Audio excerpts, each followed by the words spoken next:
Chapter 1. He knew as he watched her that she was frightened, and he knew almost to the second when her hesitation became more than natural diffidence in approaching a strange place. It was when she sat down on the suitcase. She had come up from the darkness of the long road and in under the driveway floodlight like a tall young phantom in a skimpy suit, her pale hair blowing and her cheeks pinched in the chill of the October evening. When she reached the clearing made in the night by the lamp, she stopped, and her big eyes fled over the rambling old hospital building. She did not see the doctor at the window of his unlighted office, although the window almost flanked the entrance. Formidable, that was how St. Denis would appear to her. 3 stories of solid brick before her, topped by outdated cables. The wings, a story lower, reached out like squat fists to clutch the small lawn around the lamp-post. The cloister wing to her left was dark at this early hour. The girl had hardly glanced at it. In the right wing the patients' rooms were bright behind lowered shades, but it was no sort of light that had drawn her attention. It was sound, the hollow, measured wheezing of the respirator that drifted out from the open window of the last room on the ground floor. To the lay person that would be a fearful sound, the label of a mechanical contrivance to drag a man back from the grave, the awful torture of the dying rather than the breathing in of new life. The doctor puffed out his lips, watching. The girl listened for a long minute. Then she sprang up, looking back the way she had come, hesitant because she was remembering how she would have to walk alone, lugging the suitcase down the long slope and through the gulch with the mountains rising monstrously on either side, past the tributary gulch where the ghost town rattled its bones, on in the dark to the village where the miners' dogs would yap at her, and then to the highway to wait for the bus. The lonesome walk had most likely frightened her, coming in. She would not be looking for the solitude and isolation of another century just around the mountain from the busy young city. No one ever was. She heaved the suitcase up against her knee. The doctor scowled. Johnny or Jock should be here to help her. Surely it was not too much to expect that either orderly be on duty at this hour, a little before 7. His impatience mounted while the girl drooped under the light, undecided. She would go away. He would never know what objective had brought her to the hospital. Furiously convincing himself of his unconcern, he strode out into the hall. Let her go back from where she came from, wherever that might be. Sister Magdalene, about to pull the shade at the window where the curtains seemed to bulge with the sighing of the respirator, glanced out idly, then with eagerness. So the girl had come! She smiled, her rosy cheeks plumped out over the tightly drawn wimple. The poor child was even thinner than she remembered, forlornly dressed with convent disregard for fashion, hollow-chested, fatigue pulling at her like the suitcase. The nun was about to call her through the screen when the large entrance door opened. The girl knew no reason to be startled at the appearance of the hulking man in white who filled the doorway, who held out his hand for the suitcase, let her pass in ahead of him.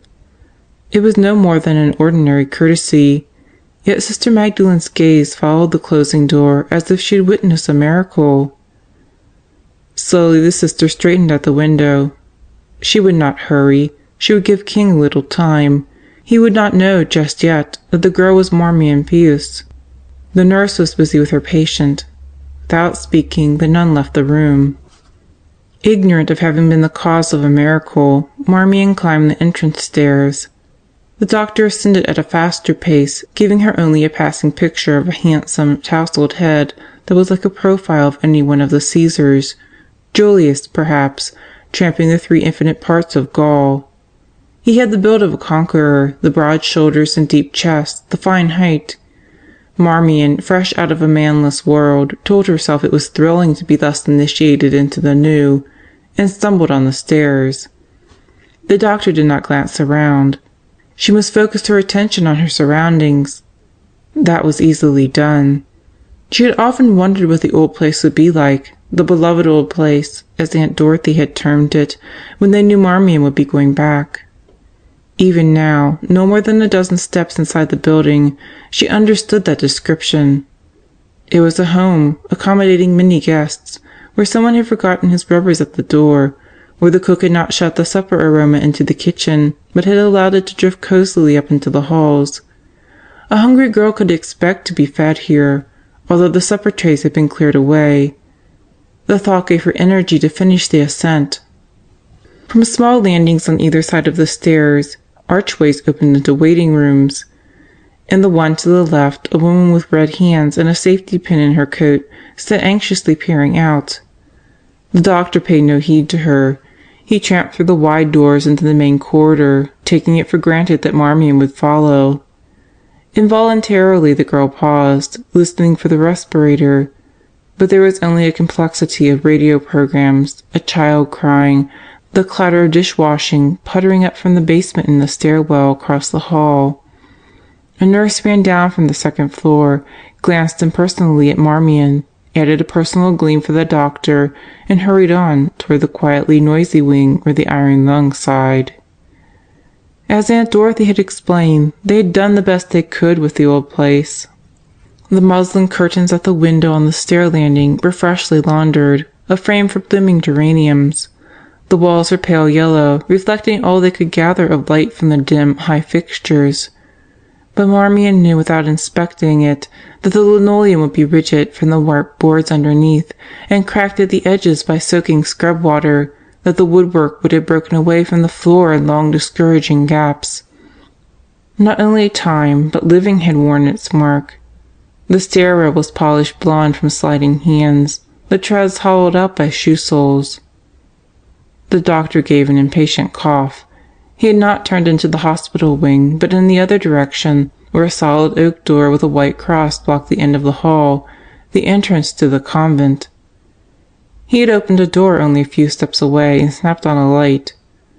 Slowly Marmion walked toward him, her heels tapping indecisively on the linoleum. Her thoughts were of foolish things, cockroaches, which were most likely peeking at her out of the cracks. The tail of her blouse was stuck out. She was relieved to be at last within the shelter of St. Denis. When Aunt Dorothy had taken her away, she had vowed never to return to the gulch. But time had changed her. She was different now. And yet, this instant, Marmion felt herself to be more that child of 12 than a young lady of 21 going forth into life, as the bishop had said at commencement. "This is Sister Magdalen's office," the man said gruffly. "She is the superior. I am Dr. Kingston. Sister will admit you." Marmion entered the small office. There was age here, too, but useful age, dusted and polished. The old wooden filing cabinet gleamed dully, the solid desk was blonde as the stair rail at the far side where elbows had rubbed for years. The swivel chair at the desk had a cushion tied to its back. The rose design faded to cabbage color. The girl stepped to the heavily worn spot on the carpet between desk and cabinet and faced Dr. Kingston. She had to clear her throat. It made her feel like a tight-waisted child about to speak a piece. "I am not a patient, sir." That was a juvenile thing to say as she said it, but her poise was returning. The doctor resembled nothing like a conqueror in the stronger light of the office. His hospital whites were limp. He assumed a clumsy pose with his hands in his hip pockets and chin sunk on his chest, too careless for a man who could hardly have touched 40. He watched while she seated herself, crossed her feet as she had been taught, folded her gloved hands. She was awkward, moving. Seated, her confidence grew. She could hold the silence as long as this big, rude young man who now, somehow, did not strike her as handsome at all. Clear around the office she let her eyes wander. They were violet eyes, her one real beauty. When she brought them back to the doctor, her interest was even less than she had lavished on the old desk and the filing cabinet. She felt well corseted with self-possession.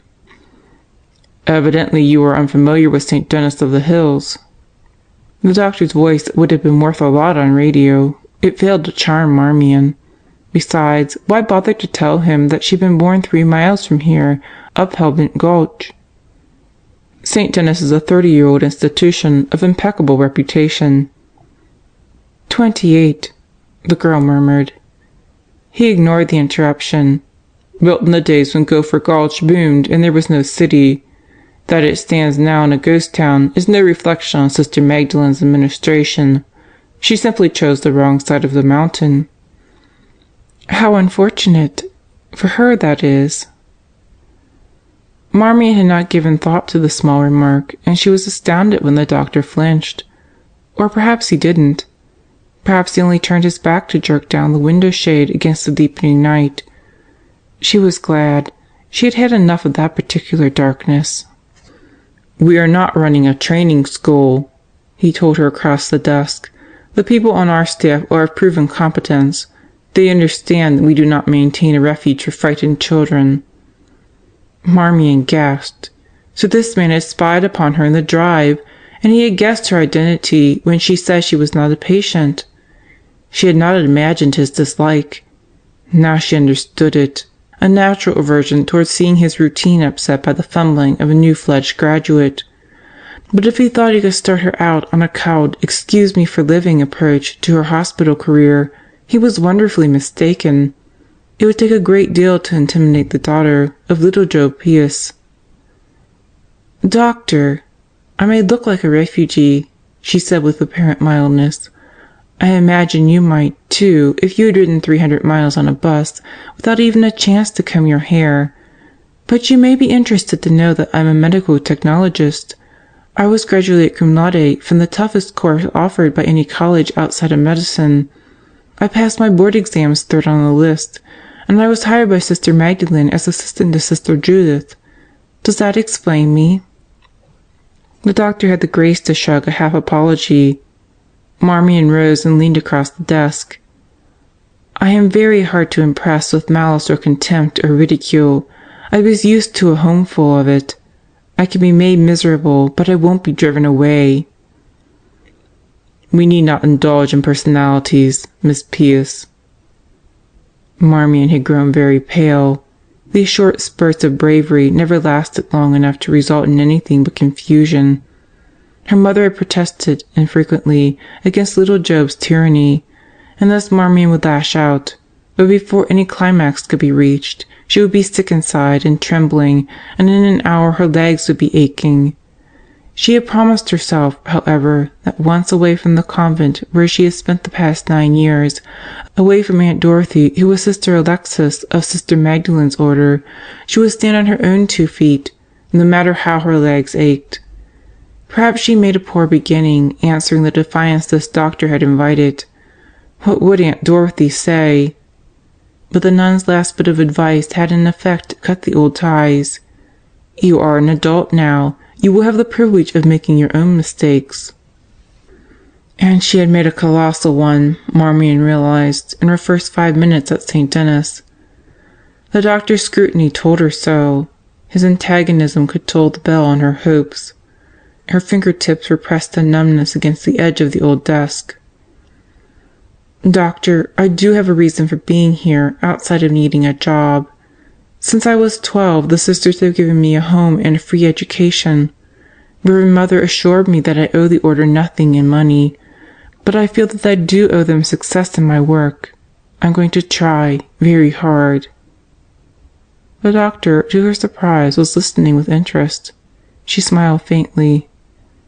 "I was frightened out there on the drive when I heard the respirator, because I wondered if— Who is in it, doctor?"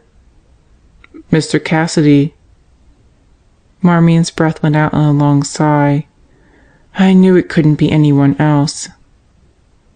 "Are you so familiar with the treatment for his particular illness?" "Oh, no. It's just that everything about him has always been so big. His enormous fortune, his huge gold mine, my mother told me, reached clear to hell, and when I heard that giant breathing, it sounded like a mammoth sort of dying, and I knew it must be big balsam. He is dying, isn't he?" "How well do you know Cassidy?" "I suppose I never knew him at all, really," Marmion said slowly. "I only know what he did to my father and my mother. My father was his partner, in a way, but he never dared raise his voice around Big Balsam. He was hypnotized, Mother said, and then when he'd come home, he'd... She paused, shaking her head, as if she would dislodge the memory of the shouting pygmy that was little Job. My father might have been quite different, away from Big Balsam.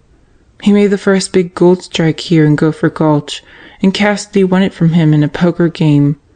He never gave my father a cent of the profits. Big Balsam Cassidy haunted my home until my father was killed, although he never set foot in it. And now I wonder if I've escaped him. Then why stay? Marmion stared. She had gone back into the past as she had promised never to do, led by the doctor's interest. But that interest was deceitful. He used it to gather facts against her. Your work as a technologist would necessarily bring you into contact with Cassidy, the doctor continued. He is a very sick man. Subacute bacterial endocarditis from an old rheumatic heart of childhood. Blood clot in the respiratory center of the brain. Respiration too slow to keep him alive. Therefore the iron lung. A patient so ill requires constant tests. Sister Judith is not always available. You would be obliged to do your share. I understand that, Doctor. Feeling as you do about Cassidy, you would undoubtedly be happier somewhere else. Marmion gripped her hands tightly together to stop their trembling. What stupidity to have been thrilled by this insufferable creature's attention! I would like to see Sister Magdalene, if I may. The doctor shrugged. She was near to crying when he left. Dr. Kingston was furious, lumbering up the stairs. Because he would not direct his fury toward himself where it belonged, he had vented it upon a scared kid. In a minute, if he had guessed correctly where to find her, he would loose another blast at Sister Magdalene. But she deserved it, in a way. Build a better mousetrap, the philosopher said, and the world would beat a path to your door. Build a reputation for generous unquestioning kindness, for feeding the hungry and clothing the naked, and giving shelter to the homeless, and you would inherit all of the earth's confused and destitute, who could pay or beg their way to your door. Many had come, a few had gone. This young stray down in the office was merely another, and judging from the size of the suitcase, she was here to stay. The nursery with its recessed door and side windows of glass was opposite the stairs on the second floor. The doctor paused, looking in. Sister Magdalene was there, in the little rocker she loved, a pink bundle of a baby in her arms. Dr. Kingston pursed his lips into avoidance of a smile. Sister Magdalene had two escape hatches in times of mental stress, one into the laundry, the other into the nursery. Cassidy, of course, had driven her here. Even the veil could not shut out his violent presence. She was singing to the baby, rocking and patting. Her white habit emphasized her peasant readiness, and the blue of her eyes behind the glasses. The patting hand was plump, yet she must be old. The doctor did not realize how anxiously he studied the sister for signs of senility, almost like a child wandering into the night, if his mother would ever leave him. She had been a mother to him, this Mary Magdalene, with a hearty chuckle, but she could retire to the mother house or die, and it would make no difference in his personal life, none. He threw open the door abruptly. The sister made a startled movement, and the baby complained. Laying the dark head against her cheek, she sang softly, "Little Topman's gone to town to buy his love a wedding gown. Some say pink, some say blue, and that is all my song for you." The doctor snorted. "There's another piece of debris in your office, starved, scared, no doubt incompetent. I'd kick her out. You won't." "Thank you, King." The door closed. The sister rocked for another few minutes before laying little Topman back in his basket. She was tired. Sitting here, she had begun to believe she might be getting old, but that was only because the sight of Marmion had brought up thoughts of little Job, and to remember little Job was to think of Cassidy. Big Balsam, so King had said, had reached an age when recovery from a serious illness was problematical. 74 in the hospital records, and she was not so much younger. Not that she minded age for herself, but who would keep the life in old St. Denis after she was gone? Around the mountain, in Balsam City, there were 2 newer hospitals better equipped. It was sentiment that kept the old place going, people who had been born here, doctors like John Hamlin who had worked here since the early days. "What a state of mind for a religious," the nun said, tucking in the baby. She would not allow such foolishness to saturate her mind like dampening in a garment rolled up for ironing. With very nearly her usual briskness, she closed the nursery door behind her and started down the stairs. Marmion heard the heavily starched rustle of white habit she had come to know so well in the college hospital, not at all like the Sunday ripple of black serge, and she turned to see Sister Magdalene on the threshold, her plump arms out in welcome, a twinkle in her eye and a chuckle in her voice. You couldn't guess her age. All sisters appeared to be either very old or very young, the graying of their hair as secret as anything on earth. But she had walked the halls of the old building from the time they were only rafters, sat in this little office puzzling out her future, while the carpenters were still hammering around her head, and St. Denis of the Hills was far past its youth.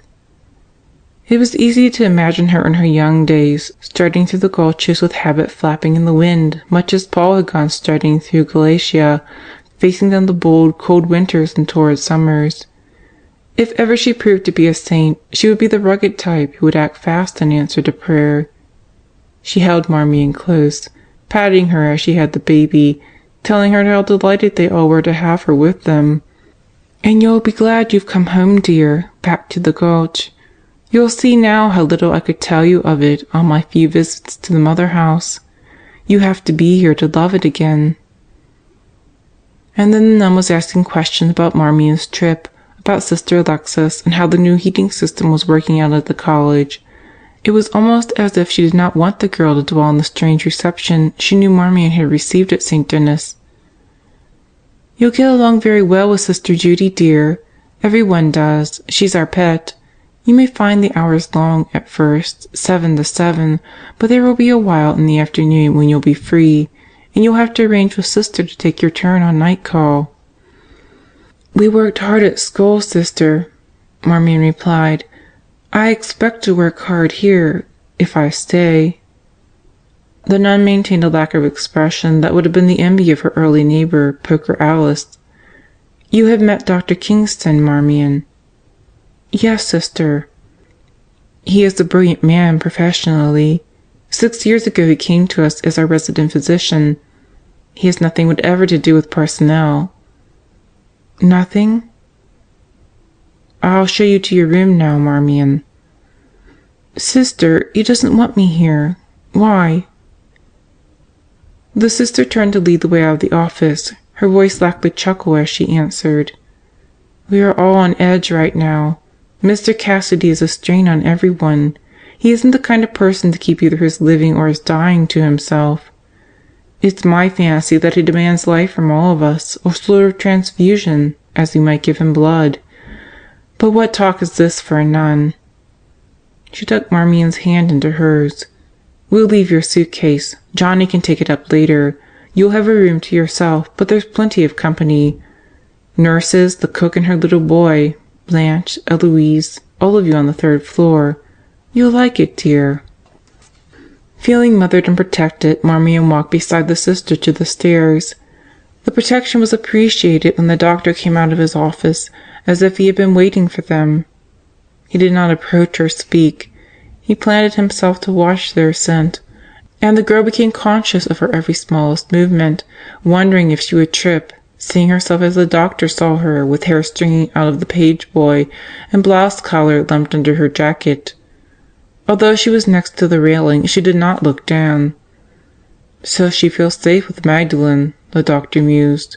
"She would turn and run now if she could." He did not hear the nurse beside him until she spoke. "Will you sign this, please, doctor?" He glanced down at her clean cuff, at the pencil and pad she held for him. He scribbled his initials. She knew as well as he what treatment Cassidy required. But Lynn Baird was a faultless nurse, nothing ever taken for granted, almost primly precise. Her regard for him, however, was not prim. He knew that without glancing up. Of late he had taken to avoiding those brown eyes, and therefore avoiding the derision that would have been amusing and was not. He was ashamed when he thrust the pencil at her with an involuntary twitch that struck her cuff. "You're not having a chill, Dr. Kingston?" He turned gruffly away. Her low voice followed him. "It's probably only the effect of this northern climate. Do you know the old superstition, doctor? Shiver in the heat, and it means someone is walking on your grave." He wheeled on the bottom of the stairs, but Lynn was leaving him, walking like a duchess, quietly, yet not with the innocuous silence of the other nurses. Lynn desired herself to be noticed. When she was gone, the doctor continued on up the stairs, slowly, absently aware that he would have to invent an errand when he reached the second floor. Someone had walked on his grave. And now there was Marmion. The sister was entering the well of the old-fashioned third-floor stairs when Marmion looked back. Dr. Kingston was at the chart desk, his head thrown back, but hardly like a conqueror. He was, the girl decided, just plain mad. "Why?" she asked. "Sister, why does he act as if he'd like to wring my neck?" Sister Magdalene chuckled. "He isn't angry with Marmion P.S., child. It's with himself. And he's blaming the girl who enticed him into opening the door." "You mean when I came into the hospital, sister? But I didn't entice him. I didn't even know he was anywhere around. And anyway, isn't it just decently polite for a man to open a door for a woman?" "Not for King, dear." The nun paused, looking up the narrow stairs as if she found them an aching prospect to climb. "Not for King. He hasn't opened that door in very nearly 6 years." Chapter 2. "We can do it if we work fast," said Eloise. Marmion had just returned to the third floor from her first visit to the laboratory, expecting to find her room empty. But Eloise, the X-ray technician, was spread out on her bed, and Blanche, in her blue kitchen uniform, sat lumped on the only chair. King would have classified Blanche as another of the homeless and friendless who had drifted into Sister Magdalene's comfortable arms to be instantly equipped with home and friends. Her eyes were fastened upon Eloise, who was obviously the only friend she wanted, and her full lips moved as she listened, repeating the observations she could never deliver properly, even should she manage to remember them.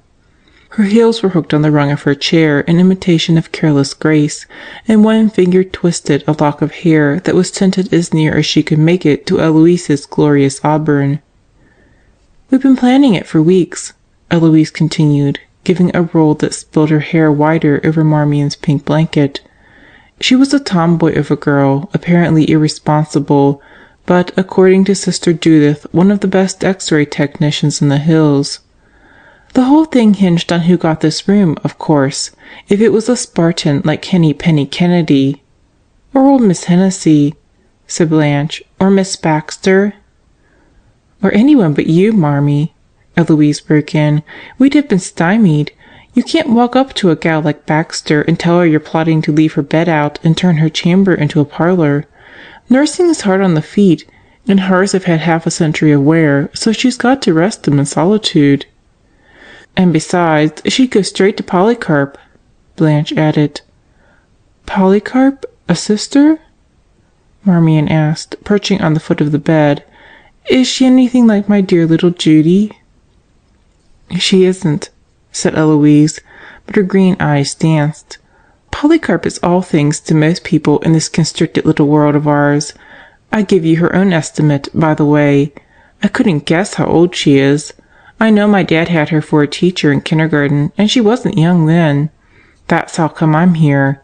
My loving parents thought I should be under the Polycarp influence on my first job, and I don't mind. It's near home. She's retired now, theoretically. Actually, she's busy as a little bee. Can she sting?" "She's deaf, though," said Blanche.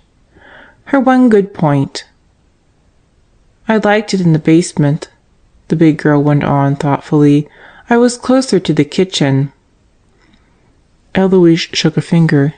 Tut, tut, you were also closer to Jock and the estimable Kingston, only a step across the hall. No, Polycarp has the system. She puts all the little boys in the basement and all the little girls in the attic, and then she patrols the beat in between." "She's at recreation now," Blanche remarked. Eloise sat up. "How about it, Marmee? We're going to have to hurry if we get through before she finds out what we're up to." "Give it to me again, slow and easy," Marmee Ann said. "We'd move my bed into your room, Eloise." "Right, and then we'd have a sitting room in here. These are the only rooms with a connecting door between. There were some chairs out there in the attic. And we'd have this closet for a kitchenette to make tea. Lovely?" "Lovely. But how are we going to get the bed through the door?" "Knock it down," said Blanche. "She means knock down the bed," said Eloise. "She has talent that way." Sister Magdalene left the chapel and entered the covered passage that led down the hillside to Methuselah Hall, her oldest hospital building. It was a homely passage, such as gold miners build in order to give them quick access to mill and smelter. For the hospital, this one and the second, going from Methuselah to the main building, were ideal passageways. The chronic invalids who lived in the hall were wheeled daily to prayers and mass. There were only 2 wheelchairs tonight. Barney's was not one. The sister let everyone go ahead of her. When she came into Methuselah, she was alone. She went on to the last door on the corridor. Barney knew when she came into the ward, for the other 5 men greeted her, and she knew he had been lying there looking at the ceiling, because his eyelids twitched and his hand jerked when she laid hers upon it. "You're not still thinking, Barney?" He did open his eyes then. His white hair was in a Cupid curl on top of his head, but there was nothing comical about him. "And what else is there to be doing, sister?" "Barney, your hating him is not going to hurt Big Balsam Cassidy, but it's going to hurt your own soul." "Is it my soul or not?" Suddenly he clutched her hand, pulling himself up on the pillow. "Sister, 20 wasted years I have behind me, all because Cassidy wouldn't make his mine safe for men to work in, and never a cent did I get for the accident. Do you think I don't lie here and curse him for putting a strain on your charity?" "It's been no strain, Barney. You've always been so cheerful, with a fine example of spirituality, until now. But we must bear with this. Only the saints, remember, are given the privilege of asking, 'Why hast thou forsaken me?'" Barney shook his eyes tight. "I'm not asking, sister, I know. The devil that's Cassidy has pushed God aside." Sister Magdalene straightened with a sigh. She had been over this so often in the past few days. But as she turned away, Barney whispered, "I can't hate the dead, sister. As soon as he's dead, I'll be cheerful again." She spoke to the other men for a minute and said good night. The old passage to the hospital seemed long, looking into it.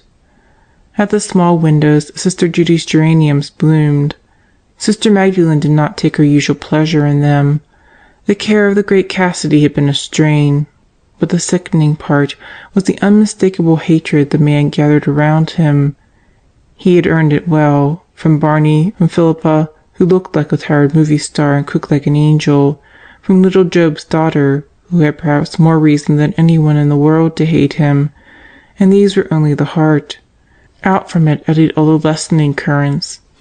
The nurses who must attend him, the 30-odd patients who must bear his disturbing presence along with their own ills, finally the whole wide region where his name had been a byword for 35 years.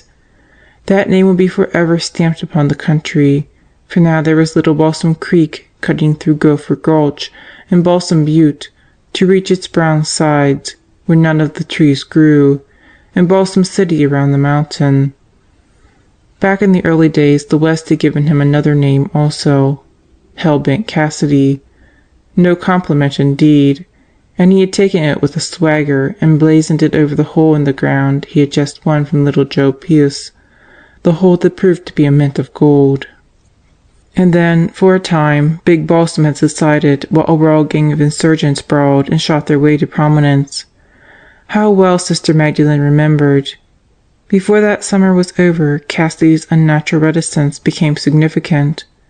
An astounding number of heart attacks were killing the uproarious strikers of rich claims, and when it was noted that those claims all lay along the mineral belt centered by the hell-bent, and that the heart attacks were undoubtedly induced by cyanide in a drink of whiskey, many an adventurer sold out and hit for home. Nothing ever had been proved against Cassidy. People wanted to sell, the hell-bent was ready to buy. So the shafts went down, and the stamp mills rose, and the violent years became the foundation of industrial development. The prosperity of the hell-bent was the prosperity of the hills. Those were the legendary days when Big Balsam, straddled at the head of Gopher Gulch, had roared down a mile of foaming sluice boxes. Now, down in the shafts and stopes, the little gondola cars would go on being loaded with ore, the hoist would run with the same regularity. Up in the mills the stamps would crush, and the great vats fill and drain and fill again, all to produce the bricks of gold that looked so disappointingly unprecious. But the mighty Cassidy had at last come face to face with the one adversary he could neither bully nor buy off, nor knife in the back. Very soon, so it seemed, Barney would be able to pray again. The sister came slowly out of the passage and into the second-floor corridor of the hospital. To her left were the operating rooms, the delivery room, the laboratories where Eloise and Sister Judith and, after today, little Job's daughter would be working together. Opposite the laboratory, the door was shut upon the stairwell going up to the third floor. Strange sounds were issuing from up there, like a slipper heel pounding on iron. That was the moment Sister Polycarp emerged from the surgery, flashlight in hand, having proceeded thus far in her nightly pursuit of dripping faucets and left-on lights. Waste was an abhorrence to her. She had spent a lifespan urging students not to waste their time. She was still appalled at the flightiness of the young staff members who, she felt, should know better. Sister Magdalene was beside the black space that entered the small, cut-up section of laboratories. She reached around inside the doorway, snapped on the light, gave the cubicle an inspection, as if that were what she had come for. Sister Polycarp watched with sharp black eyes. "I was in there, sister. Everything is in order." "Thank you, sister. I can always depend on you." The superior turned away, forgetting the light. It would please the old nun to snap it off. A loud thump, then a dragging scrape floated down from the third floor. Sister Polly did not hear the racket, but having finished her round of the labs, she would climb to the crow's nest as the girls had named their domain. Sister Magdalene hooked her arm companionably through the old sister's, leading her toward the main stairs. "You must spare yourself tonight, dear. You're tired. Go now to the cloister." She could not explain that she was thankful to have young spirits housed in St. Denis, that whatever irreverence was going on upstairs was a blessing showered upon a desert-dry time. Marmion would be up there, forgetting with the facility of the young that she had ever been bitter and hating. "I have not been in the basement," Sister Polycarp worried. "There is a leaky tap in the kitchen sink, the hot water. You have to use a towel on the handle, or you'll hurt your thumb." "I'll see to it, sister." "And close the window in the pharmacy?" "Of course, dear." Every night for 6 years King had left the window up and Sister Polycarp had put it down. The feud over fresh air had become a ritual between them. The sisters had reached the main floor corridor when a husky young man in white came leaping up the stairs from the basement 3 steps at a time. His crew haircut stood straight and short as an angry cat's fur. He was whistling. Without losing a bar of the tune, he skirted the two, winked broadly at Sister Polycarp, and danced on up the stairs. Sister Magdalene tried not to smile. How many times had she reminded Johnny that he must not whistle in the halls, that he might as well learn early the deportment befitting a future doctor? And how many times also had she seen him wheedle and bemuse a refractory patient into behaving himself? Sister Polycarp, chuckling off toward the cloister wing, never accused Johnny of wasting time. School and his job as night orderly were enough even for her. Sister Magdalene went on down, letting her weight fall ponderously from step to step. The stairs were not well lighted, the illumination from the upper hall reaching only to the landing. Below, a dim bulb dangled half around the turn, leaving the lower steps in shadow. That was why Jock, in the strong light cutting out from the dispensary, did not see the sister. With no intention of eavesdropping, she paused. She was worried about Jock Turner. He had not been himself lately. He performed his work as orderly with the old efficiency, but with a new care to detail, as if he knew there was danger of forgetfulness, and his grin often covered a most unusual inattention. Jock, slightly built, curly-head, freckled, and pug-nosed, was not the type to be taken seriously. The patients loved him and laughed at him. Some said he put on his comics in true clown fashion to hide a broken heart, but the majority held that his sunny temperament was too shallow for any deep emotion, like a creek bubbling and dancing without concealing a single pebble in its course. The sister, looking down on him, realized with remorse that Jock's change of spirit coincided with Cassidy's admission to the hospital. Overwork, that was it. He had been at the beck of the private nurses 12 hours a day, often answering calls when Johnny was on duty for the night, trundling oxygen tanks, helping to lift and turn the heavy patient. She would speak to him now, telling him he must keep his off-duty hours rigidly to himself. Before she could move, Lynn Baird appeared in the lighted doorway. Lynn was beautiful, as perfect in appearance as a model. There was an air of indolence about her, and the faint drooping of the lids that made her brown eyes sleepy, and the impression that her skin had become tawny satin through lazy hours under a tropic sun. It was a charming indolence that seemed to lend thoroughness to her capabilities as a nurse, for Lynn was never in a hurry, always composed, during the strenuous days of caring for Cassidy with a tranquillity that was the envy of little Dixie Bryan, who would be with him now, and Mrs. Hayes, who would toil up from the gulch at midnight. Lynn was not wearing her cap, and her dark hair was soft against the light, but Jock apparently took no pleasure in the picture. The sister knew why. She had seen Lynn glance first over Jock's head, then down, as if she had expected to find him taller, and remembered too late. Jock's face grew hot. Holding himself rigidly from limping, he retreated until his humped back was in the shadow. In his white uniform he was like a young boy dressed up for a Sunday school picnic, but when he limped around the corner to disappear, his dragging steps sounded to the sister as if he were running away. Lynn, faintly smiling, went back to whatever she was doing in the pharmacy. Both she and Jock had been unaware of observation. Sister Magdalene, when she passed the door, did not glance in at Lynn. She was still indignant as she came into the kitchen. The young woman peeling carrots jumped, and the knife jabbed her finger. Sucking the finger, she slipped her feet into her high-heeled red slippers, her frown as deep as if it had been cut by the knife. "I'm sorry, sister. I didn't hear you coming. I'm all on edge today." Sister Magdalene opened the table drawer and hunted for a bandage. "I'm the one to apologize, child. Let me see your finger." Philippa drooped on the high stool. Her ears were pale today, standing out like frail china from her dark head, and her temper, too, was fragile. But even in this mood, Philippa was sweet. "Sister, why can't I be like you? Why don't I say to myself, 'All right, this is the way things are, make the best of it'? You do. Only, of course, being in the convent is different. Everything is smoothed out for you." The sister pressed adhesive around the finger. "If everything is smoothed out, it's because we do it for ourselves, with God's help. Women don't assume new personalities when they take the veil.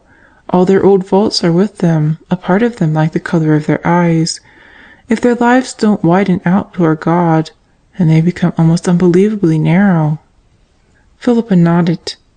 "I know what you mean, sister. My life right now is narrowed down to despising that man upstairs. You don't know what it is. I was left with my tiny baby to rear and earn a living for, be mother and father and breadwinner all together. I was desperate 2 years ago when you took me in. An unavoidable accident, they said, but carelessness is avoidable. My man died alone down that black hole of the hell-bent because Cassidy didn't give a damn about the safety of his mind. but the great balsam gets an iron lung and 3 nurses and—" She stopped, and her fist clenched until the bound finger grew purple. "I hope he dies. I hope he dies, and I hope it takes him a long time." In the kitchen rocker, 2-year-old Chad watched his mother with serious eyes. When he slid off the chair and approached the table, reaching up to grope for carrot browns from the neat row of 10, Sister Magdalene unobtrusively pushed a few within reach. Philippa swooped to the floor to retrieve her knife. "Look, sister, I blow off every once in a while, and then I feel better. I am grateful as the dickens to you for taking me in. Where else could I go with Chad? I'm not a good mother, but at least I'm a substitute for an orphan's home. And as for that lousy Cassidy— Sister, Chad's eating up the Hail Marys." The little boy, sidling against Sister Magdalene, opened his mouth to let tiny lumps of carrot roll into his palm. "Mommy doesn't want them back, honey," the sister said, patting his ear. "She has plenty, and carrots are good for little boys." Philippa laughed, her vicious mood spent. "Oh, sure, I can always start my rosary over. I like the joyful mysteries, anyway. There's something you can understand. Take the Visitation. I like to think about Mary walking all that way to Elizabeth's house, on that nice quiet road, just the same as me going to see my Aunt Susie up in Spearfish. Only I'd go in a car and most likely have a flat in around Deadwood." She glanced up humbly. "I don't suppose it's sacrilegious, me counting prayers this way." "Of course not, dear," Sister Magdalene said comfortably. "Mary was a housewife too, you know." The sister was closing the cloister door finally and thankfully behind her when the last thump sounded in the crow's nest. "Now that's all, for sure," said Eloise. "We're right over Mrs. Topman's head, the poor dear. Even though she's used to pandemonium at home, we've given her enough of a workout for one night." "9 kids," said Blanche. 11. She just had 2 more. Eloise surveyed the room in high satisfaction. "As snug a little retreat as you could ask for. Your sacrifice is not in vain, Marmee." Marmion sank down on the horsehair love-seat. "If we had some silver polish we could shine up the brass on our center table, and it should have something set on it." "We'll slip a geranium," said Eloise. She stood in the middle of the colored room and nodded approvingly. "All I've ever dreamed of." "Not until Sister Polycarp takes a hand." "She won't. I'll quote my father, and the bishop certainly looks more at home in a sitting room." Eloise stepped around the table and reached up to polish the glass over the portrait with her handkerchief. Her finger moved gently down over the white-crowned, benevolent face. "Poor old laddie, he's another leftover now. We've got 'em all up here." "Uncle Josh, too," said Blanche. Marmion giggled. "I don't get the connection." "She's off on another tack," Eloise explained. "What about Uncle Josh, baby?" Blanche pushed her home permanent up from her neck and rubbed thoughtfully. "On a record. For a gramophone. It's real old. I found it when we house-cleaned up here. It looks like a morning glory, under an old quilt." "Well, what are we waiting for?" exclaimed Eloise. "Come on." Marmion followed as far as the rubber matting outside the room. Only this main part of the building ran to 3 stories. In a long row across the front, where the windows would be utilized, small rooms had been finished, leaving the remaining space beamed and dark, with the roof slanting down over a windowless gable. Marmion's room, which had become the sitting room, was the last in the long line, and next to it was the room into which they had cramped the 2 beds. Farther toward the stairs, the bathroom door stood open, showing light, and in the narrow stairwell another bulb burned. The gloom was heavy back under the eaves where the sisters' trunks were stored, along with the nurses' luggage and the unused furniture, and the mattress resting on a packing box like a usual of jelly. In the deepest of the twilight, far back in the corner, Eloise and Blanche burrowed. When Philippa and Chad climbed to the crow's nest, the gramophone was installed on a footstool in the living room, its blue and yellow horn gaily swinging from a tripod, the cylindrical records neatly stacked on the floor. "He's the one, that Uncle Josh," Blanche sighed as Philippa looked in. "It gobbles, kind of, but he's sure funny." "You kids," Philippa sagged in the doorway, pulling one foot out of a red slipper. "How long do you think this is going to last?" Chad stood with his fat legs wide apart, a finger in his mouth, staring seriously at the portrait of the bishop. He removed his finger and a drip darkened his blue shirt front. "That's my father," he said. The girls collapsed into giggles. "Out he goes!" cried Marmion. "Hide him under the quilt." But Philippa did not even smile. She looked down at her son as if what he said had frightened her to her very marrow. "He thinks the strangest things are his father. I have a container for string in the kitchen. It's shaped like a pig, and he says that's his father, too. The poor little tyke, he doesn't know what a father is." "Oh, listen, Phil," Eloise began. Philippa was crying the hard tears she had not shed in the kitchen, and her voice rose. "That's what he's done to my baby. That Cassidy. I could kill him. If I only knew how, I'd—" Eloise caught her firmly by the arm. "Take Chad to their room, Marmee, and put him in his crib. Or— never mind, I'll do it. You stay here." "I'm all right," Philippa sobbed.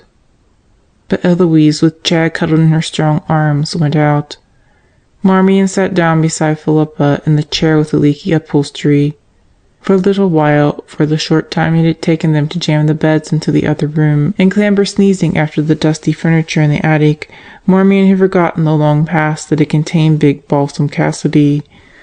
Listening to Philippa's crying, it seemed now that the interval of high school and college away with Aunt Dorothy had never happened at all, that this was her mother sobbing out the injustice of big Balsam toward little Job, and of little Job to his wife and Marmion.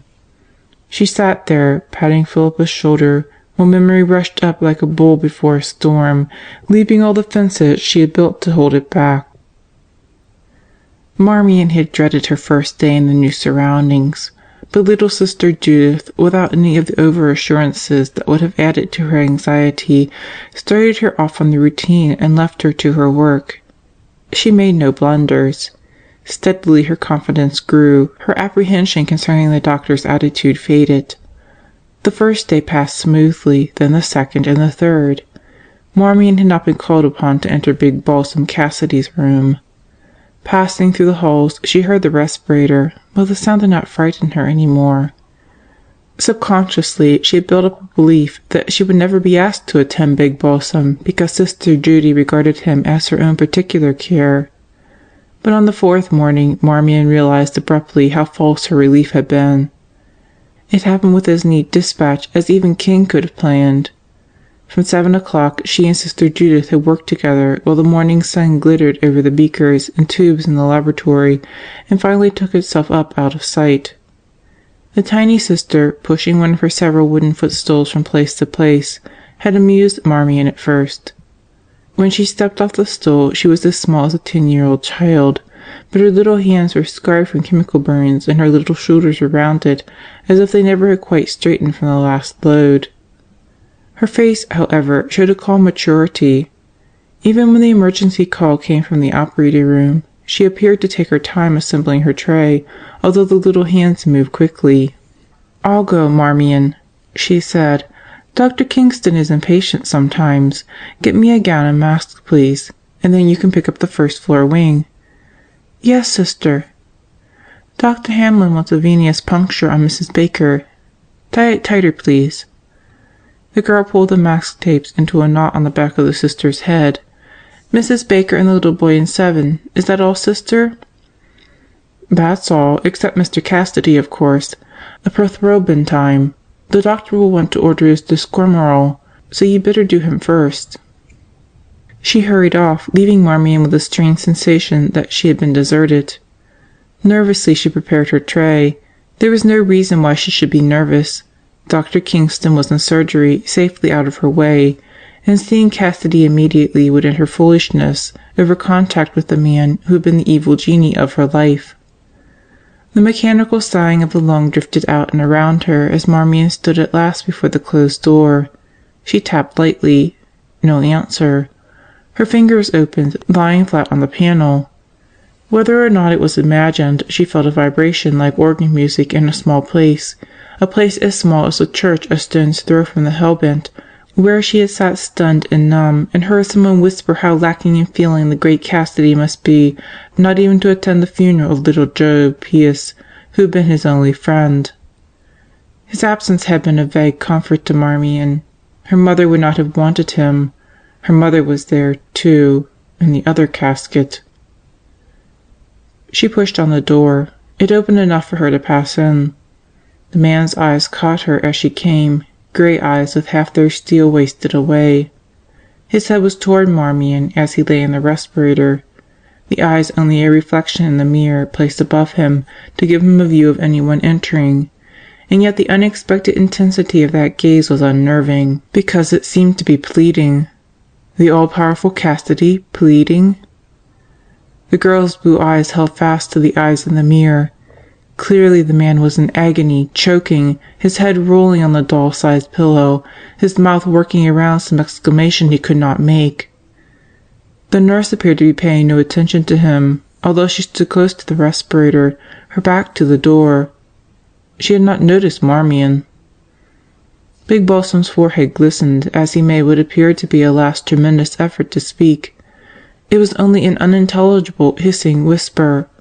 Whether it was his inability to make himself heard that terrified him, the girl did not know, but suddenly he heaved his head back as if he would break away from the rubber cuff that sealed his neck into the lung, and then she saw the tracheotomy tube in his throat, inserted into the windpipe through a small incision.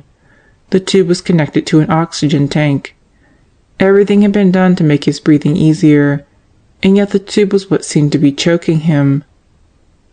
Marmion moved forward, and the nurse turned, startled. Anyone would have been startled. "Sorry, Miss Baird," said Marmion, setting down her tray. "I did knock. I have to take a blood test." "Wait a minute." Lynn closed the open portholes, then with unhurried efficiency took out the small tube lining the larger one in the man's throat, cleaned it, and inserted it again. Even so short a time ago as the moment she knocked on the door, Marmion had believed she could stand by and see Big Balsam's misery without being touched. But there is always something pitiable in the unconquered about to go down in defeat, and the sick man was so terribly alone. He was still handsome, with his iron-gray hair a shag on the pillow, his heavy black brows smooth. Those brows had never betrayed indecision. Their only trick had been a slight, disconcerting lift, a trick that had worked quite well at the meetings of the hellbent directors, as it ever had at the bar of the Bloody Knuckle. They were the brows of a man who had never known opposition, simply because he would not admit its existence. And now he was dying, alone. He had never had a friend after little Job. The vibration of the respirator trembled through Marmion, as it must through the man inside. Inhale, exhale, so many long slow breaths to the minute. The thing was hypnotic. You couldn't be near it and not breathe that way yourself, deeply, deliberately, as if your life also depended. "Don't do that," Lynn said. "You can't die with all of them. Don't let it get you." Her hand was on Big Balsam's forehead, stroking back the heavy hair. "You should know better." Marmion was provoked. Surely the man must have heard. But his face remained expressionless, the eyes closed. "Every respirator patient is extremely apprehensive," Lynn continued. "It's typical of them. They're always afraid something will happen, especially that the power will go off. Everything here is electric, you see. This one is particularly anxious. He has never had to be dependent. Big Balsam." Her hand paused, cupped under his chin. When he did not move, she smiled faintly. "He takes spells of fighting the lung. They all do. Then he remembers that if he wants to live, he'll have to cooperate, and he settles down. In the long run, of course, it won't make much difference." Quickly, Marmion took a syringe from her tray. "I've never had to do this for a patient in a respirator. I know I'll have to work fast, so I won't have the porthole open too long." "I'll help you," said Lynn. "We'll open 2 holes. I can hold his arm for you." The rubber panel blubbered around the man's quiet face. The warm air breezed out against Marmion as the pressure rose and fell. The figure under the white blanket looked strong and vigorous, merely at rest. You could imagine that the lung vibrated with the energy of the man rather than from any mechanical stimulus, and that at any minute he might open his eyes, kick himself free, and go bellowing off about his business. "Take your time," Lynn said quietly, and Marmee knew she remarked the trembling of the needle. Dr. Kingston could not have chosen a more critical moment to enter. When he saw the two busy at the lung, he paused at the door, evidently interested in this first glimpse of the new technologist at work. "But he doesn't belong here," Marmee thought, while she forced her hand to remain steady. "He's up in surgery yelling bloody murder over an emergency." "You're doing fine," Lynn whispered without moving her lips. And so Marmee finished without incident, while the doctor strolled to the table to read the chart. Apparently he was pleased with what he saw. "You're getting better, Mr. Cassidy," he said. Marmee took up her tray and withdrew to the far side of the room to write her slip. Big Balsam was blinking in the strong light, trying to speak. It was a wicked thing for the doctor to have said when there was no hope. But King was beside the respirator, looking down eagerly at his patient. "Your pulse is stronger, fever down. You're definitely better." Cassidy's head moved on the pillow. "Darn rubber collar," he whispered plainly. The doctor laughed. "You'll be rid of it in a few more days, I promise you. You could breathe right now without the lung. Want to try it for a minute?" Big Balsam nodded. "Good. I'll be right here. If you can't breathe, don't be afraid. Now take it easy. Ready?" Lynn clicked a switch. Silence rushed in like air into a vacuum. Marmee held her own breath, and then she heard the soft hiss of oxygen through the tube, a short pause, then the hiss again. Big Balsam was breathing. That small sound was the proof that he would not die as Lynn had predicted. The nurse stood with her hand on the switch. Dr. Kingston leaned close to the porthole, and the steady, quiet hissing went on. "Enough?" the doctor asked. But it was characteristic of the great Cassidy that he shook his head even though sweat ran into the pillow, typical that he should force himself to do a little more than he was able. "Turn it on," said King. Once again the wheezing of the respirator filled the room, and the nurse uncapped her pen to set down the indisputable evidence that she was wrong, that Big Balsam would some day return to the busy thunder of his mills. His gaze was upon Lynn, triumphant, the brows tipped to a derisive slant, and Marmee knew then that he had heard his nurse's remark. He gagged a little, as if laughter caught in his throat. Dr. Kingston, leaving, turned. "How often do you aspirate that tube, nurse?" "Every 10 to 12 minutes, doctor." "I'd do it right away." She glanced at her watch and went on writing. The doctor's vexation called for slamming a door, but when he went out, the door whispered shut. Lynn arose the instant the doctor was gone and went to carry out his order. The patient lay with his eyes closed, his mouth eased to the mild expression one often sees on the face of those who have died quietly. Marmee picked up her tray and left the room. The doctor stood with Eloise before the open door leading to the small porch. Although he obviously had been speaking to the other girl, Marmee had the feeling that he had been waiting for herself. "Miss Pius?" "Yes, doctor." What sort of reprimand would he deliver? She had taken the test properly. "Miss Pius, you must stop living in the past. Your father is dead. All of the past is dead. Don't let it walk on your grave. You should not have come here, but now that you're here, exercise a little common sense. Cassidy is not dying. Give him a few more weeks of convalescence, and with a bit of luck, he'll be back to his old tricks, pitching his own brand of bravado high and wide. For how long, no one knows. That doesn't concern me, what he does after he leaves here. You don't concern me either. I'm interested only in my patient's recovery." "Yes, doctor," the girl murmured. If he were not concerned for her peace of mind, why should he care that she had come to St. Denis? Whether he might have added anything, she never knew, for the doctor's signal was struck on the gong in the main corridor. Never had she heard so lovely a sound, nor seen so pleasant a sight as the big white back departing. Eloise relieved her of the tray. "I'd better take this before you drop it," Evidently you don't find these little encounters stimulating. Someday we'll have round 2, King and I. Subject, agoraphobia. The Greeks named it. Fear of the marketplace. Ever hear of it? Well, the good doctor must have it." "I'm afraid I don't get it, Ellie. You mean—" "Don't keep saying you're afraid. You're not. You're only bewildered by some of the antics of dear Magdalen's private zoo. We're just amusing ourselves, hun. With me, a good argument is the soul's signal for rallying." At the corner, Marmion looked back. From this distance the echo of the lung was like a whisper from eternity. It did nothing whatever to rally her soul. "I'll keep a stiff upper lip, Ellie. I'm all right. Give me the tray." She reached the stairs and saw the white head coming up from the basement, a head with a clean pink line parting the hair. Although the old man paused, looking up after her, she did not stop. He leaned on the newel post, getting his breath. The bent elbow made the hole in his sweater sleeve very conspicuous. Even had he known, he would not have minded.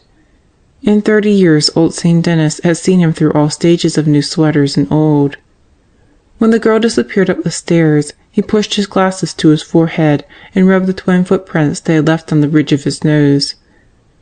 With all things temporarily appearing to be at the bottom of a tub of water, he did not see Sister Magdalen until she spoke. "Good morning, Hal," she said. The old preacher was beginning definitely to show his age. The corollary, unavoidable, was that she also was growing old. She had come to the Hills in the same springtime that brought Mr. Wilkins and Big Balsam Cassidy. In years she was the middle of the trio, and now one was making a heavy business of recovery from an illness that would take his strength, and the youngest was old. Mr. Wilkins nodded upward in the direction Marmion had gone. "Little Job's daughter? I knew her mother. I've wondered at times why a just Providence saw fit to put both parents into the white racer when it smashed into the cliff." "Our finite minds understand so little of the infinite," the sister replied. Someone had said that to her long ago. Perhaps it was Hal Wilkins himself, for she saw recognition in his half smile, and she knew they were both being swayed by the same thought. "Father Anthony, too, Maggie." The old preacher bowed his head, and the white fringe of hair sprang out of his collar. "So young, that brother of yours, when he was killed. A rain-sleeked trail, they said, and the horse losing its footing in the dark, plunging down the cliff." "Not now, Hal." He drew a long breath and put on his glasses. The lenses were smeared from too many polishings with his thumb, but they enabled him to see again. He made an apologetic gesture. "I'm sorry, Maggie. I say it clumsily. The thought is that we must so often make blind acceptance serve in place of reason. I believe even Cassidy has done that. They say he lost so much of his bluster in the last 9 years, since little Job died. Death came as near as it dared to the great Cassidy, taking little Job. He seems to have bowed before it." The conversation was disturbing to the nun. Mr. Wilkins seldom was anything but a mild, kindly, dear old man scuffing through the hospital, trailing invisible daisy chains of faith and goodwill, easing the day for every patient who cared to hear a Bible verse or play a game of checkers or merely wake for a second or two when his smile came around the door. Today there seemed to be an edge to his mildness. He had no reason to fear the behemoth of the hills, no personal hatred, and yet the gentle soul was touched by both of those ungentle emotions as the beach is wet from the sea and yet is no part of it. "We all came in the same year, you and Cassidy and I," he said. "I preached the gospel in the gold camps from Deadwood to Custer, and my words are as dead now as the fish Peter netted in the Sea of Galilee. You added the ministry of healing the sick to your living of the Word of God, and your good deeds will be remembered after you. But Cassidy lived entirely without God, and he has made history." The sister could bring up only one small, troubled comment. "How would you change places with Big Balsam Cassidy now?" "Would you?" They smiled at one another, and as if some soreness were healed between them, they turned to walk side by side to the entrance stairs. Long ago, each had given up trying to influence the other's religious views. After all, as Mr. Wilkins had observed years ago, why waste time heading into defeat? Sympathetic friendship was a different matter. Mr. Wilkins settled his old elastic-sided shoes one after the other down the hollows he and so many others had worn on the treads of the entrance stairs. The shoes stepped very precisely, as if they had come this way 1,000 times before, and the man in them needed no longer guide them. It was just as well. His mind was on where he had been, not where he was going. He was thinking how Cassidy's presence seemed to contaminate this precious place, and that he should chide himself, a man of cloth, for harboring so unchristian a thought. But he was too weary, that is, a little weary at the moment. Part way down the stairs he stopped to rest. This was the step where he always paused coming up. Never, until today, going down. Ah, well, he sighed. He came out into Indian summer, golden sun, aspens and popples quaking with golden leaves, heat radiating from dry-baked earth. In a day, even in a few hours, all the golden warmth could sizzle out under the first snow. Autumn ended that way, in South Dakota. But it was next to paradise while it lasted. Pussyfoot Rayburn, down in the gulch where Little Balsam Creek slogged through its bed of black slime, saw Mr. Wilkins, small as an ant, walking on its hind legs down the long road from the hospital terrace. Against the brawny height of Balsam Mountain, St. Denis was a dollhouse. Pussyfoot sat on the tumble-down bridge, the sun hot on his back, his shoes beside him, and his bare feet swinging. Little enough time left to go barefooted. He hated shoes, never would wear them in summer if it weren't for Sister Judy coaxing him to uphold his dignity as engineer. Only he knew he was a janitor, for St. Denis. Disregarding the Reverend, he squinted upstream, letting his tongue move around his lips as though he tasted something sweet. Up there, 3 miles to the north, in the mountain-folded gulches, the hell-bent shafts stuck against the sky like grain elevators in the wheat country, slim above the low buildings cluttering the mountainside. You couldn't see the shafts from here, but that was where Little Balsam, splashing in harness poles through the hell-bent stamp mills, turned black and picked up the cyanide. It would have been a dandy trout stream without the cyanide. A gravel truck rumbled between Pussyfoot and the nearing Mr. Wilkins, smoothly enough on the blacktop, kicking up a cloud of dust when it dropped off onto the old stage road that now led to the gravel pit. Pussyfoot waited for the dust to settle. Then he spat in Little Balsam's face. "Some folks is stinkers," he observed, "and then some ain't." "Judge not, lest ye be judged," said Mr. Wilkins, but without conviction, since he had just come through a small session of judging himself. "Phooey," said Pussyfoot. "You know who hated Cassidy uncommon bad. His best friend, only friend he had, little Job Pierce." He squinted at the water. "She's got reason to hate him, too. Good reason." "She?" "Little Job's daughter." Mr. Wilkins stepped off the road to let another gravel truck go by. He never liked this walk through the gulch. Like an old horse going home to the hay in his manger, he used to say all that sustained him was the sanctuary ahead in Charity Chapel. He walked quickly, for him, but he could not walk away from his unwanted companions, Big Balsam Cassidy and Little Joe Pierce. Until the flashy racer had crashed into the cliff, the two names had been synonymous with the hellbent. Why there should have been any importance attached to the name of Pierce, no one seemed exactly to know. Little Joe was a bluffer, a trampler, a loud and tawdry talker, when he lorded it in a saloon alone.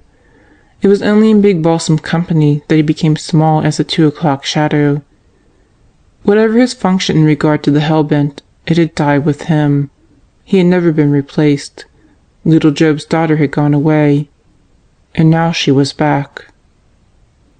Marmion well knew there was no sound other than trifles in the little sitting-room, the tap of Eloise's knitting needles, the tiny blowing of Lynn's cigarette smoke toward the ceiling, the chirp of the sparrow on the flat roof outside the window. The respirator's wheezing could not possibly reach up here. And yet Marmion heard it in the way one catches an offensive odor long after coming into pure air. This was her rest period, from 3 to 5. She had come upstairs with the idea of playing Uncle Josh and proving he had taken a hog and not a dog to the county fair, as Blanche insisted. But Eloise was already there, barefooted, her feet stuck out before her to hold her ball of yarn. In a few minutes Lynn had wandered in, off duty at 3, but looking as fresh as if she had just spent the past 8 hours in sleep, rather than in the exacting business of caring for big Balsam Cassidy. She wore a scarlet satin robe, too stunning for a women's dormitory. In the front of it a safety pin had pulled a hole. She lay back in the chair with the leaky arm and blew a smoke ring. "He's a showman right to the core," Lynn said. "The estimable Kingston, of course," Eloise nodded. "What's he staging now?" "He stopped the lung. My stout Cassidy loved it. He's another miracle man." "Well, it demonstrated that Big Balsam is recovering," Marmion declared. But as Lynn shook her head, she added, "Didn't it?" "No, if Cassidy had been paralyzed, then I'd say yes, but he never was. His respiration is slowed to the point where he couldn't breathe in enough oxygen to keep him alive, but he could always manage a few breaths. Shutting off the lung was mostly a stunt." "Then why do it?" "A therapeutic measure. Persuade him he's better, and he will be." Eloise thoughtfully rolled the yarn between her feet. "I'd bet on King knowing what he's doing, though, and he's a marvelous surgeon. I don't deny he's excruciating to work with, temperamental as the dickens. Magdalen is the only one he can't browbeat. Still, I guess I'd rather work with him than with some old slugger that didn't know a scalpel from a button-hook." The yarn rolled away. Swooping after it, she added, "I certainly love to despise Guy Mary Kingston, M.D." "Join the sisterhood," said Lynn. "He can't stand the sight of me," Eloise went on. "He's as introverted as a bear with a sore paw. Do you know what I've figured out? That I remind him of some dame that done him wrong, so every glimpse he gets of me he wants to throw up." "You're sure it isn't his liver?" Marmion lifted a strand of blonde hair from her shoulder and studied it. "We're not." "Not what?" Eloise asked. "Alike. But he hates me, too. Maybe he detests all women. What's the word for it?" "Misogyny," said Lynn. "Plus agoraphobia," Marmion observed. "Our good doctor has quite a cross to bear." Eloise jerked the knitting.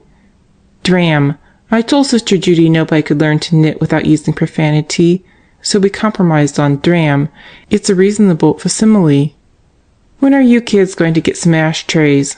Lynn asked, looking around lazily. "When somebody gives them to us," said Eloise. Lynn arose, stretching the scarlet gown shining against her long limbs. These two were like a pair of conspirators circling between Marmion and King, on guard for the man they professed to loathe. "Well, you won't get away with concealing information," Marmion vowed. "Agoraphobia, fear of the marketplace," she remarked. "The opposite of claustrophobia, fear of being closed in. Is King so morbidly afraid of open spaces that he never sets foot outside? Is that why Sister Magdalen was so astounded when he stepped out to take my suitcase?" Lynn was in the doorway, her brown eyes wide as Eloise's. "You're kidding!" Eloise exclaimed. "King actually went outside? I don't believe it." "He did, but what I'd like to know is, where did he get this unnatural fear? Was it because something awful happened to him in a wide open space of some kind, and he can't forget it?" Eloise shrugged. Lynn dropped her smoldering cigarette on the floor and stepped on it. "A wide open space or a closed-in one? It would have to be either, wouldn't it?" The gay figure went on out, and the two girls sat in silence, listening to Lynn's footsteps padding away. "Our lovely Baird isn't immune to King, either," Eloise remarked. Marmion sat down in the chair Lynn had vacated. "She gets his goat, though. This morning he told her to aspirate Cassie's trachea tube right away, but she didn't do it until after King was gone. He was mad." An attention-getting device. If you can't make him notice you because he likes you, get him mad enough to notice you anyway. But if she hates him? She doesn't. She's just like all the rest of us. She's more than a little bit in love with him. I'm not, Marmion declared heatedly. The argument was still going on when Blanche wandered in and asked if it was hog or dog. I haven't had time to find out, said Marmion. We're just getting down to a definition of love. I say it's nature's clever way of fooling us into carrying on the race. Blanche regarded her with sorrow. You've never been in love. Have you? Usually. There's different kinds. Take Johnny. I think how nice it would be to have him up here, maybe listening to the gramophone, and him and me laughing and kidding. Where is Polycarp about this time? Eloise inquired.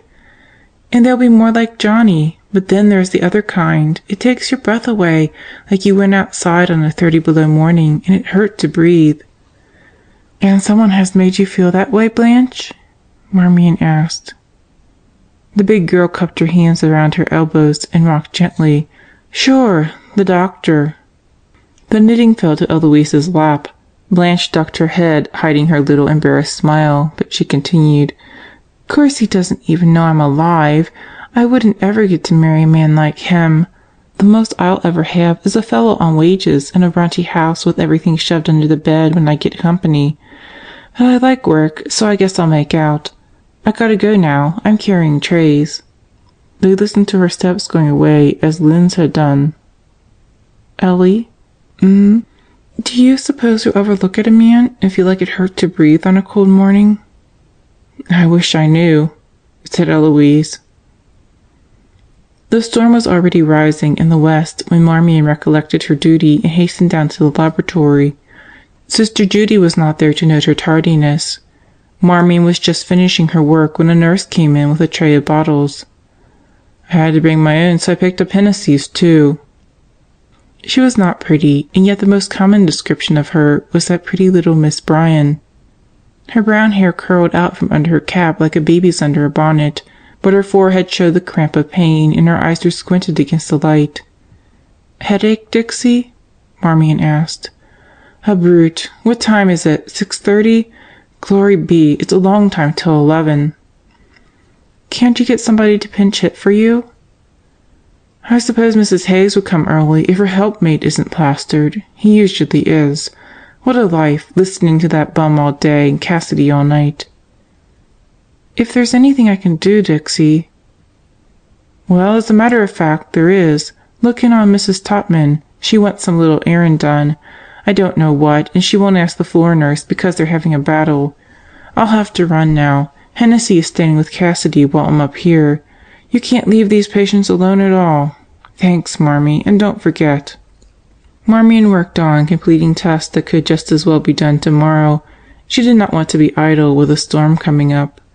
Thunder was her terror, a senseless terror because the lightning never bothered her.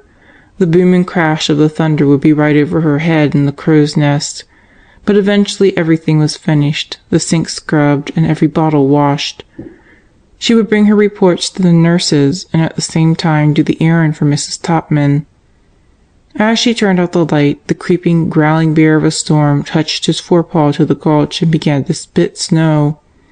It was nearly 9 on the clock above the chart desk. The floor nurse was not in sight. Marmion set an ink bottle on top of her small sheaf of slips and went on into Mrs. Topman's room. The patient was sitting up in bed reading a newspaper, her pink flannel sleeves rolled up from arms that would have been a handy size for a wrestler. "Oh, it's you, dearie. Come in. You're not going to prick me at this hour of the night, are you? That's good. I was up today, but I says to Doc, 'Don't push me.' I says, 'The only vacations I get are when the stork comes.' You seen the twins?" "Tomorrow I will." "You got to prick 'em?" "Oh, yes, every day." "Well, try not to gash 'em too deep. Look, dearie, would you do me a favor?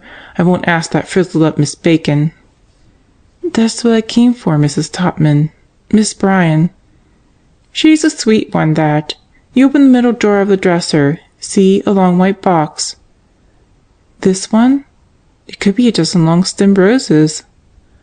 No, it's Sister Peter's corset. I guess the bones in the old one were sticking her something awful. This one's got steel ribs, regular girders, awful heavy, but she won't mind. My oldest girl, Melly, was going around to town today, so I had her get it. Sister said to take it good and big, so if she ain't spared to wear it out, Sister Magdalene can take over and be comfortable. I couldn't look forward to a thing like that, myself. Seems like when I buy a new girdle, I kind of take a new lease on life." Marmion pretended to be smoothing the paper on the box, a box too sturdy for roses. "I'll deliver it, safe and sound." "Fine. If you could catch Sister Peter before they go into the great silence for the night. Oh, and tell her Molly'll be glad to change 'em if they ain't big enough." The girl looked back at the kind, florid face framed by the sparse little braids. "I'll tell her," she said. Although the thunder crashed just then, she barely noticed it. Marmion went slowly down the stairs. It would not be easy to reach a sister once the good oak door of the cloister had closed behind her, a door that no lay person ever opened except the repairman thoroughly chaperoned.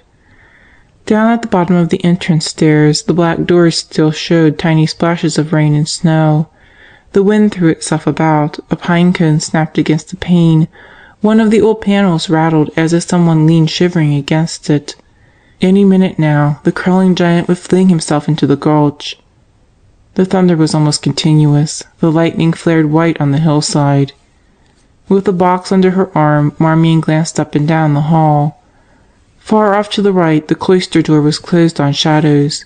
To the left were King's office, the diet kitchen, a ward or two, the wing where big Balsam Cassidy was returning to life as boisterously as he had gone about dying. The storm violence outside lent the place coziness. Nothing in the quiet setting to warn of murder. Nothing to tell the girl that this was a chosen hour, that her own safety was to depend upon her turning back up the stairs and forgetting the lab reports in her hand and Mrs. Topman's box under her arm. She hesitated, but only for a second. Then she walked down the dim hall to lay her slips on the chart desk. It was the vague thought that the night supervisor, Sister Ursula, might be in the wing that kept Marmion lingering. That and the fact of the storm being shut away somewhat by the flanking rooms. Waiting, she leaned against the wall. Once, long ago, on this very spot, a miner's wife had tried to kill herself because her man had been blown to bits up in the killjoy. The ghost still lived. When the door at her elbow opened, Marmion was startled. She had heard no voices inside. But now Dr. Hamlin came out. He had been the first doctor to hang out his shingle in the gulch, but he would not remember little Job's daughter. And King with his stethoscope around his neck. Then Miss Hennessy, who was always at loggerheads with everyone but her patients. She was wheeling a stretcher on which a young boy lay, wrapped to the chin. The small procession passed Marmion without notice. When she was asked, later, how long she remained there, she never could tell. She heard the creaky old elevator ascend to the second floor. If the clock struck, the small tinny sound was consumed by the storm. No one else entered or left the hall. She swore to that. No one until Lynn Baird came out of Big Balsam's room. She stood in the wedge of light for a second, looking back at her patient. Then she closed the door, and saw Marmion. She approached swiftly. "Do you know where Hennessy is?" "She just took a patient on the stretcher." "Oh, the broken leg. I've got to have Cassidy's medicine. I suppose Dixie didn't think of it with that horrible headache." "You took her place? That's sweet of you, then." "Not particularly. I have nothing to do evenings. Listen, if you stay with Cassidy, I'll run down to the pharmacy myself. King must have put out the medicine, and Dixie forgot. I don't like to leave the patient alone. He's too restless. But I've just cleaned out his tracheotomy, and I'm sure he'll be all right for a few minutes." Something within Marmion recoiled, as if she smelled food that had once made her very ill. But she couldn't refuse. "Of course I'll stay. Only hurry, won't you?" Clasping the corset box, Marmion went reluctantly to the end of the wing. She opened the door, and the suction of the lungs seemed to draw her into the room. Big Balsam lay as he had before, his head protruding from the clown's ruff of cotton. but this time his eyes were closed, and a faint blood color had crept deep into the flesh of his cheeks. Had the therapeutic measure, as Lynn termed it, been responsible for all this? "You are better, really better," Marmion said. She was close to him, but Big Balsam did not hear. She did not hear herself very clearly. The thunder smashed at the old building, shaking the very hillside on which it stood. She never knew how many minutes she remained there, beside him, before the gagging began. Only a few small bubblings at first, but terrifying to Marmion because she was alone, and because she remembered his misery of this morning, and because his head began to jerk away from the confining collar. "Help me." He mouthed the words noiselessly. "Don't struggle like that," she begged. "And don't be afraid. I'll get Sister Ursula or Miss Hennessy. You're all right." He nodded faintly. She started toward the door, but only a step. Before she could take another, the storm lashed viciously against the windows. The whole Balsam Mountain quaked. And the lights went out. Sudden, complete night fell upon the room, and under the stunning blow of it, Marmion stood motionless. She did not think for that first moment.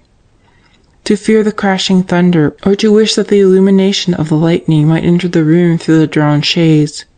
She did not think at all, until she missed the sound of the lung.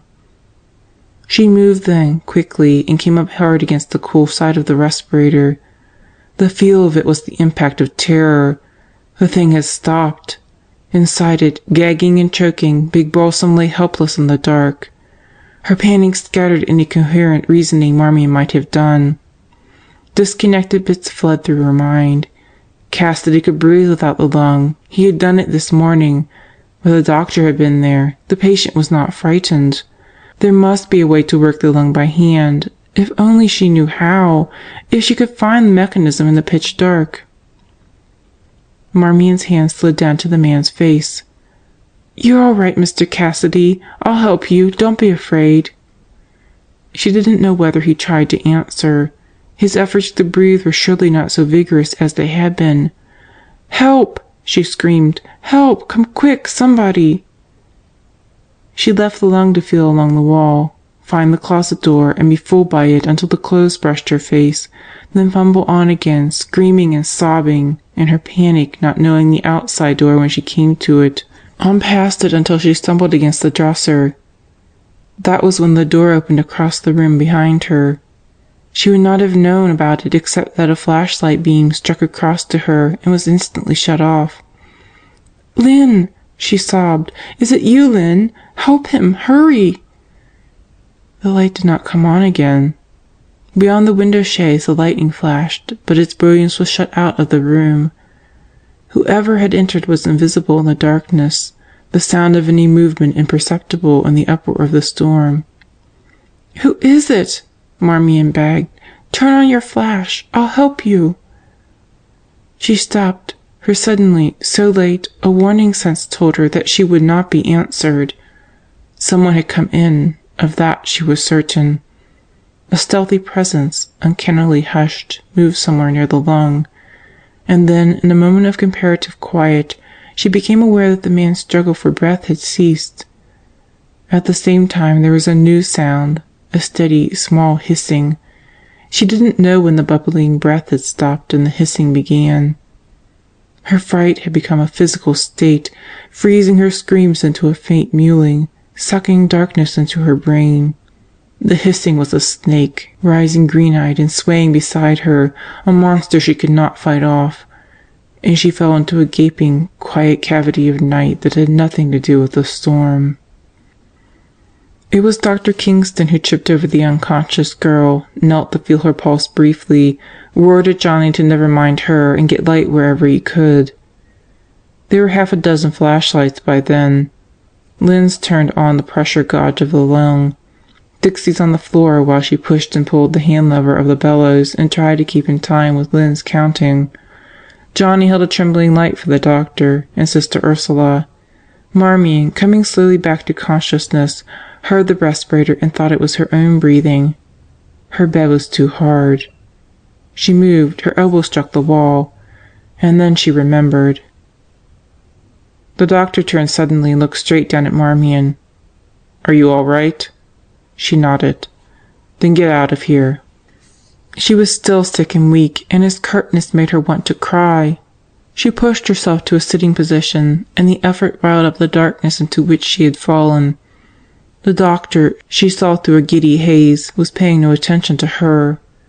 Dixie, doggedly working the hand lever, was a strange sight in pajamas and fluffy housecoat.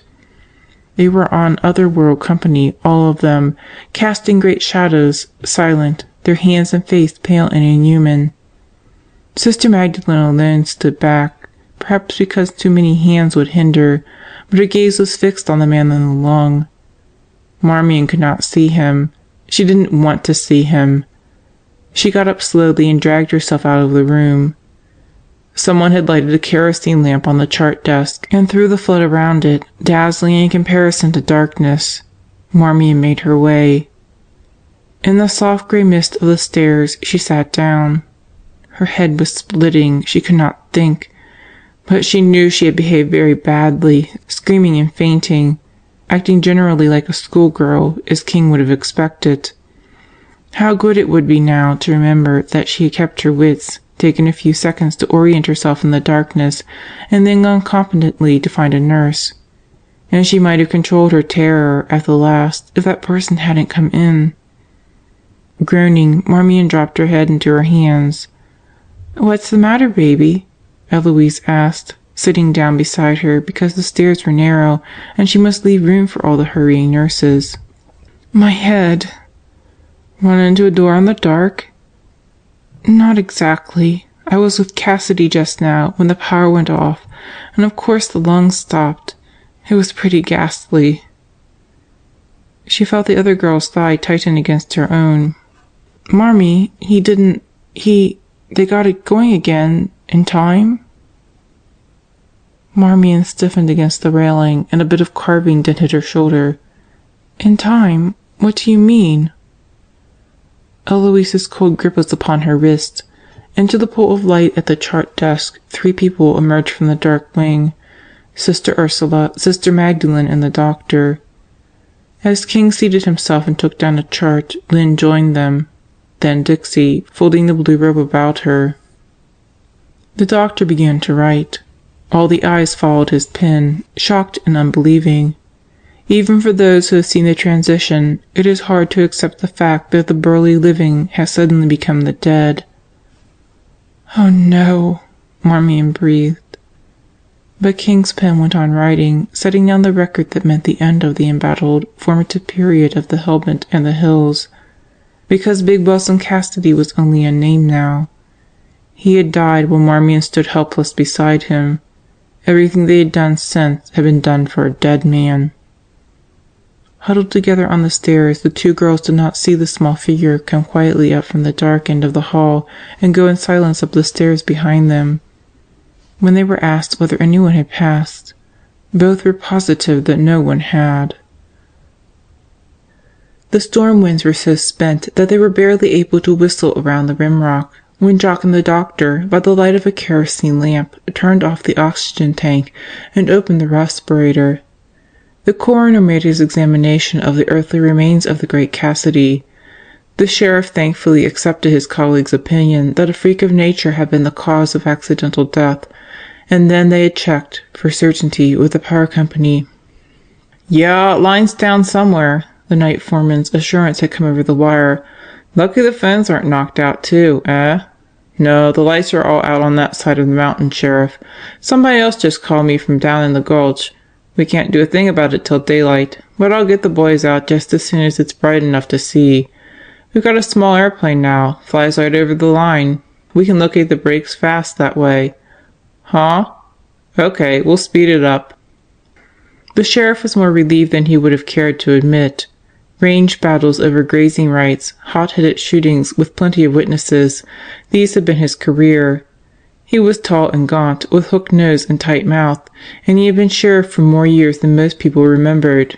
Too old, they said, to have run for office again, but he had gone in as usual on a landslide vote. In the hospital waiting room he sat writing carefully at a table where a kerosene lamp burned. Like the others, Marmion watched the movement of the pencil up to the sheriff's tongue, down to the notebook, to write blacker for a few words before fading into gray. He was putting down all the facts that had told him so precisely, adding them up into the sum total of the historic period his own life had spanned. The sheriff did not look up until King and Jock appeared in the open arch of the waiting room. The entrance stairs were a dark well behind the two white figures. All the silent people turned to look with the sheriff, although there would be nothing new to hear. Sister Magdalene and Sister Ursula were deliberately composed, Lynn interested as she would be in a critical operation, Dixie still frowning away her headache, and Marmion benumbed. "Done, boys?" the sheriff asked. King nodded. Everyone moved, relaxing. This was the conclusion of all the horror they had endured. But Marmion leaned forward, her face dark, her eyes nearly black in the lamplight. "I'm to blame, Sheriff. I lost my head completely. If I'd only been calm, run to get someone instead of groping around like that in the dark." Before the sheriff could protest, Lynn replied with the first agitation she had shown. "I know how you feel, Marmion, but if it's anyone's fault, it's mine. I shouldn't have left you with him. I should have waited until Hennessy came back, and then I'd have been there when the power went off." The sheriff turned over his notes. "Just why did you leave, Miss Baird?" Lynn's hesitation was slight, but Marmion caught it. She won't involve Dixie, the girl thought. She's too fair to put the blame on someone else. "I had to have Mr. Cassidy's medicine," Lynn replied. "I didn't think I'd be gone over 2 minutes. The pharmacy's just at the foot of the stairs in the basement." "How did you get the medicine other times?" Jock answered from the archway beside King. "I brought it up, Sheriff. I knew Cassidy's nurses couldn't leave him." "Then how did you happen to slip up tonight?" Sister Magdalene was like a mother coming to the defense of her children. "Miss Bryan had a terrible headache, Sheriff. She must be excused for any oversight. And Jock was not on duty after 7. Also, we had an emergency, a little boy with a broken leg.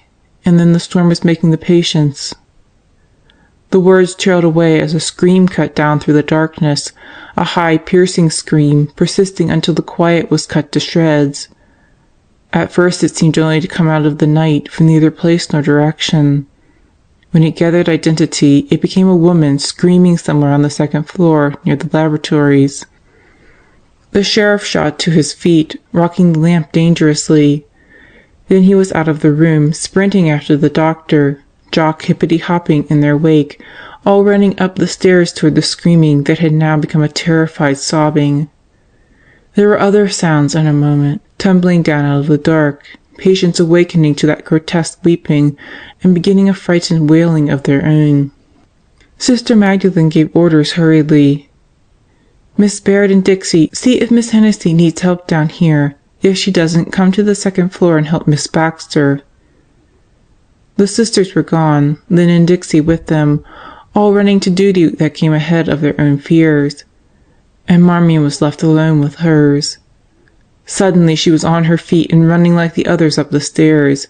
She stumbled on a step and skinned her knee, but nothing stopped her, not the dark lying everywhere between fitful pools of lamp and candlelight, not the fact that every step carried her nearer to the spot where someone still sobbed and moaned. They were over at the stairwell of the Crow's Nest, a group of excited people, and the object of their excitement apparently lay at the foot of the stairs. Marmion caught hold of Dixie, who was running past. "What happened? Who's screaming?" "Eloise. Poor kid. She found her." "Found who?" "Sister Judy." Dr. Kingston was coming toward them, carrying a small nun who lay limp against him, one arm dangling like a child's. She was in her good black habit and a fresh white coif, but the coif was not so fresh as it had been. Now there was blood on it. Miss Baxter slipped past King to light the way down the stairs, and the stain on the white glowed bright red. The stair rail was etched in black for a minute, then they were gone. Eloise's crying died away.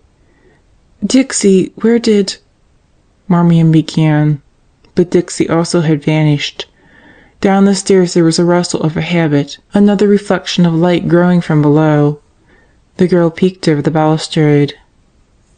Sister Polycarp, of course, in pursuit of trouble. The nearest door stood open a couple of inches.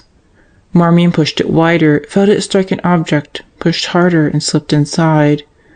Someone was there, breathing beside her, not in bed as a patient should be, but close in the very back room. A fuzzy thing brushed her elbow.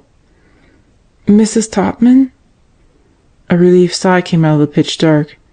"And who else in my own room? What on earth is going on here? Who knocked out Sister Judy?" "Knocked her out? Oh, for goodness sake! I never thought of that."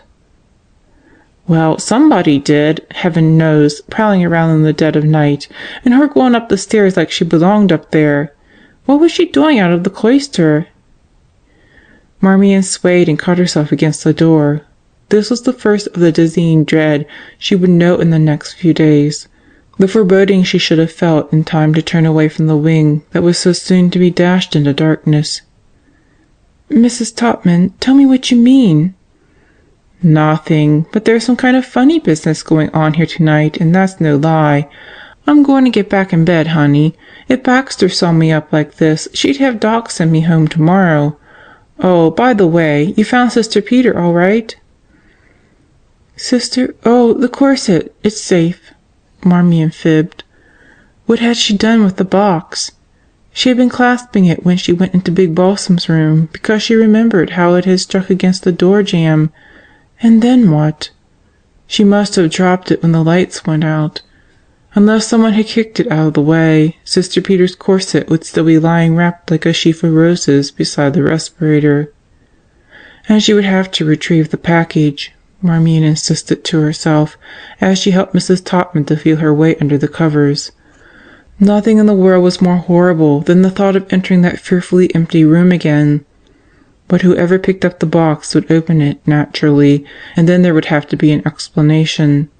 And dear old Sister Peter would be embarrassed to tears at a public display of her underpinning. Mrs. Topman was rambling comfortably on. "Melly wants Rollo and Roscoe, but their dad says it's got to be something manly. I'm sure glad the others come one at a time, so's we could name 'em. You leaving, dearie? Well, maybe it's better. You sure need your rest." Marmion let herself out into the dark hall. Sister Polycarp was not in sight. She could run down now to the quiet room, ask Miss Hennessy to come with her to find the box, but she didn't. She took a candle from the box on the chart desk, lighted it, and fled up the stairs to the crow's nest. Sister Peter's discomfiture was of small account compared to her own terrors. She was only halfway up when the candle went black out. The diminishing storm still whipped around the building, sifting in at every window, and it was the downdraft from the upper floor that had blown out the candle. But Marmion was not being reasonable. Scraping her shins wickedly, she groped up in the dark, saw a dimness at the far end of the rank of rooms, and ran stumbling toward it.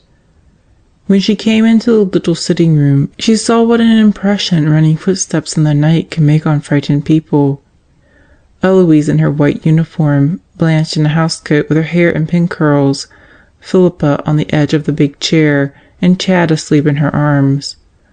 The three gave the illusion of being huddled together, their pale faces turned to the door. Blanche had picked up one of the gramophone records and was holding it like a missile in her hand. Philippa gave a long sigh. The storm wind rattled the sash as if someone tapped to gain their attention. Blanche laid down the record. "Ellie, you're all right?" Marmion asked. Eloise, her face tear-stained, was not nonchalant any more. She was like a child, frightened, sick, chastened but petulant. "Of course I'm all right." "But you screamed so." "Wouldn't you if you fell over somebody in the dark?" "I know I would, Ellie." "She'd been taking the x-ray of the boy's leg," Philippa said, as if this were a story she had learned, "when the power went off. There was no use staying down there. A nurse was with the boy.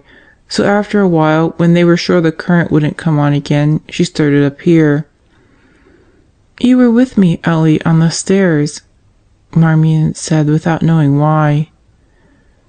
I went back to the lab after that, but they'd taken the boy downstairs, so there was nothing for me to do, and I started up here, and I tripped over her. Marmion slipped an arm around Ellie, and then, because no one spoke, they heard the running on the stairs, then along the rubber matting. Blanche leaned toward the candle, her lips pursed to blow it out. Before she could blow, the steps reached the doorway. It was Dixie, who had been running and flopping mules, taking a chance on a turned ankle. If there hadn't been a light, I'd never have come, she panted. There's been too much going on up here tonight. That was what Mrs. Topman had said, but instead of Marmion, it was Philippa who asked the question. Like what? Like Sister Judy coming up here and finding the master switch disconnected, and somebody jumped her in the dark. The small group tightened, one moving a fraction nearer to another. When Chad whimpered, his mother tucked the blanket closer around him. "Dixie, what do you know about the master switch?" Eloise asked hoarsely. "Don't hold back. Tell us." "Baxter told me. She was with Sister Judy when the sheriff questioned her." "I'm cold," she observed irrelevantly. The little room was warm and stuffy. Blanche pushed forward a footstool and she sat down, shivering. "I don't know why Judy thought of the switch, but she did. She got up and dressed and took her flashlight and came to look. And the switch handle, it fits tight into the connection. But it was dangling loose against the wall. It's right out there." The girls drew even closer together. Not 15 feet away, in the attic darkness, beside the dim old gable window, was the master switch that controlled the entire intake of electric current for the hospital. Hold that switch and you plunged the whole building into darkness. Someone had done it tonight. If someone pulled the switch... Eloise's stiff lips could not finish. "Yes," said Dixie. "If someone pulled it, then it was because that someone knew the respirator would stop without current, and Cassidy couldn't live. But whoever did it would be 2 floors away, safe because everyone would run away to Cassidy to help." Neither could Dixie finish. She could have put it all into one short word: murder. But the word was too terrifying to utter, too secret and menacing. "The switch isn't near the stairs," Marmion whispered. "How could Sister Judy—" "She was attacked over here, right here, and she lay in the dark for a long time, and then she says she fell down the stairs because she was running too fast." Dixie's whispers overlaid, for a moment, the sound of the steps coming up the stairs, heavily. Blanche leaned swiftly forward and blew out the candle. "I want to talk to that girl again. P.S. How do I get to the 3rd floor?" The sheriff was not merely asking for information, he was demanding. The doctor, seated in his old-fashioned office chair, his feet resting on a desk drawer, was a good deal like a Buddha with a candle burning before his shrine. "Have you thought of walking boldly up?" he suggested. "Come with me." The doctor and the sheriff reached the foot of the crow's nest stairs just as a large puddle of flashlight beam flowed past the sitting-room door.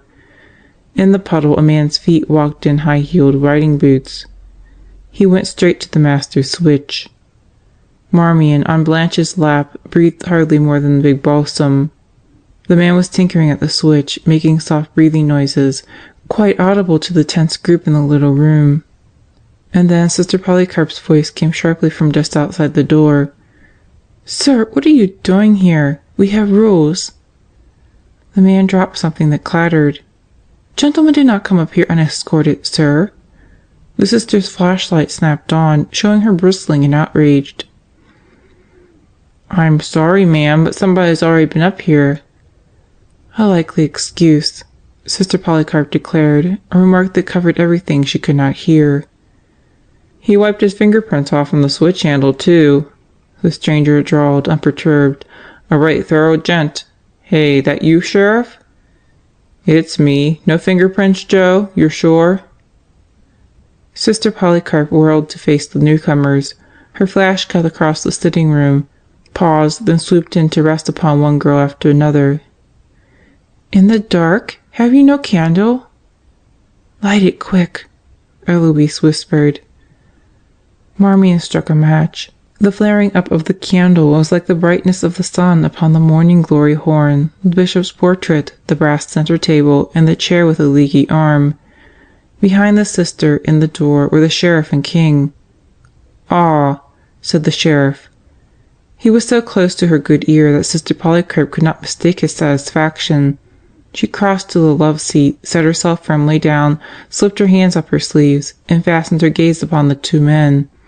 "Now," she said wordlessly, "badger these young ladies if you dare." "Here, Sheriff," Dixie invited. "I'll sit on the floor." The tall old man folded himself onto the chair.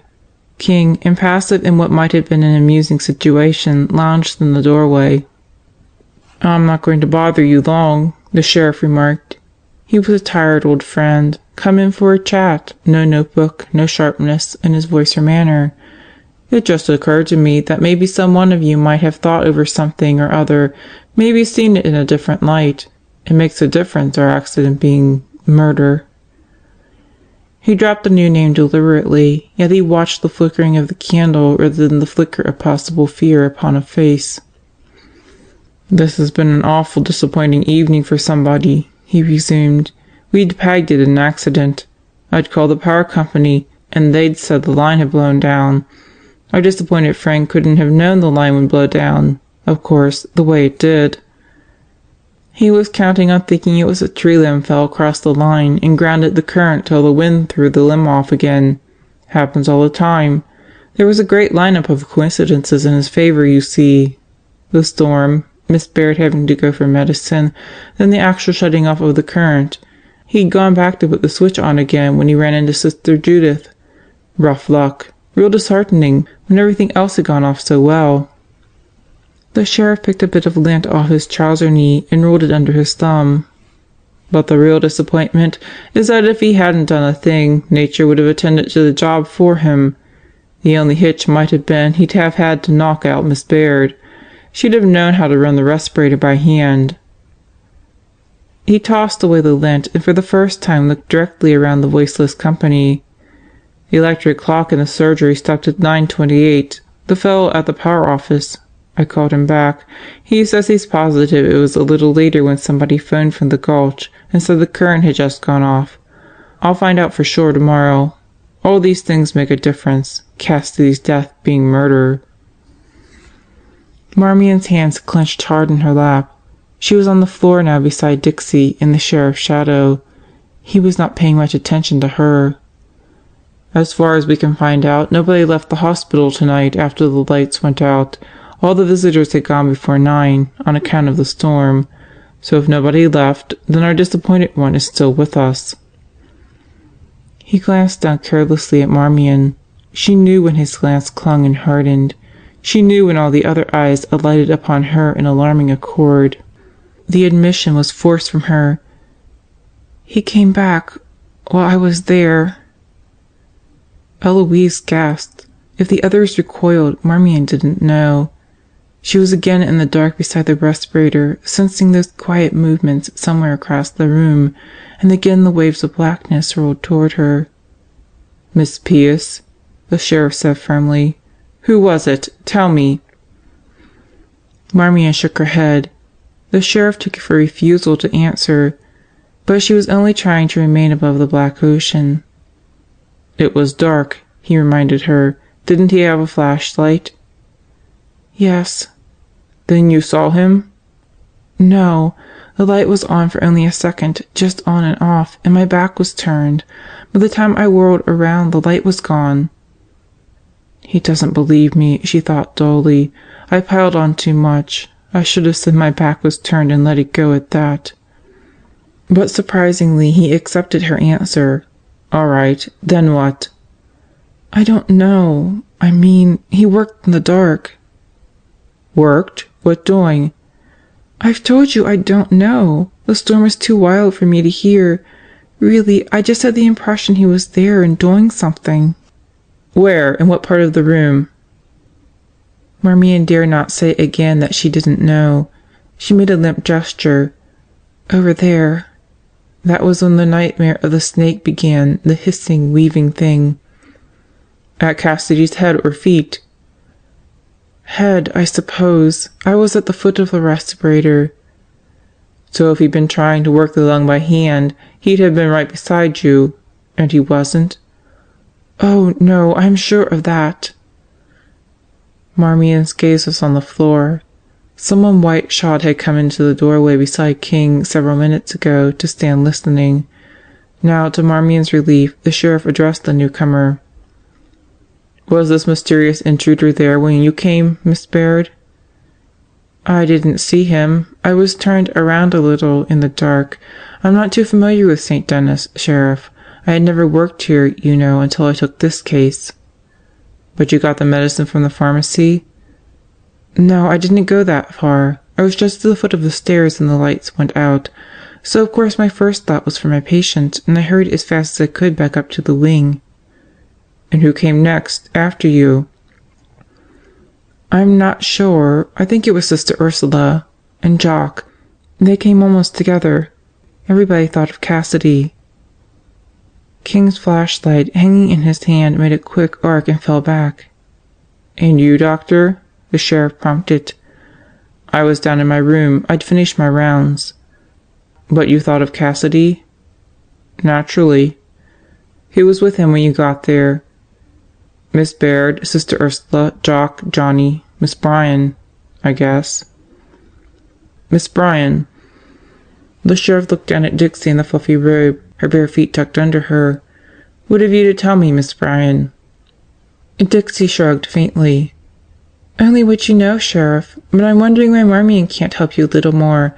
I shouldn't think it would be too hard to tell whether the mysterious person was a man or a woman. No, no, Marmion wanted to scream. Don't make it any harder for me. Nice, dear little Dixie, don't be so undear. By the rustle of the uniform, for instance, the nurse was going on. A nurse's skirts aren't like the swish of an orderly's fresh trouser legs, and she uses bath powder, usually. It wasn't either, Blanche burst out. Everyone jumped. The sheriff turned to her with interest. Wasn't who? Johnny. He's our only clean orderly at night. Eloise smiled. She means Jock works all day. His whites wouldn't be in shape to swish by evening. But I couldn't hear anything, Marmion insisted. The storm. If he'd come in from outside, you could have smelled wet clothes, Dixie prodded. I didn't. Why do you keep saying I know when I don't? Cassidy was murdered. Somebody hated him that much. I did. I hated him. But I wouldn't protect his murderer. Sister Polycarp was instantly on her feet. But it was King who knelt beside the hysterical girl, jerked her erect, and slapped her face smartly. Marmion gasped, her fingers going to her stinging cheek. But she was quiet. The only noise was Blanche's frightened whimpering. The sheriff spoke earnestly. Miss Pierce, the person who came into that room had an excellent reason for keeping mum. If he wasn't guilty in some way, he'd have identified himself to me long ago. I think he'd pulled the switch or knew who had. Later he attacked Sister Judith. He's already killed once. The punishment wouldn't be any worse for 2 murders. Don't you see you're asking for trouble? I'm not, Marmion sobbed in a hoarse whisper. I don't know anything. I didn't see. I didn't hear. There was something, if only he would allow her to think. She dared not cry aloud, not with King's big hand opening again. Sister Polycarp intervened. She's been talking enough for tonight, Sheriff. Where are your beds, Miss Campion? In there, sister, Eloise quavered. Mine has the teddy bear. Chad had awakened and was crying lustily into his mother's shoulder. Blanche on the floor hiccuped without tears, watching King warily. Someone knocked an Uncle Josh record off the table and it rolled out of sight. I'll just get out of here quietly, the sheriff suggested. Sister Polycarp in the bedroom door turned. "Not without escort, sir. Miss Baird, see that Miss Pierce gets to bed. Come, sir, and walk slowly." She marched out of the room and down the rubber-matting trail, closing doors firmly ahead of the sheriff. She seemed to forget that she was leaving another gentleman, unchaperoned, behind her. But the doctor was not in a mood to linger. Almost on the sheriff's heels he was down the stairs. Because he remembered his notebook lying on the table by the lamp, the officer returned to the waiting room. Even his pencil still lay where he had dropped it when he heard Eloise scream. But he halted in surprise on the threshold. Sister Magdalene was there, waiting with the patience that goes beyond mere lack of restlessness and becomes a virtue in itself. She stirred when he came in, watched while he picked up the notebook and dropped it into his pocket, and seated himself away from the light. She was thinking of how he had come once before in the middle of the night, and in a storm as vicious as this one, many times, of course, to investigate other accidents, but only the once like that. They had been younger then, both of them. If sorrow was sharper, physical strength had at least been better able to endure shock. 30 years, isn't it, sister? She nodded. Sympathy rather oddly softened the man's weathered face. She was comforted to know he remembered also. 29 last April. It was spring. A spring rain. A spring rain, a freak of nature, the sheriff mused. The horse slipped on the slick mountain trail. I've had it happen to me. But Father Anthony fell harder than I ever did. He raised his head and looked across at her thoughtfully. Those were tough years for the priest, sister. I remember one over in Popple Run about that time. Used to carry a gun when he went out on sick calls at night. A kid jumped him once, just for a joke, and came mighty near to getting shot.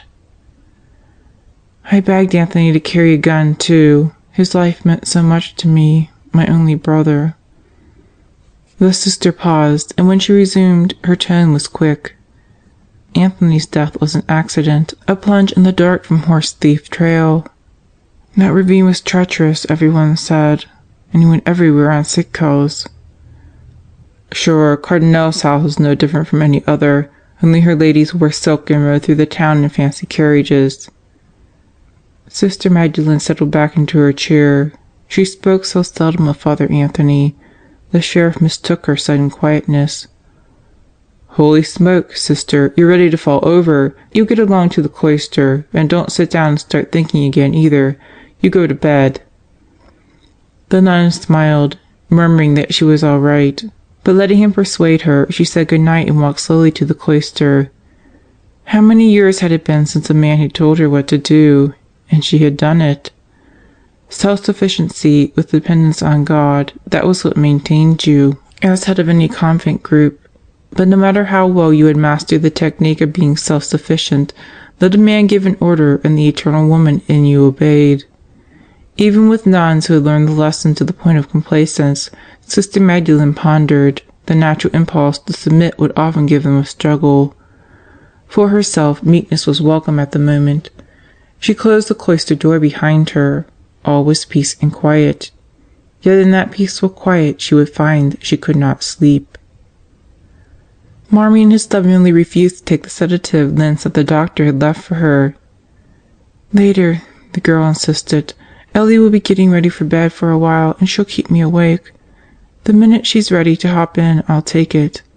Well, make it soon or you'll be asleep half the morning, Lynn remarked, and went away.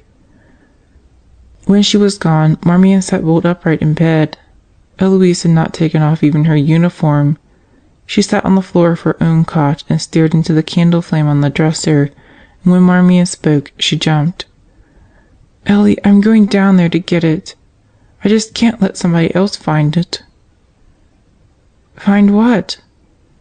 Sister Peter's corset. Sister Pete's what? Honey, you're delirious. Marmion did not want to get the giggle and perhaps go into hysterics again. But the story was funny, as she told it to Eloise.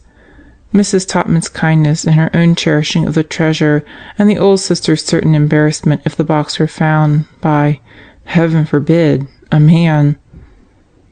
Look, I'll go, Eloise said. I'll get the dram thing, and be done with it. Here's your pill. Down the hatch. That's the girl. Afraid? Why should I be? But it's so far down there. And dark. Ellie, let me come.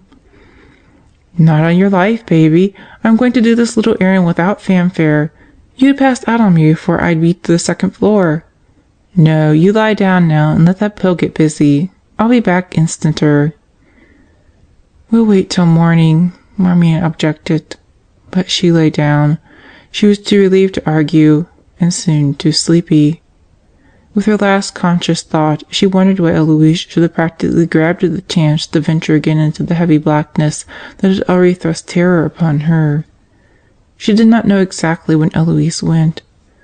She didn't know that someone came softly into the sitting room, hesitated, listened to her own regular breathing, and then went away. The quiet feet made noiseless descent where Eloise had gone a few minutes before. Downstairs, the girl had entered the horribly vacant room where Big Balsam Cassidy had died. Like Marmion, she neither saw nor heard anyone behind her. The storm was calmer, but the sound was only a faint rustle, and there was no light to see. No one could identify a rustle of the night itself. Nothing else touched her until the dawn broke, and the rosy light made a flame of her hair where it spilled upon the floor. Eloise stirred when the sun touched her. Then she sat up.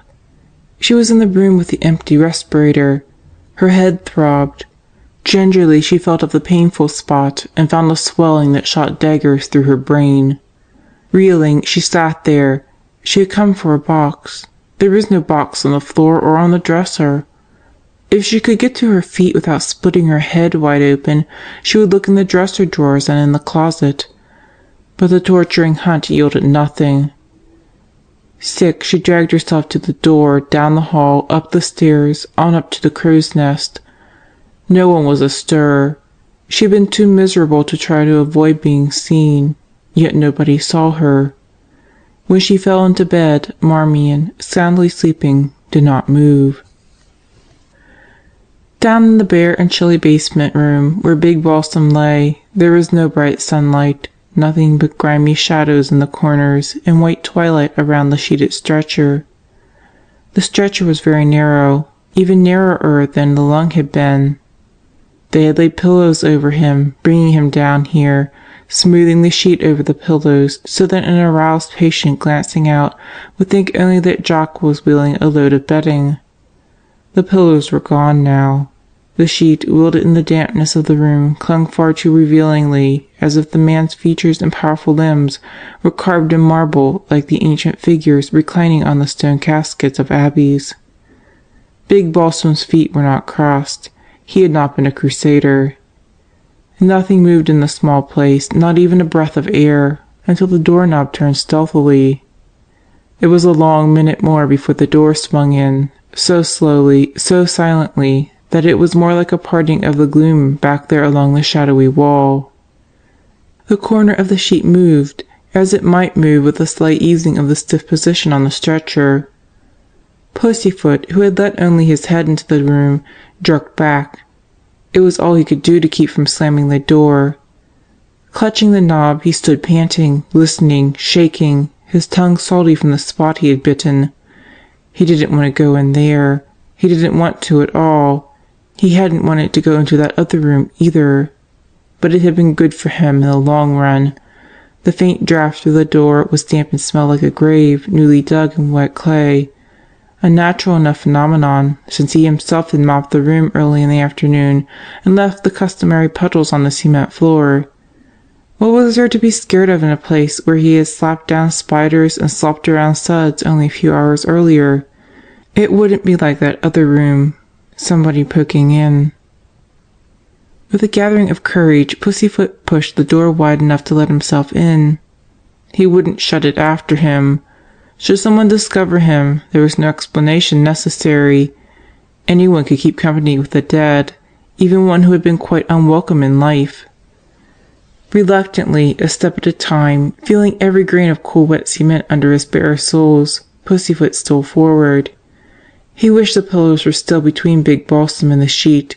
He wished he had never come in here. But more than anything, he wanted to look once more at Big Balsam. He shifted the box under his arm, the box that looked as if it might contain a dozen long-stemmed roses. Then, furtively, he took hold of the smooth, wide hem of the sheet and lifted it back. For the better part of the past 2 hours he had thought over what he would say, contemptuous, biting, uncautious things that had dinged at him for years and never dared come out. He would say them now, probably in a whisper, but with venom.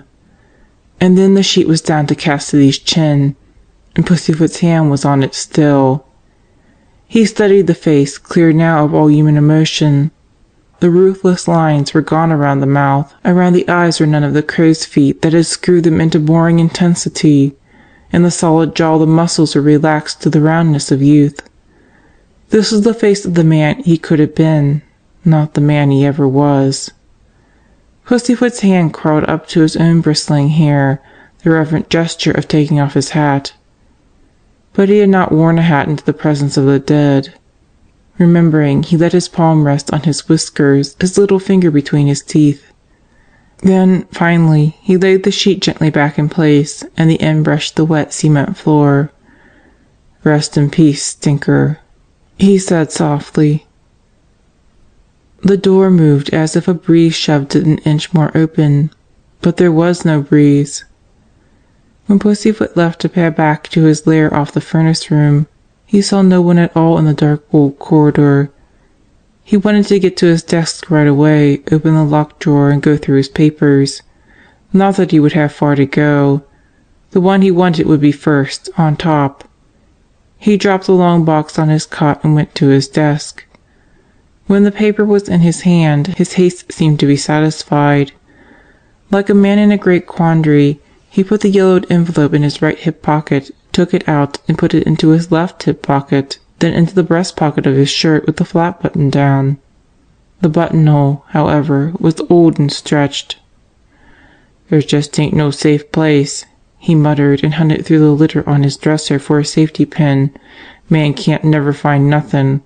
By golly, tomorrow I'm going to buy me a safety pin, whole dang package of safety pins." But he didn't. He had no opportunity. The dawn had lost its rosiness, and the white-faced cattle on the hills were getting up to begin their first nuzzling in the sticky snow that had followed the October thunderstorm, when Mr. Wilkins was aroused by an insistent knocking on his door. Pulling on trousers and sweater over his nightshirt, he went to admit the sheriff. A few minutes later they walked across the road to the small ruined chapel. The little place had been scorched by fire, then partly torn down, leaving one room still intact. What had been an inner partition, gay with flowered paper, had become the outer wall, and the heater that once had warmed both rooms stood with its rump jutting out like a kibitzer, fascinated with what was going on inside. At this hour every inch of the roof and piled lumber was decorated with wet, melting snow. The sheriff was not interested in nature's cosmetics. He followed Mr. Wilkins onto the porch of this odd remnant, bending to clear the sign which read, "Charity Chapel," in red that had run a little. He saw the old preacher push open the door that was never locked and step together into morning twilight. "You see, there it is," Mr. Wilkins said, "just as I laid it down. I even remember the passage I was reading. 'Look not mournfully into the past. It comes not back again. Wisely improve the present. It is thine.'" The book, as he said, was lying face down on a small table that in other days would have been called a center table. Beside the table was a wooden rocker padded with a thin cushion of no color. Kitchen chairs of many designs were set in neat rows, a bench or two against the wall. The place smelled of barrenness, of dim old dust sifted into the wallpaper and around the pictures, hung almost touching one another, small black frame pictures of people in clothes of forgotten decades, stiffly sitting to have their portraits made. On the table, touching the book, was an electric lamp. Mr. Wilkins, his white hair mussed and his eyes still swollen from sleep, reached out to turn on the lamp. There was only a fruitless click. "I was sitting here, reading, you see, when the current went off. But my flashlight was in my pocket. I used one crossing the road at night on account of the ruts. So I turned it on to see the time." He smiled faintly. "One might wonder why time could be so important to me. And your watch said? 9:37, exactly. Your watch was right? Always, Sheriff. I check it every day with a new whistle at the brick kiln. I haven't had to set it in nearly a year. Although Mr. Wilkins had just done the same thing, the sheriff reached out and clicked the lamp button. 9 minutes for murder, he mused. 9 minutes that could have been golden. Yeah, if you'd been able to get the switch connected again without discovery, nobody would ever have asked whether the lights went off in the gulch and the hospital at precisely the same minute. But Sister Judith had to trip him up. I didn't mean quite that. Mr. Wilkins picked up the book, closed it, and ran his finger along the back. It will be hard for her. Sister Judy? I wouldn't say so. She'll just get a day's rest that she needs anyway. I refer to Sister Magdalene. The preacher's eyes were on his finger as it rubbed the book. I must remember not to lay a book open face down. It cracks the binding. Rather abruptly he turned and stepped out onto the porch. Across the road a cow bawled. Houses, set in no sort of order, settled against the base of the cliff, which in its turn was the base of Balsam Mountain. The vertical crag also was the rim rock holding back the terrace upon which the hospital stood. Early visionaries had seen beautiful residences nestling upon that mountain. Their only error was in mistaking the side of the mountain upon which the nestling would be done. On the far slope, Balsam City had been built. In Gopher Gulch, none but a lumberman's axe had ever been set to the pines. We all came together, Mr. Wilkins said reminiscently. Sister Magdalene and Mr. Cassidy and I, and of course Cardinal. Of course? From Big Balsam's viewpoint, but in her own right, also, she was noteworthy. You remember her? The sheriff had forgotten how Cassidy's name had been linked with Cardinal's, not that it mattered now. For an instant, standing in the bright sunshine, feeling the natural lift of the clean, tangy air, he wondered whether, after all, it was so imperative that he stir the decay of the past, find what had come out of that rottenness to kill the man. That the thing stemmed from the past, he was certain. Who would be moved to unpremeditated murder by the sight of a man struggling for life in a respirator? No, it had been planned, brooded over. Look not into the past, it comes not back again. Something like that, Mr. Wilkins had read in his book. But when the past lashed out in murder, when the law was your business. The most beautiful woman I ever saw. Cardinal? The sheriff caught up a phrase of the old man's recollection. Yes, she had magnificent red hair. I think it was from the hair that she took her name, Cardinal Red. None of those women ever used their right names. Remember her place, Sheriff, up Horse Thief Trail? The sheriff brought up the detail that lingered in his wife's hearsay memory of Cardinal. Yellow taffeted curtains. The curtains had hung to the floor, the envy of every woman who wore calico and hung scrim over her windows. But the envy had died when Cardinal's blood stained the hem of one curtain a thick and ugly brown. There was another facet to the Cardinal's story, the sheriff remarked. Father Anthony, Sister Magdalene's brother. Anthony Dumont? He brought the last sacraments of his church to a girl dying in Cardinal's house, but when he reached the house, there was no dying girl, and no one would admit to having called him. Strange that on his return from a bogus call, his horse should slip, and they would tumble together down that vertical madness. The sheriff, remembering how he had been obliged to go to Sister Magdalene and tell her of the accident, did not at once comprehend the meaning of a small orange point that flashed suddenly on in a house across the road. By jolly, they fixed the power! The boys sure didn't waste any time. You keep in mind what you've told me this morning, Reverend. There'll be an inquest, and you'll be called on to testify. Mr. Wilkins appeared to be slightly puzzled, and the sheriff added, as he started toward his car, "The lamp going out, you know. Looking at your watch." "Oh, to be sure," the preacher assented. The sheriff, maneuvering the car into a turn, speculated briefly upon the capacity of death to nibble away whatever secure foundation a being had managed to build under himself. Mr. Wilkins seemed to have no safety but his faith this morning. Sister Magdalene last night had been the same. Even the sheriff's faith, a practical one based on the eventual triumph of the law, was quailing before the fact that Big Balsam Cassidy had always been his own law, and the mystery of his death might never yield to another. He drove as slowly as his conscience would allow him around the mountain and up to the hospital. Gus only had climbed the long hill an hour after dawn and taken Big Balsam away, but no hearse could hold the thing that seemed to have wings, that hung in every corner, crouched just outside of every door, flitted behind everyone who walked alone through a deserted passage. Marmion, working in the laboratory, desperately trying to keep her mind away from what Eloise had told her this morning, tried to dwell on the story of Sister Judy's adventure that was going the rounds. It was a fantastic story. Sister had gone to the crow's nest for some reason as yet unexplained, and straight to the master switch. She had had an instant to see that the switch was loose. Then he had come up behind her, unheard. He could see her plainly because she was standing against the aura of her flashlight. He caught her veil and wound it firmly around her face, then laid her carefully down on the floor. She had heard the click of the switch being thrown back in place. Then he was gone. The storm had covered his departure, but the little sister had been too terrified to move.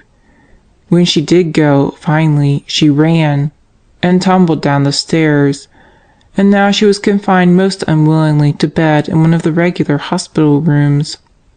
And Eloise had been struck down last night because someone thought it was Marmion who had come back to get her box. But why? Who knew she had had the box? Marmion's hand trembled on the adjusting screw of the microscope, and the black pepper corpuscles grew hazy in the slide. "Don't tell," Eloise had urged while she reeled into her clothes this morning, and Marmion had agreed. Eloise could not identify her assailant any more than Marmion had, or Sister Judy, and the admission of her prowling would only bring a reprimand from the sheriff, and most likely from Sister Polycarp. So Eloise had combed her hair gingerly, keeping away from the sore tenderness on the back of her head, and put on a faint touch of rouge, and tucked a scarlet handkerchief into her white pocket to pick up the color in her cheeks. And Marmion, wondering where Sister Peter's corset had gone, worked very slowly in the laboratory, trying to avoid mistakes. "You are asking for trouble," the sheriff had said. "But how could you identify a figment of the night?"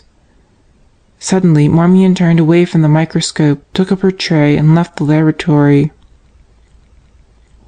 Down in Sister Judith's room, King was leaning on the foot of the bed.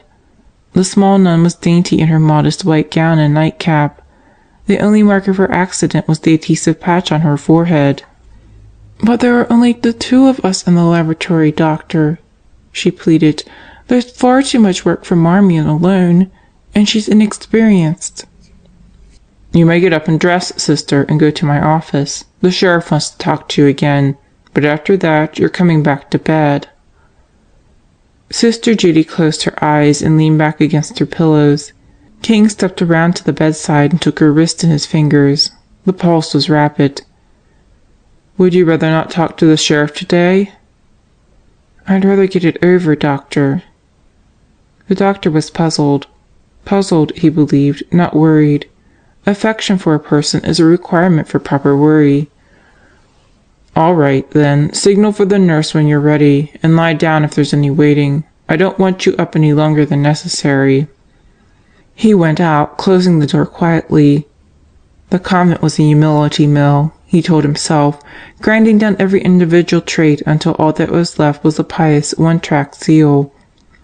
At intervals the track swung around to him, and he would find on his desk various books and pamphlets which he dropped into his wastebasket without reading, all but the ones he knew belonged to Sister Judy.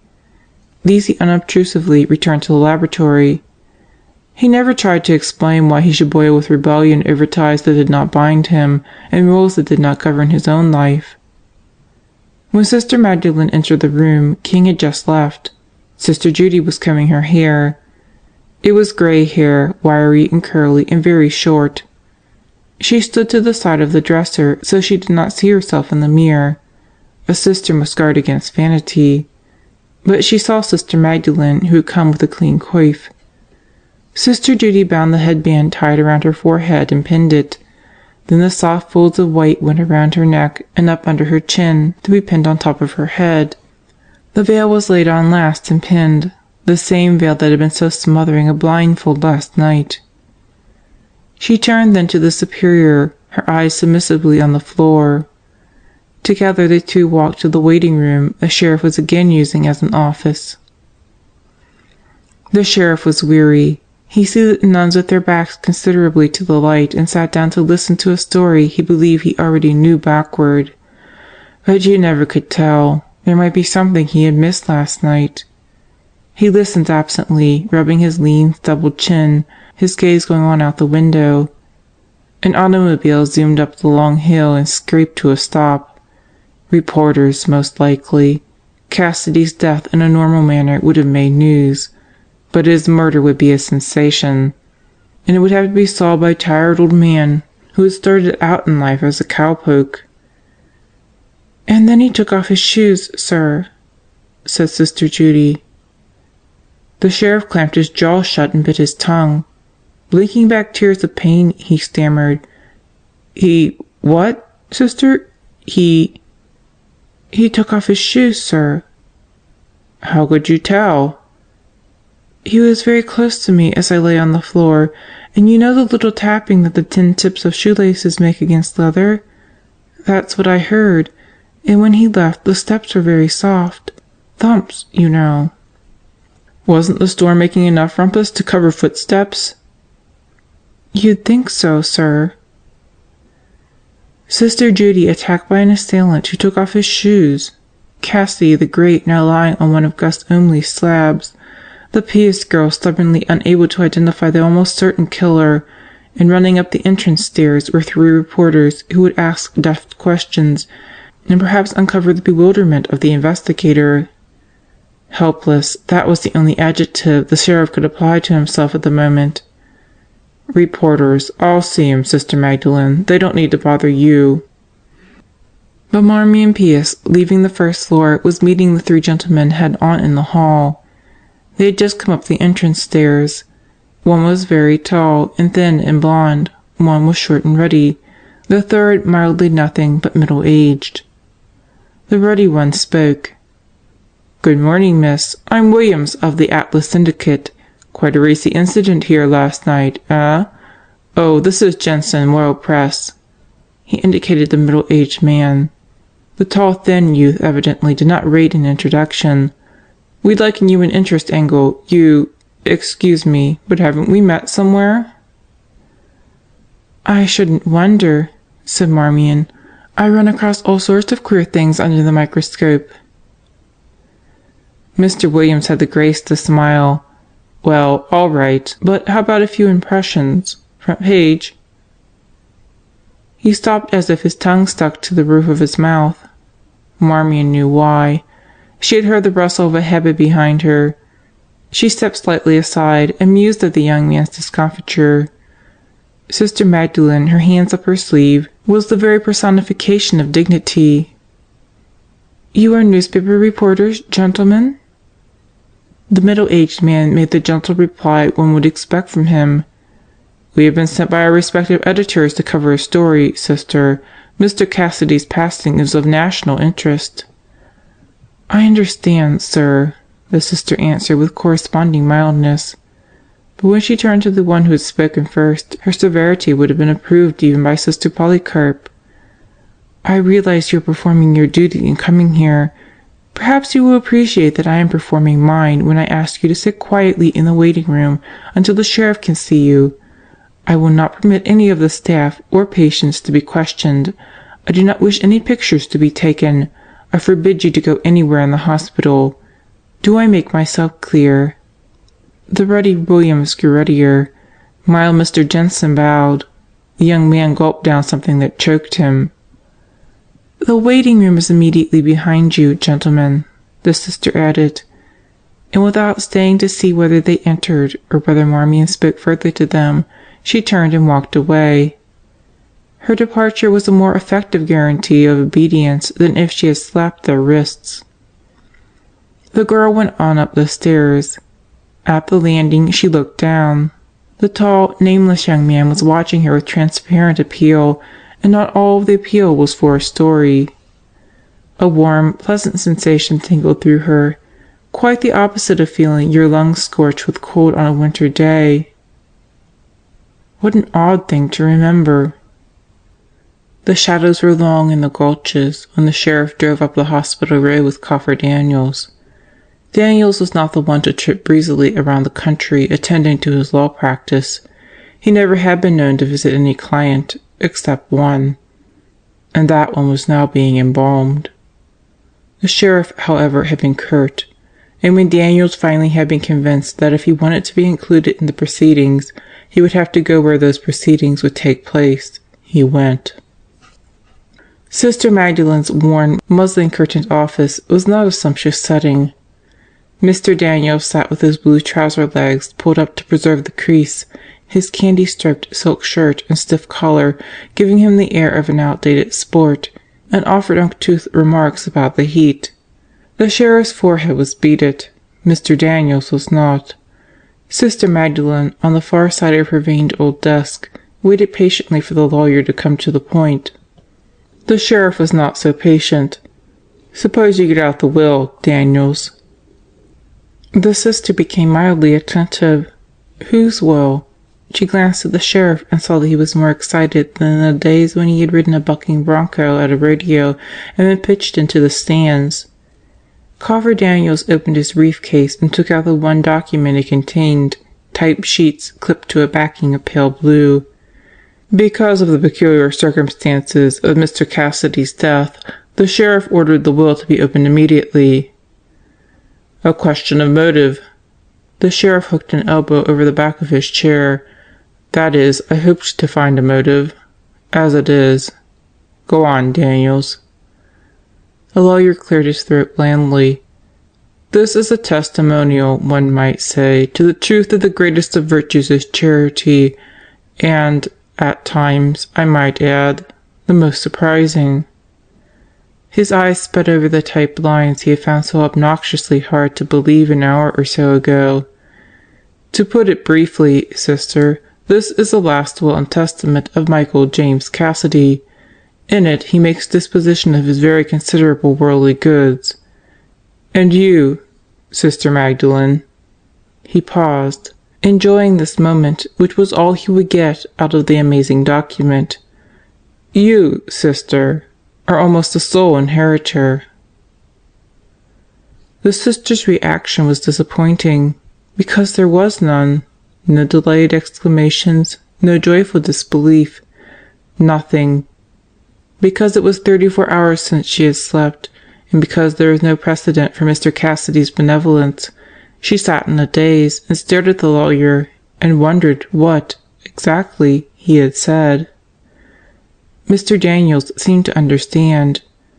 "You are practically the sole inheritor. The other bequests are of small importance." When he paused, the nun said, "It was very kind of Mr. Cassidy to leave a legacy to St. Denis of the Hills. I cannot own property personally.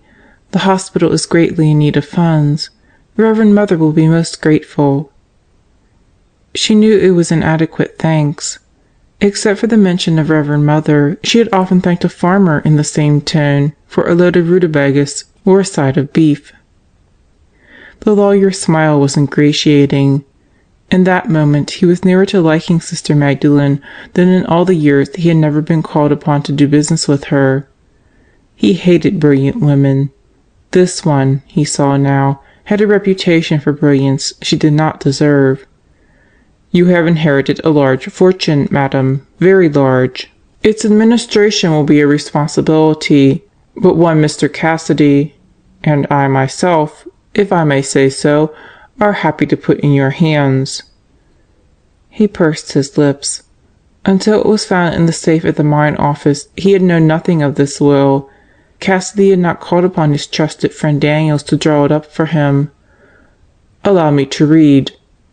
In consideration of my long-felt desire to render assistance to the hospital known as St. Denis of the Hills, I hereby give, devise, and bequeath to this organization all the rest, residue, and remainder of my estate of which I may die possessed, or to which I may at the time of my death be in any way entitled, the estate to be administered under the personal direction of Sister Mary Magdalene Dumont.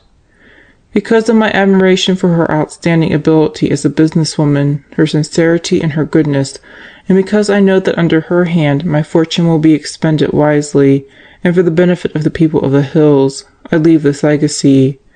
I ask that she, in her Christian charity, pray for me. Pray for me. Out of the well-turned phrases, Sister Magdalene caught the familiar entreaty. Big Balsam had seldom taken the name of his Maker except in profanity. Now he was putting forth the handmaiden to speak for him. She could understand that. Prayer is so practical, so precise and simple. But the money, that was different.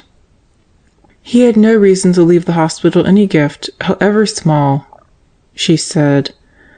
Money, so provokingly necessary and of such exaggerated importance when there was little, could not come so easily. "But it is not small, madam," Mr. Daniels protested.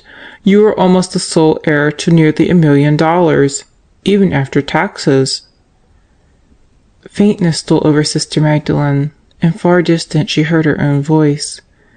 Mr. Cassidy owed St. Denis nothing. It was extremely kind of him.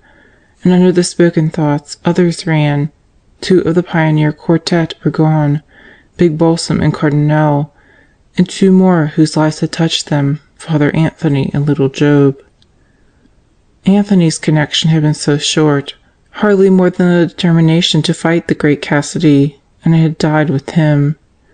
Only one tie had bound together that small divergent group, the fact that they had come west at one time. Now there were only Mr. Wilkins, peacefully amounting to nothing as far as the world could see, and herself. Little Job's daughter, Marmion Pearce, did he leave her a bequest, perhaps? The sister asked. Mr. Daniels pretended to search the pages, a superfluous pretense, because every disgusting word was burned into his brain. No, it seems Miss Pearce is not mentioned. Well. He flipped the document back into the briefcase and arose. "May I be the first to congratulate you on your good fortune, and also may I offer my personal interest as well as my professional services? I shall save you every unnecessary concern, dear sister, of that you may be certain. Yes, well, I'll enter the will for probate as soon as possible. Let us not postpone the enjoyment of our blessings, sister?" He could have been reciting The Village Blacksmith, so far as Sister Magdalene comprehended. Words fell upon her ears, a hand clasped hers. She walked with the 2 men to the office door. She would have to be alone soon. They left her, but in a moment the sheriff, having shed Daniels, was back. "Sister, I don't quite know how to congratulate you. I had some nice remarks all roped, but I can't get my tongue around 'em." He grinned. "This business has sure throwed Daniels." The sister nodded. "We don't understand his charity, which only proves how little we understood the man." "Well, we all want money, for one reason or another, so we figure the fellow that has it, he's got the world by the tail, up on a pedestal." "And a pedestal is very small to sit on. There's no room for anyone else." "Now that's what I mean, sister. Cassidy never had a home, even if he had the biggest house this side of Denver. This gulch, right here, was as near to being home to him as any place. I expect that's why he did it." "Why he did what, Sheriff?" "Put the clause in his will that Daniels didn't read you. It said he's to be buried in the old cemetery here in the gulch, and his funeral's to take place in Charity Chapel." A few minutes later, Sister Magdalene climbed the path to the hospital chapel. The day was cloudy and still. The backfiring of the sheriff's car going down the steep road shot holes in the quiet. At the chapel door she paused. The hospital cut off her view of the gulch, but the broad old hillside was there opposite, faintly dented by the prospect holes that had named Gopher Gulch. At its base a small section of Little Balsam Creek shambled along, black between black meadows of overflow mud, all refuse from the hell-bent mills, where the gold was taken from the slime, the gold that was to be hers now. She remained a long time in the chapel, having spoken to no one of the great good fortune that had come to St. Denis. And yet, before she was far into her thanksgiving, the news had travelled. The boiler room was a vantage point for Pussyfoot Rayburn. Not only was it directly around the corner from the pharmacy, where almost every nurse could be seen at some time of the day, but its shoulder-high windows looked out upon the front drive. When the sheriff's car pulled up to disgorge the sheriff and Coffer Daniels, Pussyfoot had hastily disposed of his repairs on a thermostat, caught up his hedge clippers, and was trimming the bridal wreath under the office window about the time Mr. Daniels opened the briefcase. He heard everything. Only once did the clippers pause entirely. That was when Big Balsam's plea for prayers fell from Daniel's dry lips. Him, of all people, asking her for prayers. His arm made a long wiping motion across his mouth. When the clippers snipped again, they cut the bridal wreath to the quick. A bit of news to Pussyfoot was of only half value until he could recount it. Sometimes you had to pick your hero with discrimination in order to get the most out of your big man moment, but not so with the tidings he carried now. Anyone would marvel.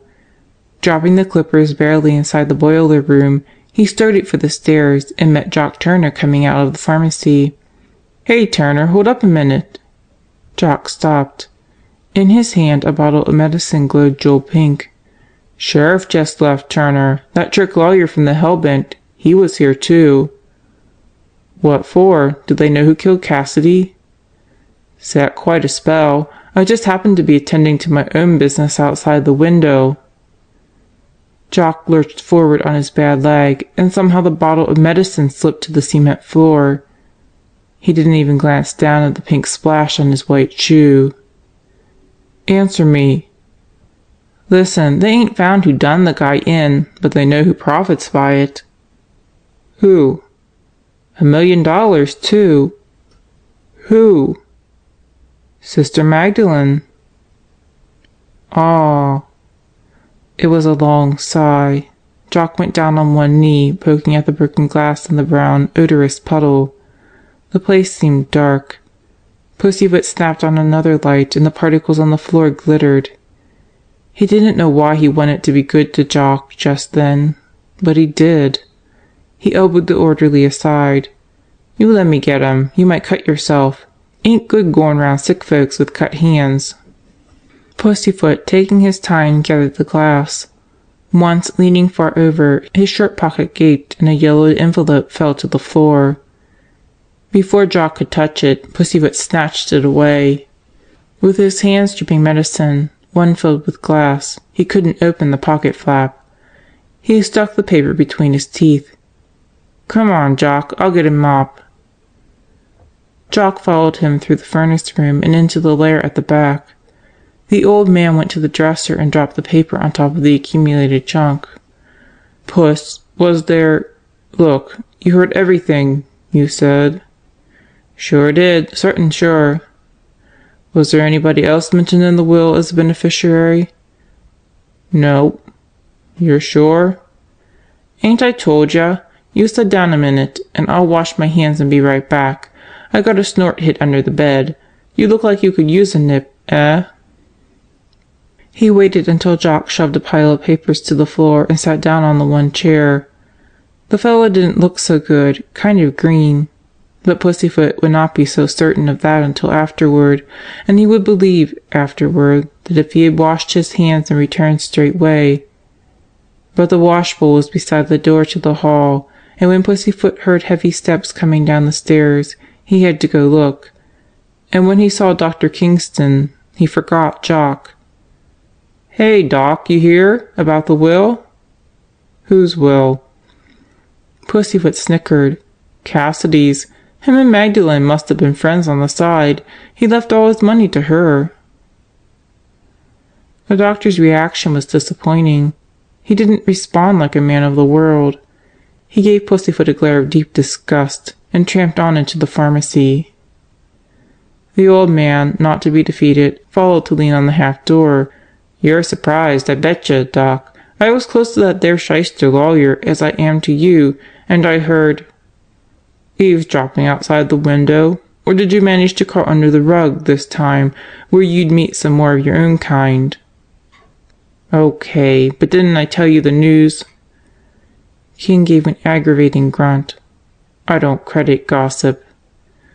"This ain't gossip. Didn't I hear him licking his dirty hands like he was the high smack dab up in heaven? Why, that yellow claim jumper, he was nothing but a bullying, murdering sneak. And scared? Listen, who am I? Nobody. But he'd—" Pussyfoot's jaw dropped. His tongue flashed out as if he would gather back the words he had just uttered. Trying to impress King, he had gone too far, and Jock, he saw, had come around the corner, white as a dead man. "Go on, Rayburn," the doctor suggested. "He'd what?" Pussyfoot cringed, sidestepping to the turn of the hall, where he looked back with imitation jauntiness. "No skin off of my nose if he wants to bury his money in the Gopher Gulch. Burying himself here, too. What you think of that? Rest in peace." Jock limped slowly into the pharmacy. He and King shared a silence that somehow impressed them both as irresolute. They could have called to Pussyfoot to come back, or gone after him into the furnace room, or even expressed their doubts of the old man's news. But they folded their arms on the workbench, and between them lay an invisible thing neither would touch. "It's true, I guess," King said finally. "I guess so.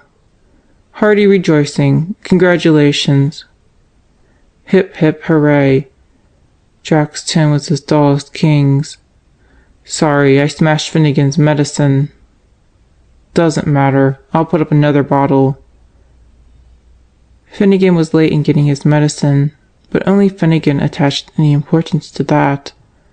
Within a quarter of an hour the news of Cassidy's generosity had swept through the hospital, and the wondrous delight of it occupied every tongue and mind. Why? Everyone asked. Why did he do it? Because he had no family, no one near or dear? Asking, they glanced at Marmion, if she happened to be within view. After all, she was nearest to the lonely man, daughter of his only friend. But no one asked her directly. She kept away from those curious glances whenever she could, working quickly in the laboratory to finish her work and Sister Judas. This evening she would seek out Sister Magdalene to congratulate her on her good fortune, and after the congratulations she would tell the Superior every fear and misgiving she had had, how terrified she had been there in the dark with that unknown person, and Big Balsam dying, how horribly certain she was that Eloise had been attacked by mistake because she came on Marmion's errand. But why? Over and over every detail she went, until she could think of none clearly. Then she would glance at the clock and remind herself that she must not look forward to all the hours of the night ahead, but rather back to the night and day she had lived through, an infinitely longer time. Between supper and prayers, that was the most leisurely interval for Sister Magdalene. "That's when I'll try to catch her," Marmion decided. She was in the sitting room in the crow's nest, killing time by pretending to write a letter to Aunt Dorothy, when Lynn strolled in and dropped into the chair with a leaky arm. "I think it's the least we can do for her," she remarked. "Do what for who?" Marmion asked idly. "Carve out Magdalene on Mount Rushmore, the fifth great stone face. She belongs up there with the great emancipator and the poor man's champion and the father of our country. The indomitable spirit of the West, that's her gal. She'd translate into stone with her personality intact. We should start a movement to immortalize her, P.S., and let her pay for it, of course." Sister Magdalene, in stone coif and veil, her glasses suggested in granite shadows like Teddy Roosevelt's, her mouth firm as Washington's, perhaps the quizzical piece of Jefferson about the eyes. Who but Lynn would think of a thing so readily imaginable? Marmion smiled, drawing umbrellas across Aunt Dorothy's letter. "Are you staying on to do general duty, Lynn?" Heavens, no. I'm specializing for that motorcycle accident case. Jimmy Anderson. Nights. She took a package of cigarettes out of the pocket of the scarlet robe. Why I stay in this bottom of God's pocket, I'll never know. I got Cassidy's case because the registry called the kid I was rooming with, and she was scared stiff. So when I offered... Oh, well... Lynn flicked open her cigarette lighter. I'm disappointed that we're not going to see our petticoat dictator perform at the inquest tomorrow. The inquest? I hadn't heard about it. Oh, Lynn, will I be? Nobody will. They'll draw a jury, have them view the body, then adjourn. The sheriff wants to have more evidence lined up before he asks for a verdict. More? But what more is there? He thinks I know who came into Cassidy's room, but I don't. Marmion's breath caught on a frightened sob. Honestly, I don't. Then I wouldn't protest so violently. Lynn gave her a cool inspection. You're stuck with the story, aren't you? Either you imagined the entry as someone, which is certainly understandable, or you had some indication of who the person was, and you're afraid to tell. Marmion rose slowly. The writing tablet fell, the pencil after it. I don't care a great deal whether you believe me or not.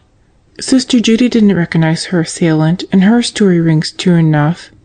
And... She paused. Neither she nor Eloise had told about the incident of the corset box. I really don't care, she added.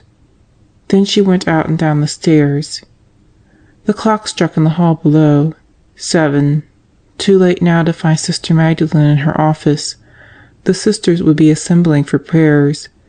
She felt not in the least foolhardy, walking through the elevated passage to Methuselah. There were lights. Sister Judy's geraniums flared pink on the narrow window-sills.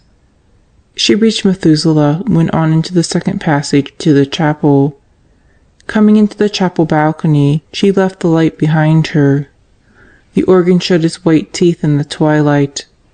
Down the few steps to the body of the chapel, the real darkness began, reddened at the altar by the sanctuary light and the vigil lights the sisters had set burning.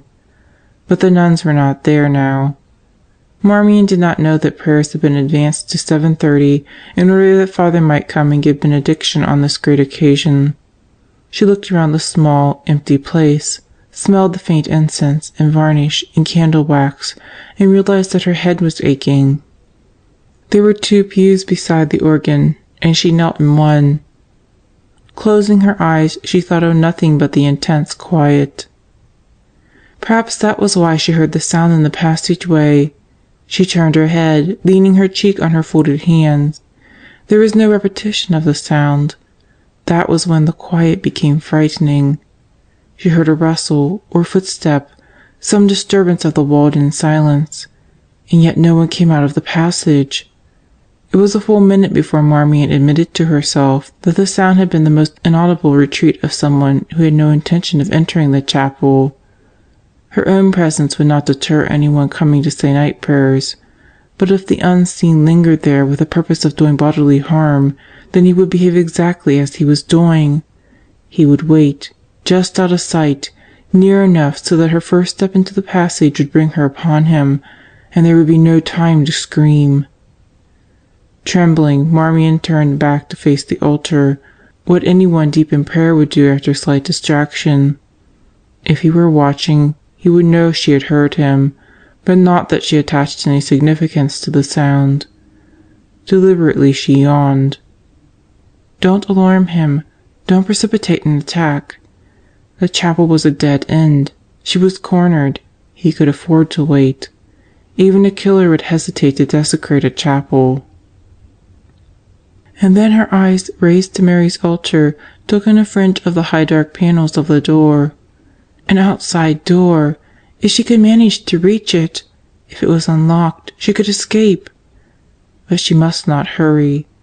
When finally she stood up, she walked without haste down the steps. He would think, she hoped, that she was about to start around the stations. Perhaps that minute of his indecision would be enough, if the door was not locked. She came to the door and laid her hand quickly on the latch, and pressed. In the same moment, she heard running feet start across the balcony. Sister Magdalene met Mr. Wilkins in the main corridor. He was breathless because he had taken the hill too fast. By the time he reached the top of the stairs, he was puffing. He spoke with many hesitations as if he were lost in thought, the hesitations giving him time to get his breath. Sister Magdalene, he felt confident, did not notice. She showed her age tonight, dazed still from the impact of good fortune. "I didn't think he'd come back from the dead to jeer at me in my poor chapel," he said. "The sheriff explained nothing except that the funeral was Mr. Cassidy's wish. A telephone conversation so terse, without body or soul. But your great news, Maggie, it rang true, even over the wire." Sister Magdalene smiled. She had just climbed the basement stairs and was short of breath, but she believed she disguised it too well for Mr. Wilkins to notice. He was looking every day of his years tonight. Together the two friends walked to the sun porch, each thoughtful of the other's decrepitude. The sun porch windows were gay with Sister Judy's African violets. Beyond the building the lawn made a short sweep to the rim rock. Then the cliff fell away to the gulch, where the ghost town was hidden. From the windows there was only a long vista of pleated hills, invisible now in the night. "From almost anyone's point of view, I haven't been a success, Maggie," the old man said, deeply troubled. "In the beginning, I believed as you did that the city would be built on this side of the mountain. It was logical. The stage road followed this canyon. It seemed probable that the railroad would do the same. Oh, well, my small chapel was to be only a sort of semicolon between my open-air preaching on the hillside and the fine new church the people would surely desire. In a place where God walks as he does here, they would want to give him shelter. I suppose it's been my fault. If I had pushed them into building a church here before the new cornerstones were laid in Balsam City, they would have stayed with me. The debt would have obligated them, if nothing else." "You don't mean that, Hal. You're only borrowing gall and wormwood. You'd never brew bitterness for yourself." Mr. Wilkins gave a sigh that gently tipped a violet. "Forgive me, Maggie. In my father's house are many mansions. Perhaps Charity Chapel qualifies as the woodshed." The sister chuckled, and he turned to look straight at her for the first time. His plump cheeks were still pale, but his eyes had regained their old tranquillity. "I feel better, having told you this. I slap out because I don't like Cassidy's post-mortem joke. When my little chapel was partly burned last winter, there was no money either to tear it down or to rebuild it, although my faithful miners made much ado about it. By next summer, I believe, we'll be at work, but in the meantime, I preach and we pray with the same spirituality. I don't care for Cassidy's joke." Sister Magdalene let him finish, even allowed a short pause. "I saw it as you do, at first, Hal," she said slowly, "a dramatic effect in keeping with the grand charity of leaving his money to the hospital. But since we don't understand his charity, how can we understand his desire for a simple funeral? It could be sincere. This softness, this loneliness, might have been at the root of all his bluster. Perhaps there was something in his life we know nothing about, some hurt that made him cover up any human longing that might have led him toward people. He could have been ashamed to reach out. Now, of course, no one will ever know why, so he can allow himself what he really longed for in life, a gesture of friendship." "He couldn't buy it, Maggie." "He didn't try. He left you nothing in his will. You'll be given a generous stipend, of course, for the funeral, but nothing more." The old man sighed again. "How you have relieved me. I couldn't disregard the wish of the dead, but now I have no desire to. Yes, you have given me reassurance." But he didn't turn to go. There was something else heavy on his mind. He was frowning, his hat nervously slapping his knee, his eyes again on the pleated hills. "Mrs. Burkish is having a bad attack of arthritis," he said at last. The sister could have chuckled aloud. She let her coif hide a smile. "Bring it to us, Al." The hat stopped slapping. I wouldn't dream of asking you, Maggie, but I have only the one good shirt, you see, and I can't ask Mrs. Burkish to do it up, and there isn't time to send it to a laundry in town. The sheriff called me so late, and the funeral is to be the day after tomorrow. I thought I might wear it again. It's plenty clean for a small wedding or christening, but for this... If we were to have the funeral in our chapel, we would wash and clean the vestments, Sister Magdalene said, relieving him of his explanation. The good shirt is your vestment. Could you bring it up in the morning? They shook hands, smiling. Mr. Wilkins nodded. My prayers have been answered. I don't mean the shirt. I prayed very hard for some great opportunity to come to you. I didn't dream of Cassidy. Who would? As the preacher and his old friend were shaking hands, Marmion was yanking frantically at the chapel door, and Pussyfoot was making the discovery that his envelope was gone. He couldn't believe it. He had laid the paper on the dresser right here, on top of everything else. There was no possibility of its being lost. His heart was thumping as hard as Marmion's when he began to scrabble through the newspapers, cards, strings, old envelopes, the accumulated trash he was always salvaging from the wastebaskets. Pussyfoot had the soul of a scavenger. That was why he picked up the long box when he scuffed against it in the dark room. He had hidden it away because it had a right smart dent in it. But the box didn't matter now. It was the paper he must find. It couldn't be gone. He started through his pockets, even though he knew he hadn't absently stuck it back in. He had held it in his teeth, bringing it in here. That was when he remembered. Jock had been with him. He had offered Jock a snort. Then he had gone out to wash the medicine off his hands, and he had heard King. And Jock had come out of the furnace room, looking like the ghost of a ghost. And the envelope was gone. Standing in the middle of the room like a scarecrow, with limp pockets all turned out, Pussyfoot gaped at nothing. Turner, the stinking thief, he had taken the paper, and he'd known what it meant, too. Get him a smart lawyer like Coffer Daniels, and he might even take a crack at breaking Cassidy's will, and then all kinds of evidence would be aired. Righteously indignant, Pussyfoot strode down the hall to Jock's room. He knocked on the closed door, waited half a second, and opened it. The room was empty. He didn't know why he snapped on the light. All he saw was the closet, the door open, the hangers empty. On the bed lay a suitcase, fully packed, ready for the lid to be closed. Pussyfoot backed out of the room, forgetting to turn off the light. He would listen for the fellow. With his own door open, he could hear that scuffling step. There was nothing to worry about. But all his guarantees to himself could not keep Pussyfoot from going half crazy with terror. He cowered on his bed, listening, waiting.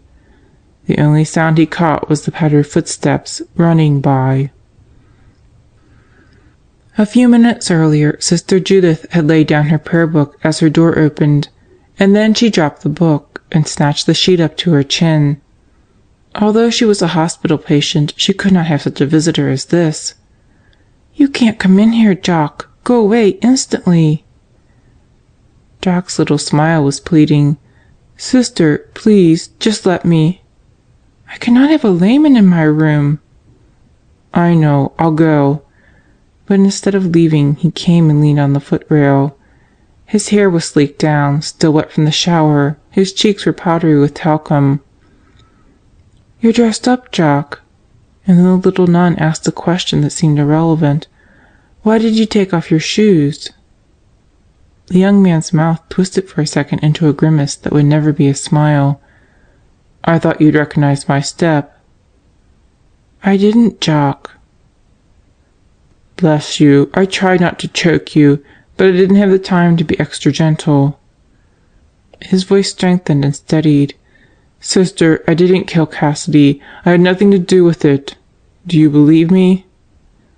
"Of course." "All I've done is... No, I won't burden you. I just wanted you to know that my leaving now has no bearing on anything that happened, and I wanted to say, God bless you." Sister Judith was not readily moved to tears, but Jock had the very clean look of all the polished little boys who trooped to the hospital every summer with such desolate bravery to have their tonsils out, and she was always tortured with sympathy for them. She snuggled the sheet up higher and heard Jock go. About the time Marmion ran along the drive, Sister Judith reached for the cord which would turn on the signal light for the nurse, but all she did was to wind and rewind it around her finger. Marmion met Jock at the front door, but she didn't stop. Her feet barely touched the stairs, hardly tapped the silence of the old halls. Anywhere, now, was refuge after that cornered interlude in the chapel, the eternal minute it took to open the door, the never-ending run through the black night over unseen ground from the chapel to the basement entrance. But down there was the room where Big Balsam had lain like a fallen crusader, the empty kitchen and the black furnace room and the shadowed pharmacy, and even in her fright Marmion could not force herself through the door. So she ran around to the front, then up all the stairs to the crow's nest. Over under the rafters, the rolled mattress eased itself a little out of its coil as she flew by. The bed was unoccupied. Marmion stumbled in, slammed the door and locked it, drove Eloise's bed a little harder against the second door into the hall. And then she collapsed on the floor. Whom did she fear? Not Lynn or Dixie or King, not old Miss Hennessy or Miss Baxter soaking her corns in the bathroom, or Philippa or Jock. Still, there had been no stranger, to the sheriff's knowledge, in the hospital on the night Big Balsam died. And yet the danger persisted from that time. The attic darkness had covered the stealthy movements of someone's hand on the master switch, and the same darkness had hidden her assailant from Sister Judy and from Eloise.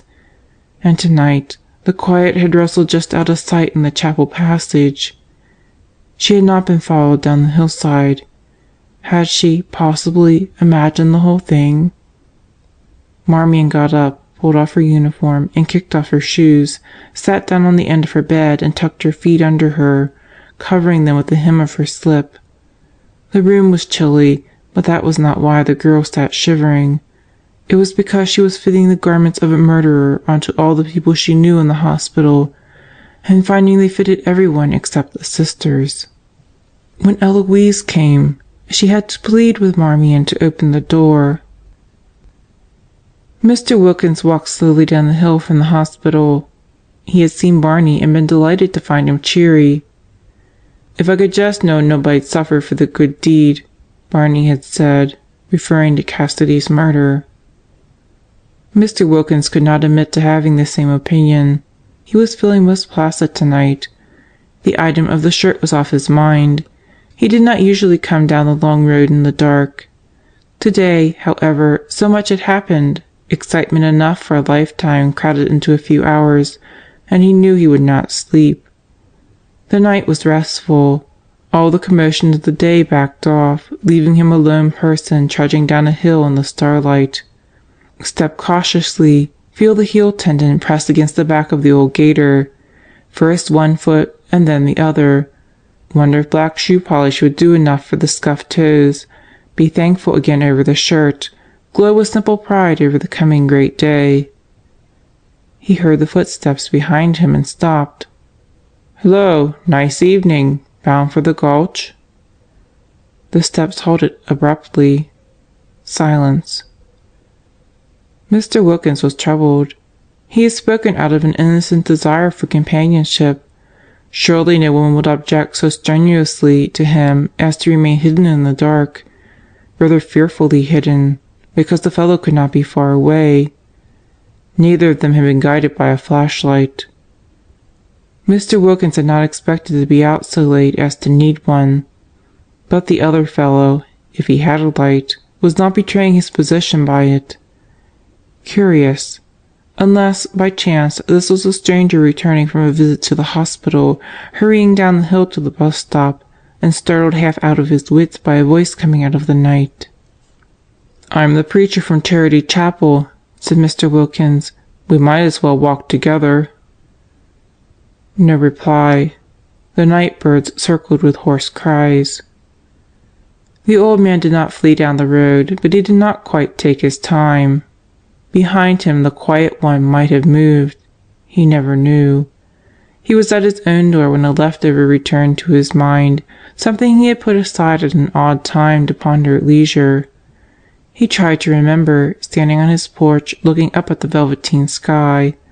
The solid, arching wall of hills made the sky a little lighter. Contrast. The leftover was almost within reach. The hours crossed the barrier of midnight and became a new day. In the hospital everyone slept except the night nurses and Pussyfoot. Rising once in a while to walk the cramps out of his legs, he never went farther than the furnace room door, where he knew Jock had not returned.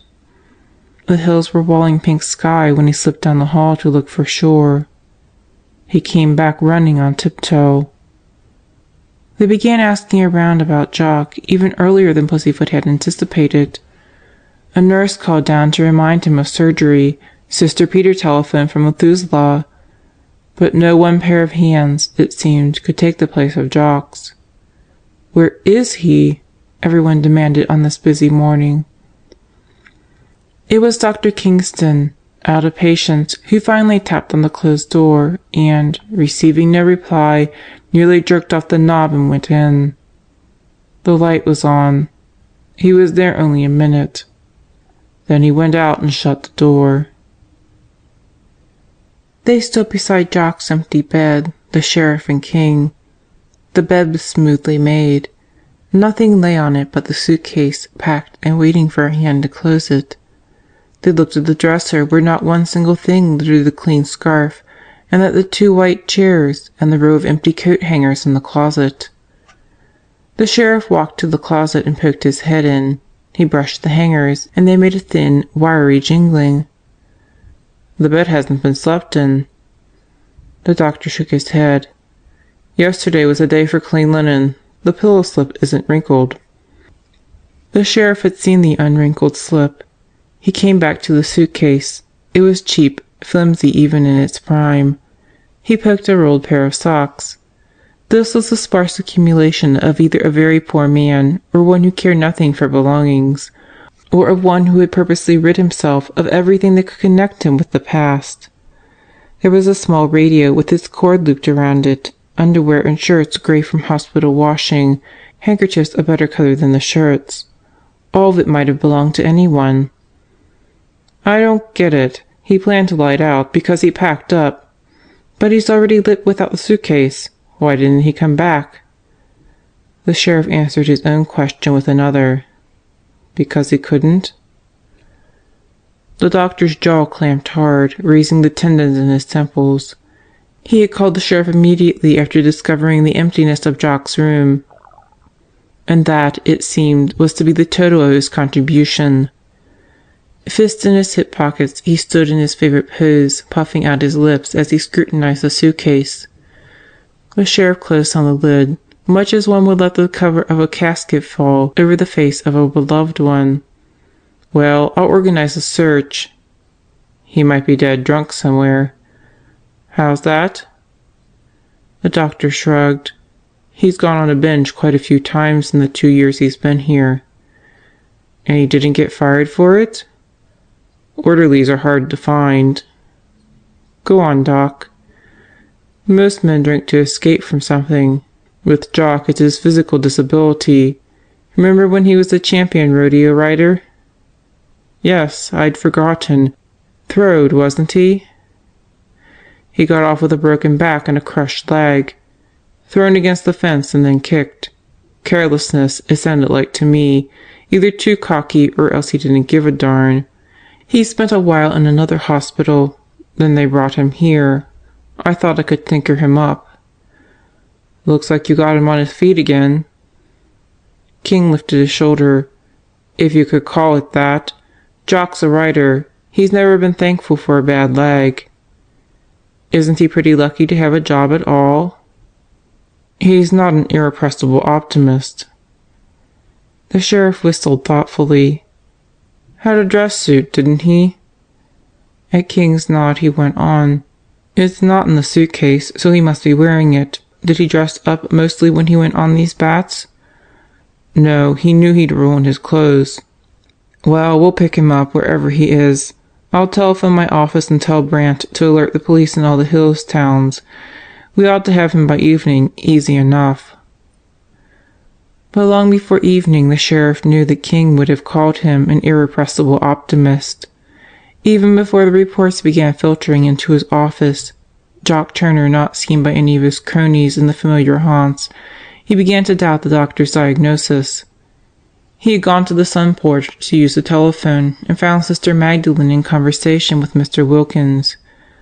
Jock's absence was already a subject much discussed, and now to the sheriff's lean information there was added Mr. Wilkins' account of the stranger behind him on the road, and out of that a time set for the young man's departure. That is, if the preacher had not been mistaken about the footsteps, if the unforeseen follower was Jock. 7:30, or thereabouts. Jock had no car. 7:45 was the next bus for town. 8 if he wanted one going in the opposite direction. So he could have been catching a bus, the sheriff pondered. Well, I'll get the boys started. Terry Turner, Mr. Wilkins remarked to himself.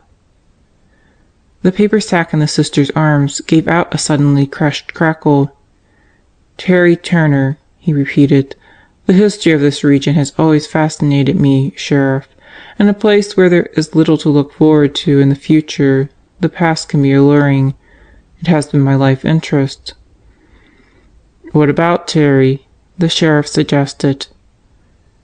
Sister Magdalene turned to lean on the arm of her chair. The morning was fresh over the mountains, Sister Judy's violets like soft new suede. But the past lured her back, as it must be luring Mr. Wilkins, to a night when the hills were slippery with rain. Is it old Terry, you mean? The sheriff continued. The one that had some kind of trouble with Cassidy in the early days? Over a mine, wasn't it? The identification fitted almost every homestaker in the region. Nearly all had had trouble with Cassidy over mines. But Mr. Wilkins nodded. Terry was Jock's father. He had a claim over here on Little Balsam Creek, just outside the gulch. But he couldn't work it. It turned out to be a dry claim. A dry claim on a creek? Odd, wasn't it? Little Balsam rose on Cassidy's land, and so naturally he could keep control of the water. He offered to buy the claim, but Terry wouldn't sell. That was when Cassidy found that he'd have to divert the water to a new channel in order to work his own claim at top capacity. The sheriff remembered the picturesque term men had used then in referring to Big Balsam. It was a good one, not to be recollected in genteel company. And this diversion business, he said. I suppose it only held long enough for Cassidy to, acquire Turner's claim. Terry didn't sell. The sheriff's fingers drummed the table. He could have sworn the preacher was not speaking at random. And yet, where was the connection between Jock's ownership of a forgotten gold mine and his disappearance? If Terry didn't sell out, maybe Jock did. Not to my knowledge, Sheriff. Why didn't he develop the mine, then? It takes a fortune to make a fortune in the gold business today. A lot is low-grade ore, and you'd have to build a stamp mill and cyanide plant to make the mining pay. Where would he get the money? Then say he didn't build a plant. Couldn't he get some other outfit to do the milling after he got the ore out of the ground? He could, in Denver. But look at the distance. Look at what it would cost for shipping. If there was any way to recover gold without investing a mint of money, you'd see the gulch go for it again with mines. No, the easy pickings are gone. You can't go out with a gold pan anymore and wash yourself a year's wages in a day. The gold is here, but aside from the hellbent, nobody has the money to get it out. Mr. Wilkins excused himself then. As he hurried away down the hall, passing open doors, the light fell on him, first one side and then the other. Sister Magdalene, watching him go, was obviously thinking of something else. Sister Judith is back to work this morning, Sheriff. Good. The sheriff paused in the act of lifting the telephone. It seems that she saw Jock last night. "She did? Where?" The nun's mouth tightened. "She will tell you. You will find her in the laboratory." She arose with the paper sack package and went off through the patches of light and shadow. The sheriff's attention was on the veiled figure that appeared to drift away from him. There, now, where she paused at the newel post, she looked exactly as she had on that rainy night 29 years ago in the little old hospital near the Hellbent. Never in his life had he been so sorry for any human being. And then he gave a low whistle. Father Anthony. That was the night Father Anthony was killed. And the young priest had been a very close friend of Terry Turner. "Hello, Sheriff's office," the voice in the receiver repeated. Quickly, the sheriff gave the orders that would start the search for Jock. "And look, Brant," he added, "send somebody to the courthouse to look up the record on old Terry Turner's mining claim. The name of it? I don't know. Maybe he never got around to naming it. It's located someplace near this gulch. Could be in it, even. You find out." "Okay, boss. That all?" "Then listen here. I checked on the bank accounts. Several banks got him. Kingston's and the hospital account at the Balsam Butte National. Hennessy's at the... Skip the extra details. Well, they're all about what you'd expect. Only one, Casper Rayburn. Cass. Pussyfoot. Boss, he's got an account would knock your hat off. Close to $60,000. The silence was so long that Brant jiggled the hook. "You still there?" "I'm here. You're sure about this, Brant? There could be another Rayburn. It wouldn't have to be." "It is. I didn't believe it either, but the bank manager's positive. Their depositors wear shoes as a rule. Pussyfoot don't. He comes in regular on the 10th of each month and makes a deposit. Always in cash, too. And the same amount every time, $150. Maybe it's his wages." "You kiddin'? Your Mary Magdalene pays him 31 smackers a month. He deposits her check." "How long ago did he open this account, Brant?" Let's see. 29 years ago, last May." "Aw." "What do you mean, aw?" "When did he make the last deposit?" "The 10th of September. That tell you something, boss?" "Yeah, I just reckon it does." The sheriff dropped the receiver back in place. The next step was obvious. He would get Pussyfoot by the scruff of his hairy old neck and choke out of him the story of how and why he came to blackmail Big Balsam Cassidy. For there could be no doubt as to the source of the old renegade's bank account. Cassidy had been admitted to St. Denis on October 5th, making him unavailable to Pussyfoot on the 10th. That was why the last payment had been made in September. "So now we're getting places," the sheriff muttered. He clattered down the stairs to the furnace room. Pussyfoot was not there, nor was he to be found anywhere in the hospital or grounds. So the sheriff made a second call to Brant, directing that the man came to the gulch with the single purpose of finding Pussyfoot. The old fellow could not be far away, not so far as Jock, who continued to be missing from Deadwood to Hot Springs. Marmion, on a high stool with her back to the sheriff and her eye tight to a microscope, gave half of her attention to the slide and half to Sister Judith. They had not had much time to talk this morning, and the small nun's story of Jock's visit was a revelation to Marmion, as well as to the sheriff. "I almost wondered at the time if it could have been Jock in the attic," the sister said, her eyes on the spoon which stirred a bubbling saucepan of germ culture. "He was so careful and so gentle. I have seen him handle patients that way." "He didn't explain what he was doing in the attic?" "No, sir." "Protecting someone," the sheriff said mildly. Marmion's hand trembled as she took up her pencil. "Protecting someone," he repeated. "He knew the switch was off or he wouldn't have gone up there, and if he hadn't pulled it himself, then he knew who did. And who was important enough to Jock for him to take a chance like that?" Marmion swung sharply to face him. "Me, for instance, Sheriff? I'd only been here 4 days, but these things happen fast." She hated to be so savagely angry. Almost in spite of herself, the bitter words poured out. "He came into Big Balsam's room and I recognized him. Is that it? Because he had neglected to take off his shoes? Well, let me tell you this, Sheriff. It wasn't Jock who chased me out of the chapel last night. He couldn't have been there, and with Sister Judy at the same time. And besides, I met him at the front door when I ran in." "You were chased out of the chapel, Miss Pierce?" the sheriff demanded, and even Marmion could see his consternation. "Yes, I was, but I'm surprised you believe me. I thought I'd have to take the veil and hang a rosary at my belt before you'd—" "Marmion!" Sister Judith snapped. The culture slopped out of the pan, and a vile odor filled the laboratory. With a corner of her apron for a holder, the nun lifted the pan off the heat, and she, like Marmion, was shaking. The sheriff glanced at his watch, as if he noticed nothing unusual in this little byplay. "Well, we're hunting 2 men now. Old Rayburn, too. I'm putting men here from now on, a 24-hour guard. If you feel an urge to stroll through a dark hall again, Miss Pierce, ask one of my men to go with you. It would be safer." "And more exciting," Marmion said shortly. She was ashamed of herself, almost.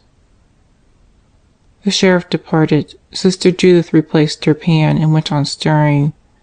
Marmion tried again to concentrate on Mr. Walker's peculiar germs, but she couldn't keep at it. Unwillingly she turned to the little nun. "Sister Judy, I'm sorry, but that man aggravates me. He seemed to believe I met Jock at the door, all right, but he probably thinks we were going to elope, and he's struck with the idea that I hated Cassidy. I did, but not enough to kill him. I mean, I'm not the kind to do much about what I don't like. Not murder." "He was a foundling," Sister Judith said softly, so softly that Marmion wondered if she had heard correctly. Although her face was shadowed by the veil, the girl had seen her lips move around the strange word, and still it was unbelievable. "A foundling? Mr. Cassidy? I never heard that, sister." "If you had known, you couldn't have hated him. He had no home but an orphanage, and he ran away from that. So he had to be successful in a worldly way in order to overcome what he felt was the handicap of his birth. He used to tell me I was rich because I had the most precious treasure in the world, a name. But if you didn't get it as a free gift, he said, you couldn't ever buy it." "He told you this himself, sister?" "Yes, dear." She brushed her cheek, leaving a bright smear. "He was very lonely, the loneliest man in the world, I used to think. King is the same. They aren't hard, men like that. They've been badly hurt, and the hard surface is scar tissue. I made up a story about Mr. Cassidy. I was only 14 then. I pretended he had been in love with a beautiful girl who spurned him because she wanted wealth and social position, and that experience destroyed his faith in people. He had to have something, then, to take its place, so he set out to make the world envy him. Envy isn't much, but it was all he had." "Sister, but how did you—" "I worked at the Hellbent as a cleaner in the offices. I was too young, but Mr. Cassidy knew my father had no money to give me, and I had to earn what I needed to enter the convent. Reverend Mother would not have required the fee, I suppose, but I wanted to come like the others. I didn't mind working, especially when I came to know Mr. Cassidy. He used to come early, sometimes, and listen to the stamp mills starting up for the day, and I'd be finishing the night's cleaning. That was when he would talk. He never knew who his parents were, and the names people gave him, like Big Balsam and Hellbent, used to amuse him in a fierce sort of way. He said they were quite as authentic as the name he had chosen for himself." Marmion listened in the odd wonder she had felt when she first saw Mount Rushmore, when she walked into the college chapel for the first time, when she had come face to face with any incarnation of the sublime. Sister Judy, stirring the pan of soup, had touched the clouds. She must have loved the lonely man who had talked to her while the stamp mills were starting up in the morning, and with those talks, perhaps 15 years back, the change might have begun in him. His realization of loneliness, his initial desire for friendship, possibly his first wondering as to the eventual disposition of his great wealth. Was it because he remembered the little scrub girl saving her skimpy wages that he left his fortune to the institution which housed her? "He knew I wanted to earn my own money, that it was important to me," the sister added, "and so he never overpaid me. It took me 2 years to save what I needed. He understood so well." She turned her back, going about her work. Marmion swallowed hard before she could speak. "Sister, I didn't know. My father was his best friend, but how can I hate his memory now?" "That's why I told you, dear." Late in the afternoon, Marmion was alone in the laboratory. Her head ached dully. Her lungs seemed to be filled with milkweed fluff. Sister Judy had not mentioned Big Balsam Cassidy again, but the story had hung between the two as they worked, and they had never reached such accord. Because she was still thinking of Sister Judith, Marmion did not realize at once that someone had come in and was standing behind her. For a frozen instant she could not turn. Safety. "Call one of my men," the sheriff had said. But how could she call now, when the visitor stood between her and the door? It took a mighty effort to look around slowly, casually. But when she beheld him, a tall, thin young man, blond, peering wistfully around his large nose, her apprehension melted away. No murderous character would have such pathetic, bony wrists, or an Adam's apple jumping above his open collar, or eyebrows jumping with the Adam's apple, or his head ducked in a question he could not quite utter. And on top of all that, Marmion knew him. At least, she had seen him before. Trying not to allow her smile to become too friendly, Marmion slid off her stool and approached him with her hand out. The young man hastily shifted his notebook and shook hands. "Your slip, please," Marmion said severely. He blushed with a painfulness that could not be less than genuine. His sleeves were too short, the shoulders of his jacket skimpy like her own old suit. She struck down a sympathetic feeling. "If you've come for a blood test, you must have a slip from your doctor. Or you're not a donor?" Here was one that could almost be counted upon to faint in spite of brandy and cool cloths. Perhaps she should call the kitchen for black coffee. The young man smiled, and the effect was that of the double rainbow of a balsam butte, unexpected, twice as beautiful as most rainbows. "Miss, I'm a reporter, Scully of the Daily Bulletin." "You were here this morning. That's when I saw you." "Yes, ma'am. I shook off the other fellows. I know I shouldn't be up here, but this is my first chance at a real story. I only got it through a fluke, and it's up to me to make good on it. Couldn't you please?" A pleading gesture went with the entreaty. Marmion kept her glance away from the bony wrist. "Up to you, not to me, Mr. Scully. Now, if you'll excuse me, I have my work to do." The Adam's apple gave another leap. She knew he would persist, perhaps in the end even draw out of her the sweet pathetic tale of Sister Judy and the great Cassidy, which was uppermost in her mind. In self-protection she picked up a needle. "I might as well take a blood sample as long as you're here, Mr. Scully. We use so many donors, and you could be something we're short on." "Ma'am, I never disclose a source of news, so you'd be perfectly—" "Even if we never call you, it's a good idea for people to know their own blood type in case of emergency. Take me, for instance." She pinched up her finger until it grew rosy.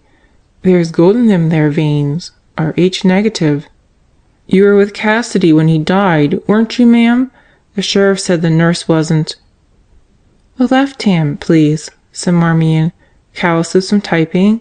I'll have to prick deep. It might be sore for a while."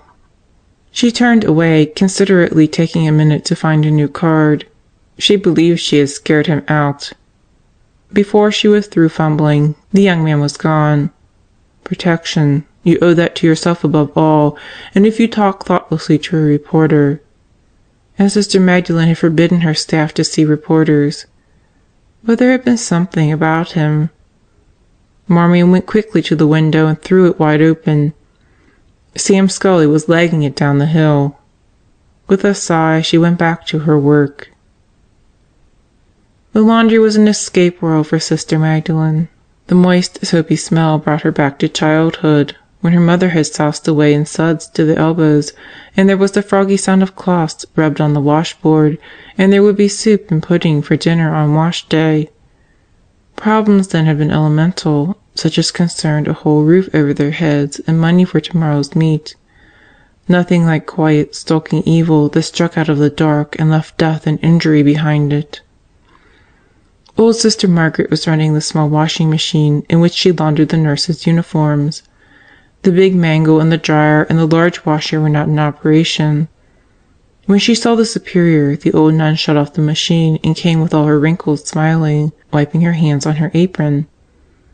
"Are the women gone so early, Sister Margaret?" "No, sister. It's their half-day off. You have something for me to wash?"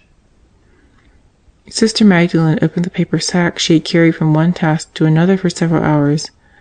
"I had thought I would do it myself, sister, not to add to your work, but since you're using the small machine, and it's white—" She tucked the empty sack under her arm and shook out the garment. "Mr. Wilkins' best shirt. He was in deep trouble about it because it must be laundered before Mr. Cassidy's funeral tomorrow. I offered to do it up for him." "Yes, sister."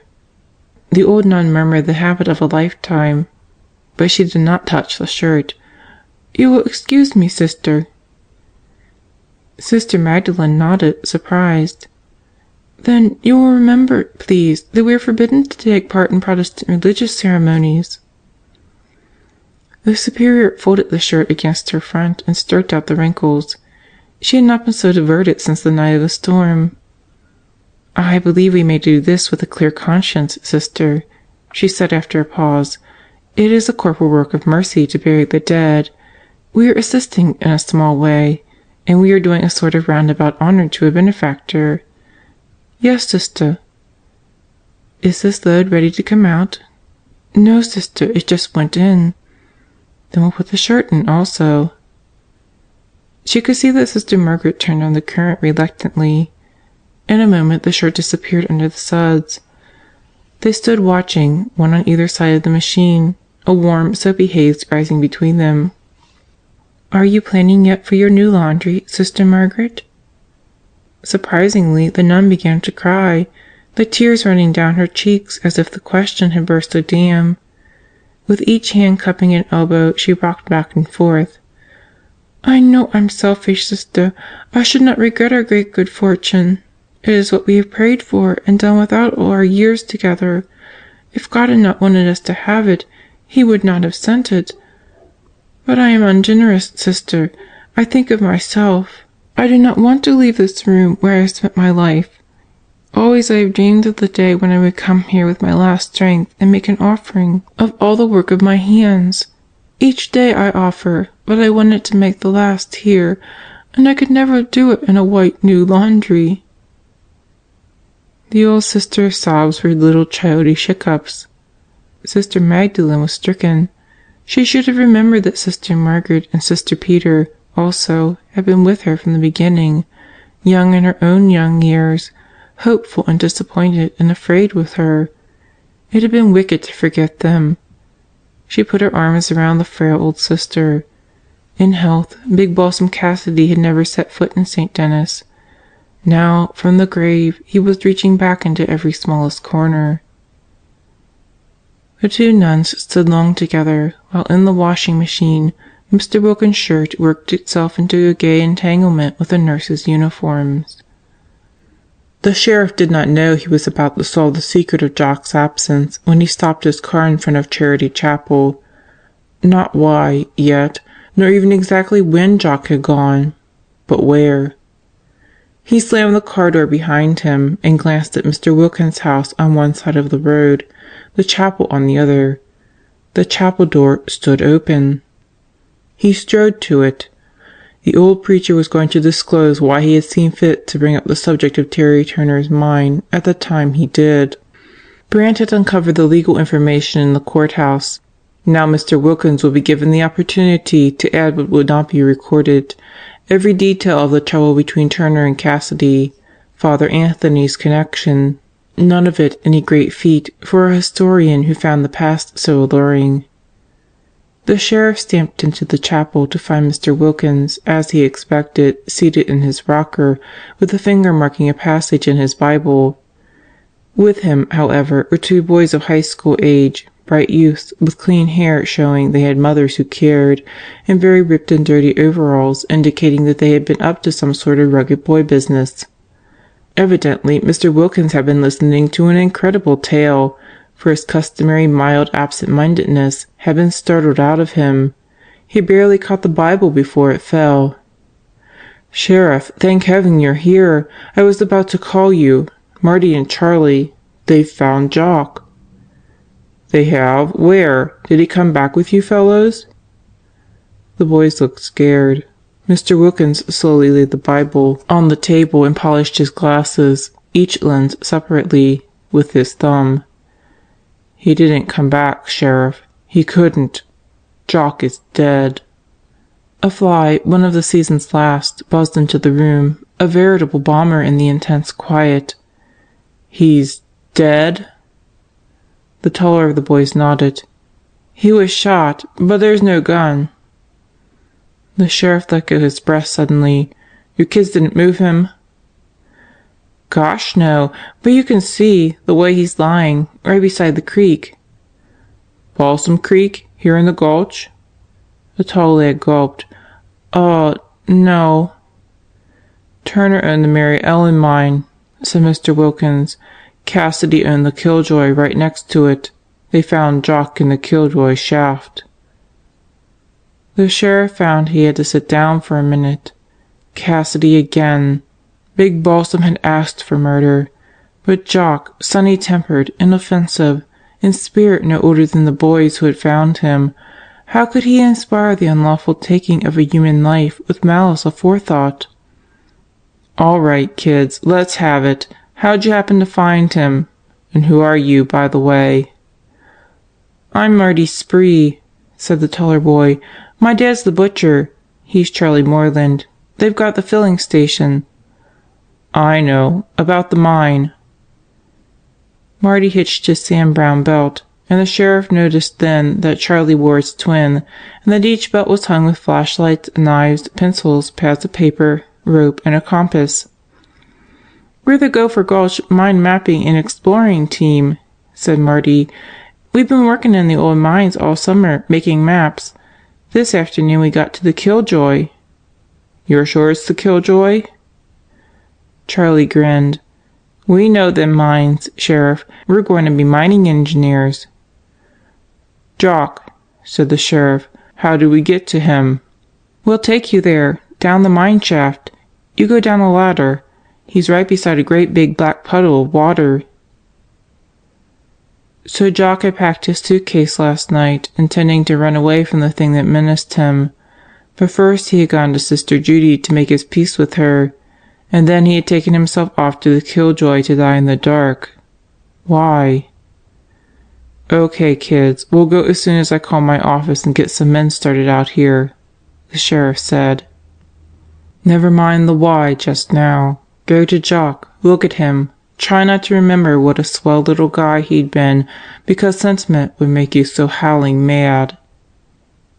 They bumped off over the ruts of Main Street, leaving Mr. Wilkins sadly behind, then out to the highway and swiftly across it to the dirt road that once had led to the gold mill. The mill was a ruin of odd wheels and sections of wall towering nowhere, set in its own desert of shining, black slag plateaus. "There's an old logging road goes around the back of the mountain, if you want to take the long way," said Marty, "or we can shinny straight up from here." The sheriff stopped the car and squinted up the hillside. "That the entrance, that kind of brushy place?" "Looks like an overgrown hole," said Charlie. "Let's climb." The slag was slippery as ice. allowing few toe holds on the bulging sides of the plateaus. But once they reached the top behind the mill, the grassy slope offered scrub pines to catch and old stumps for stepping stones. As they climbed, the boys set forth an amazing knowledge of the old mines. "See, the way they mined then was to tunnel in, horizontally, at the top," said Charlie. "There was another tunnel away down there at the base of the mountain, but that's caved in now. The upper one had a vertical shaft running down a good ways, and the men would go in through the upper tunnel till they came to the shaft, then down a ladder with dynamite strapped to their backs, and they'd set off the dynamite so it would blast out a kind of room right above the lower tunnel. The room was a stope. And then they make a hole about 18 inches across in the floor of the stope." Marty took it up. "And they push the ore down through the hole into the little mule cars in the tunnel below, and the mules would haul it out to the mill." "This stope," said Charlie, "it had pillars of rock, maybe 30 feet through, so's the whole thing wouldn't cave in. You'll see, Sheriff, it's just like a room, kind of a ragged room." "The water seeped in," added Marty. "Looky, here's some of the ore." They were at the mouth of the killjoy. A few rotting sacks of ore lay there, and a pile of short, stout timbers like the one which had been used to brace the entrance. The tunnel gaped black dark beyond the welcome mat of sunshine. "Here, Sheriff, you'll need a flashlight," said Marty. "You can have this, it's extra. Come on." Their first sensation, aside from the dark, was the chill.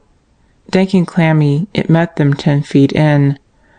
Underfoot, the smashed rock was jagged, the low ceiling and walls treacherously hung with thin slabs ready to fall crashing into the passage. It had been like this when the miners tramped through here with dynamite on their backs, dragging picks and shovels, and there had been amazingly few accidents. The darkness intensified. Marty's legs were like long shears cutting into the black void. Suddenly he stopped. "Now we go down," Charlie whispered, behind the sheriff. There was no reason to whisper. Nothing could be disturbed here. Nothing living. A hole gaped in the floor, and up out of it stuck the rusty prongs of a steel ladder. The hands of dead men had clung to those prongs, men who had gone down into the old stope and set their dynamite, scrambled up to wait and earnestly count the blast from below, because their lives depended upon counting right. If 10 charges had been set, and 9 went off, there would be 1 remaining to splatter a man into eternity. The sheriff backed around and felt with his foot for the first rung of the ladder. Foolhardy, these boys, poking into the innards of the earth, but lucky for him. Who could ever conceive of a man going deliberately down into this old mine for any sane reason? The chamber was, as Charlie had said, a large room with an immense black pillar in the middle. Toward the sides was the hole through which the gold ore had been shoved to the cars below, broken with age far wider than it had ever been in the old days. The ceiling was high and cavernous, the walls echoing. "Over here," Charlie said, and the walls threw back the "here." His flashlight cut to the jagged pillar, then around it, onto the pool of water black as ink. The 3 moved toward the pool reluctantly. A drop fell from above with a musical dink. Water was to be expected in an old mine, but not what lay at the edge of it. A pair of man's shoes, and there were feet in the shoes, and above them were tweed trouser legs, no longer natty, soaked from the black pond. The sheriff had known what he would find, and yet the beam of his flash wavered and fell away. The curly head was too boyish, lying on the black old floor. But there was nothing juvenile about the bullet hole in the temple. Except for the counter-evidence of that wound, Jock might have been lying there asleep. The activity of the next hour was such as the old mine had not known since the early boom days of Gopher Gulch. 30 years ago, when the rungs were new and shining, men had been carried up that ladder in the stope, but none had been carried as they carried Jock. For the miners there had been hope, and the rescuers worked fast. But they could be slow with Jock, slow to come out, slow to lay him on the grass. There was nothing they could do for him, except to find out how he had come to die. The sheriff spread his clean blue handkerchief over Jock's face. Marty and Charlie stood aside, following at a distance when the men, walking with uneven step on the rocky slope and over the black plateaus, went down with the stretcher. It was Marty who had stumbled upon the gun, tossed away behind the foot of the ladder in the stope. He had not touched it. A deputy had picked it up, wrapping it carefully to preserve fingerprints. That was when they first named, for certain, the ugly thing that had happened to Jock. Murder. The word swept through the hospital. Sister Magdalene told King, and then Dixie, because there would be no way of keeping back such news, and no one knew what tongue carried it next. The atmosphere tightened as if an unseen force compressed the very air. You breathed it, choking. You made a dozen trips to the drinking fountain, and still were thirsty. When you came around a corner, a whispered conversation would be abruptly cut and only resumed when the whisperer saw who you were. Tension everywhere, suspicion and fear and bewilderment. For Marmion there was more. The others were bewildered, but she was in a waking coma. They were afraid, and Marmion feared for her life. "You were asking for trouble," the sheriff had said. Had he cautioned Jock also? But Jock had put on the natty tweed suit just as she might dress in the suit that was the best she had, and started out as she might to try to solve some phase of the awful puzzle. When she saw him, he had not looked like a man going to his death. But had she looked like a girl who had just escaped a murderer? Could you tell, after all, by appearances? She sat alone in the laboratory while the daylight crept out of the gulch. She would have been startled, perhaps to screaming, if she had glanced up to see anyone else standing in the doorway, but not when it was the blond young man with the jumping Adam's apple. His hair was still windblown in the same way. He clutched his notebook as he had before, and because he had been in the laboratory only a short few hours earlier, because he had Jock's gentleness, Marmion saw him as a friend. "He was alive last night. I saw him," she said, jabbing dots on a piece of paper. The young man's head cocked. "He was always hurrying somewhere, doing a kindness for somebody. That's how I see him, limping off step after step, the way you'd say a rosary, and the numbers of steps getting less with every hour.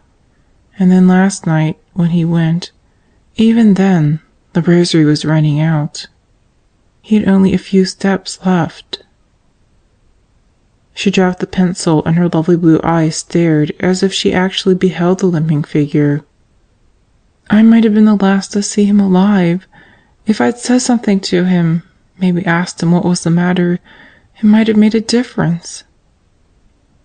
The young man came into the room, laid his notebook on the desk, then pushed the notebook farther, and sat where it had rested. That was the way Jock would be with a patient who was afraid of being hurt. Her hand was on the desk near him. He didn't touch her. He was not being timid, only considerate.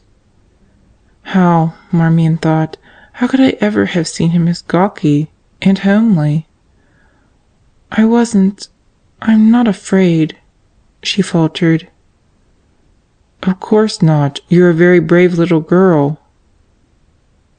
And Marmion began to sob against the back of her chair. She would have pulled away if he had put his arm around her, but he didn't, and she sobbed on and wished he would. Sister Magdalene kept a tight rein on the crying thing inside her. It had been difficult in Methuselah with Sister Peter, trying to rearrange the schedule so there would be someone strong to lift Barney into bed and turn Benny without hurting him. Endeavoring to fill his place, the two nuns realized fully that Jock was gone. Sister Peter could not talk about him. He had not taken on the dignity of the dead yet. He was still a quick grin, a joke, a pair of feet hurrying despite the dragging one, absent for a little while. So Sister Magdalene had hurried away from Methuselah, and now she was in her office, answering the telephone. King had followed her in and stood planted in the middle of the floor, defiantly untidy, his pallor more pronounced than usual. The nun laid the instrument back in the cradle. "The sheriff is coming. He'll be here in a few minutes." He sounded very much excited. She added, as if it didn't matter. King puffed out his lips. "Murder is exciting. For a time. Like a game of run, sheep, run. The sheep are frightened now. But a week after it's over, you'll hear somebody make the asinine remark that it seems like a year since all that. And then before you know it, it will be a year, and everybody will have forgotten how much they drank of terror till they had non-alcoholic DTs. And Gopher Gulch will be famous because Great Cassidy favored us the same way Wild Bill Hickok favored Deadwood. He got himself murdered here." Sister Magdalene, if she had not been so wearied by her own troubles, might have reminded King that he spoke as if he were one of the frightened sheep himself, but she was not in a state of mind to analyze her own emotions, much less his. This little room had been her office ever since its early stages of damp plaster and nail-littered floor. Here she had prayed and planned, knowing every degree of expectancy and trust and resignation, but never rebellion, never the feeling that she was knocking at a locked door to which the key would never be found. Once, years ago, when Anthony had been killed, she had gone through a similar darkness of soul. Now there was the magnificent gift of the legacy to lighten the darkness, but all the money in the world would not alleviate the dismal pain of murder. She did not want King to talk, so she reached for the Daily Bulletin and opened it. The first page glowed with Cassidy's murder. She turned to the sports page. There was a knock on the door. "Let him in, please, King, but don't leave," she said. The sheriff entered swiftly, dropped his hat on the back of a chair, nodded to the doctor. "They're doing a post on Jock. He died early last night, probably around 9 or a little later. Sister, I'll have to talk to everybody again, find out exactly where they were. Rayburn hasn't shown up yet either." The newspaper lay flat. The sister's eyes were on a picture of basketball players who seemed to have too many legs for the number of boys. But she saw also the sheriff's hand resting just above the legs, and the hand held an envelope, letter size. The envelope bore a 2-cent stamp, and there was writing. She knew that writing, bold and square. "My heart stood still," she had heard people say. Now she knew the meaning of that trite expression. Her own inner stillness did not contain even a heartbeat. She heard the sheriff's alarmed, "Hey, Doc," and King's calm, "Get it over. She's all right." To reassure them, she nodded, but her only sensation was the feel of the veil slipping along her shoulders. She had loved that feel since she was a novice. The sheriff's finger tapped the envelope. "We found this in Jock's pocket. It's stamped, you see, not postmarked, therefore never mailed." "Anthony's," Sister Magdalene said. "Yes, it's signed Anthony Dumont. I don't know where it's been all these years, but I've got an idea. Jock didn't have it, that's for sure." "You mean he took it from somebody who killed him to get it back?" King asked. "No, it was in Jock's pocket, within easy reach. Whoever killed him either didn't know or didn't care about the letter." King's eyelids were swollen. Perhaps that was why they seemed to fall nearly shut. "Then why the murder?" "Because Jock knew who pulled the switch the night Cassidy died. He was protecting that person, either because he wanted to or because he had to. That's what brought him to the attic, to get the switch back before anybody'd find out." The sheriff paused, and the letter tapped the desk. "And then, in some way, he got hold of this letter. I don't know exactly how, but I know who from. Rayburn. I can't tell what connection it made with something Jock already knew, but it must have proved enough to make him want to get away. So he packed his suitcase, and that was what finally spurred our unknown to silence him for good." "Old Rayburn?" the doctor asked. "No, not Rayburn. Jock went to the Killjoy to see... Well, you'll understand when I read the letter. Our man is unlucky on coincidences that seem lucky at first, like Jock going voluntarily to the mine, the perfect hiding place for a body, and then the boys coming along and finding him." The nun heard the words without meaning. Anthony was here, his pen just raised from the letter. He was about to speak across the span of 30 years. The sheriff was opening the envelope, taking out a sheet, and unfolding it. The paper was yellowed with age, the ink the greenish shade of ancient black. "Sister, I'll have to read this to you. I want you to help me. If there wasn't a good reason, believe me." Sister Magdalene roused herself from her memories. "I understand, Sheriff. Go on." "The date is 29 years ago last April, and it's addressed to somebody named Jim. See, the writing on the envelope is all worn off. It's been handled so much. But he says, 'Dear Jim,' in the letter." He skipped the first part. He could spare her the vivid picture they gave of a young man alive. This was undoubtedly the last letter ever written by Anthony Dumont. Slowly he began to read. "I've already had one close call. A rock big enough to bury a man and horse fell across the road one day, just after I had passed. Many rock slides occur in this country, but seldom do they kill anyone. I would have been the exception. I want you to come out here as soon as you can and confirm what the local engineers tell me. If it's true, then I have at last found evidence that can be proved against Cassidy. That is, I'll prove it unless he has me murdered first. The whole thing lies in a mine they call the Killjoy. There is even a blaze to mark the property. I can't tell you any more on paper. Wire me when you'll be here." The sheriff laid down the letter. The clock ticked. A woman's voice came casually from the hall. "The Killjoy," Sister Magdalene said, hearing her own words from far away, as if she stood back with Anthony, and a double sat across the desk from the sheriff. "The Killjoy was where they found Jock. Was that why he went there, to see what Anthony meant?" She saw the sheriff glance at King, wondering if he should answer. The doctor was watching her with the critical attention he gave a very ill patient. "Was that why, Sheriff?" she repeated. "We'll never know for sure, Sister. He still owned the Killjoy. It would have been the natural thing to do. He knew the whole history of the trouble from his father." He stroked the paper. "Do you remember any friend of Father Anthony's named Jim?" "There's evidence that Anthony had," the nun persisted. "It lay in the Killjoy, and he would prove something unless Cassidy had him murdered first. Isn't that right? But Anthony did die even before he could mail this letter." "Sister," the sheriff said unwillingly, "I thought about it quite a while before I made up my mind to tell you this. There's hardly a chance that we could clear up the circumstances of Father Anthony's death at this late date. For one thing, the witnesses would be either scattered to the four corners of the earth or else across the gulch in the cemetery. And if we did find him, they wouldn't admit they'd been where they were, at Cardinel's place. But this business of the mine is different. It's the background of Jock's murder.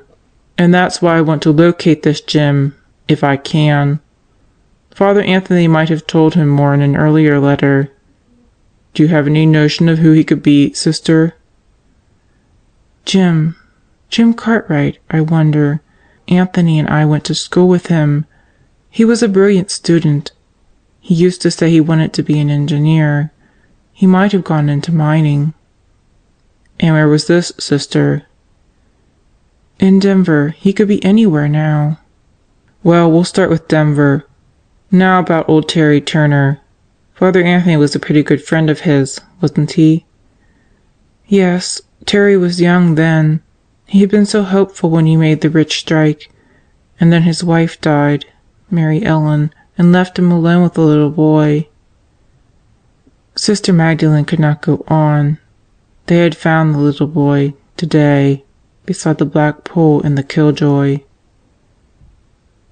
The doctor was forcing her to bend over until her head was between her knees, saying something to the sheriff about driving a woman to faint, and all she thought of was that she must have taken on more weight than she realized, because it was very difficult to bend so far.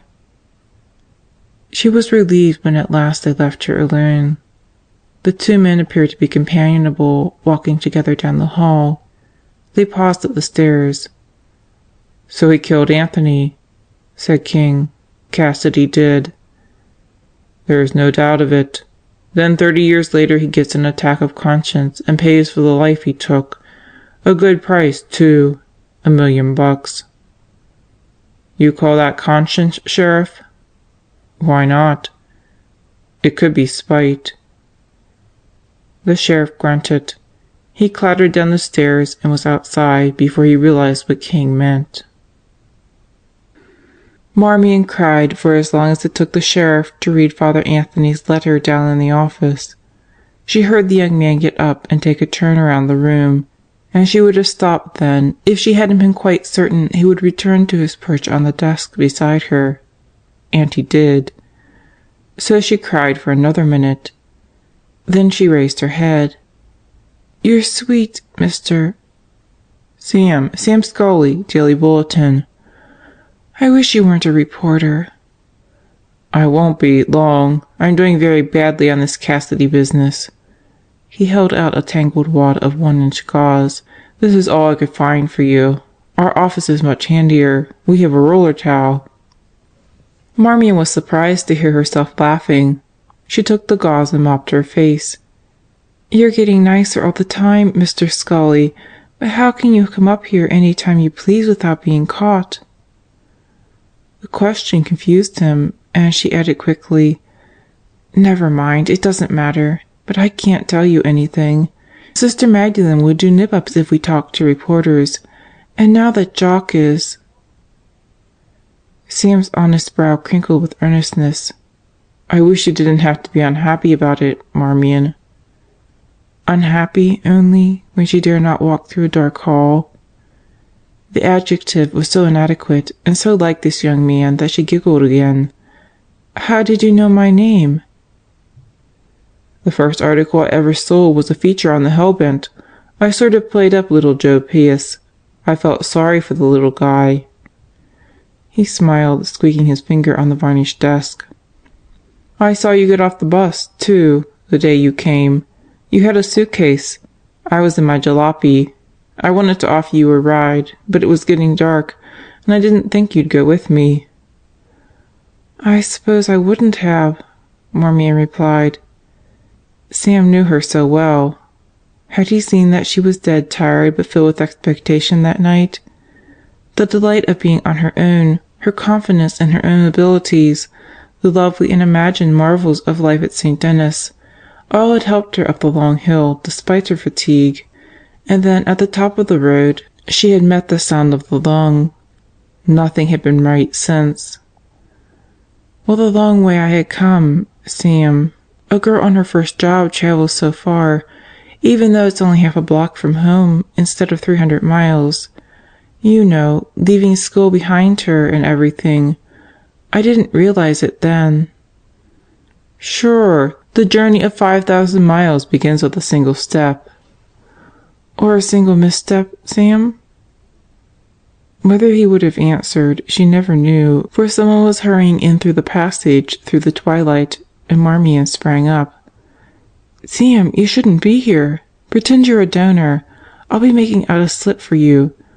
Oh, Miss Baird, it's only you." "Should I be complimented?" Len asked. "Give me another pint for Jimmy, will you, Pius? He has a terrible thirst for blood. Oh, sorry, I didn't see." "Sam Scully," said Marmion. "Daily Bulletin," Sam added. "I was just leaving."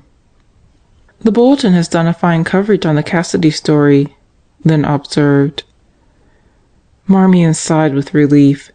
Anyone but Lynn, coming upon an outlawed visitor, would probably have tattled. anyone but Lynn or Eloise. Neither of them was enslaved by edicts. Sam, after a startled moment or two of eyebrow jumping, was enthralled by Lynn's sleek, diverting talk. She would be beautiful, too, to Sam, looking out at him from the inside of sophistication, bedazzling him as a girl hauling a suitcase off a bus could never do.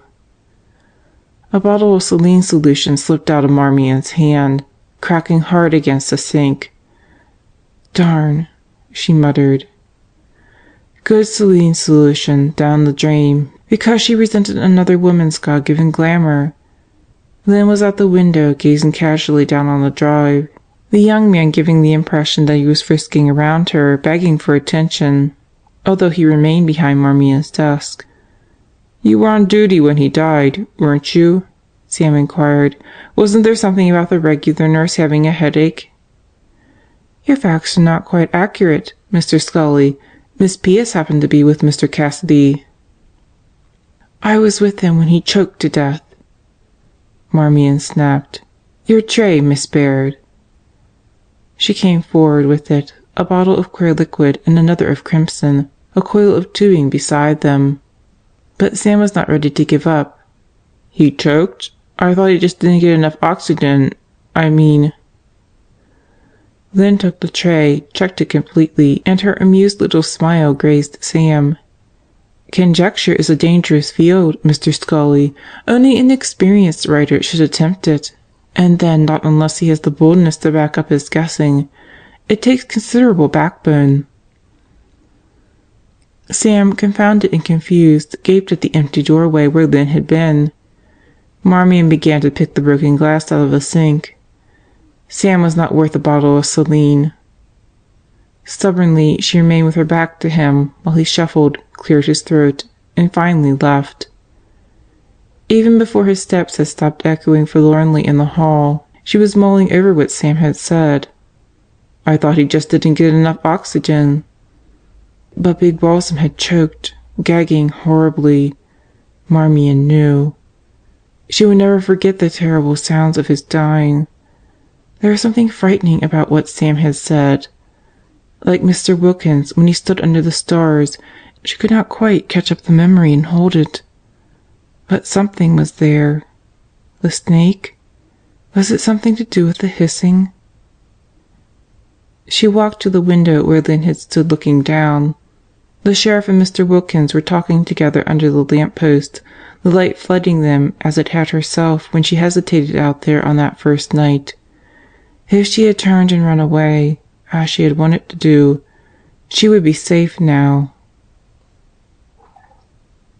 "So tell me," the sheriff said. "I remember, but tell me." Mr. Wilkins was mildly amazed. "About the mine?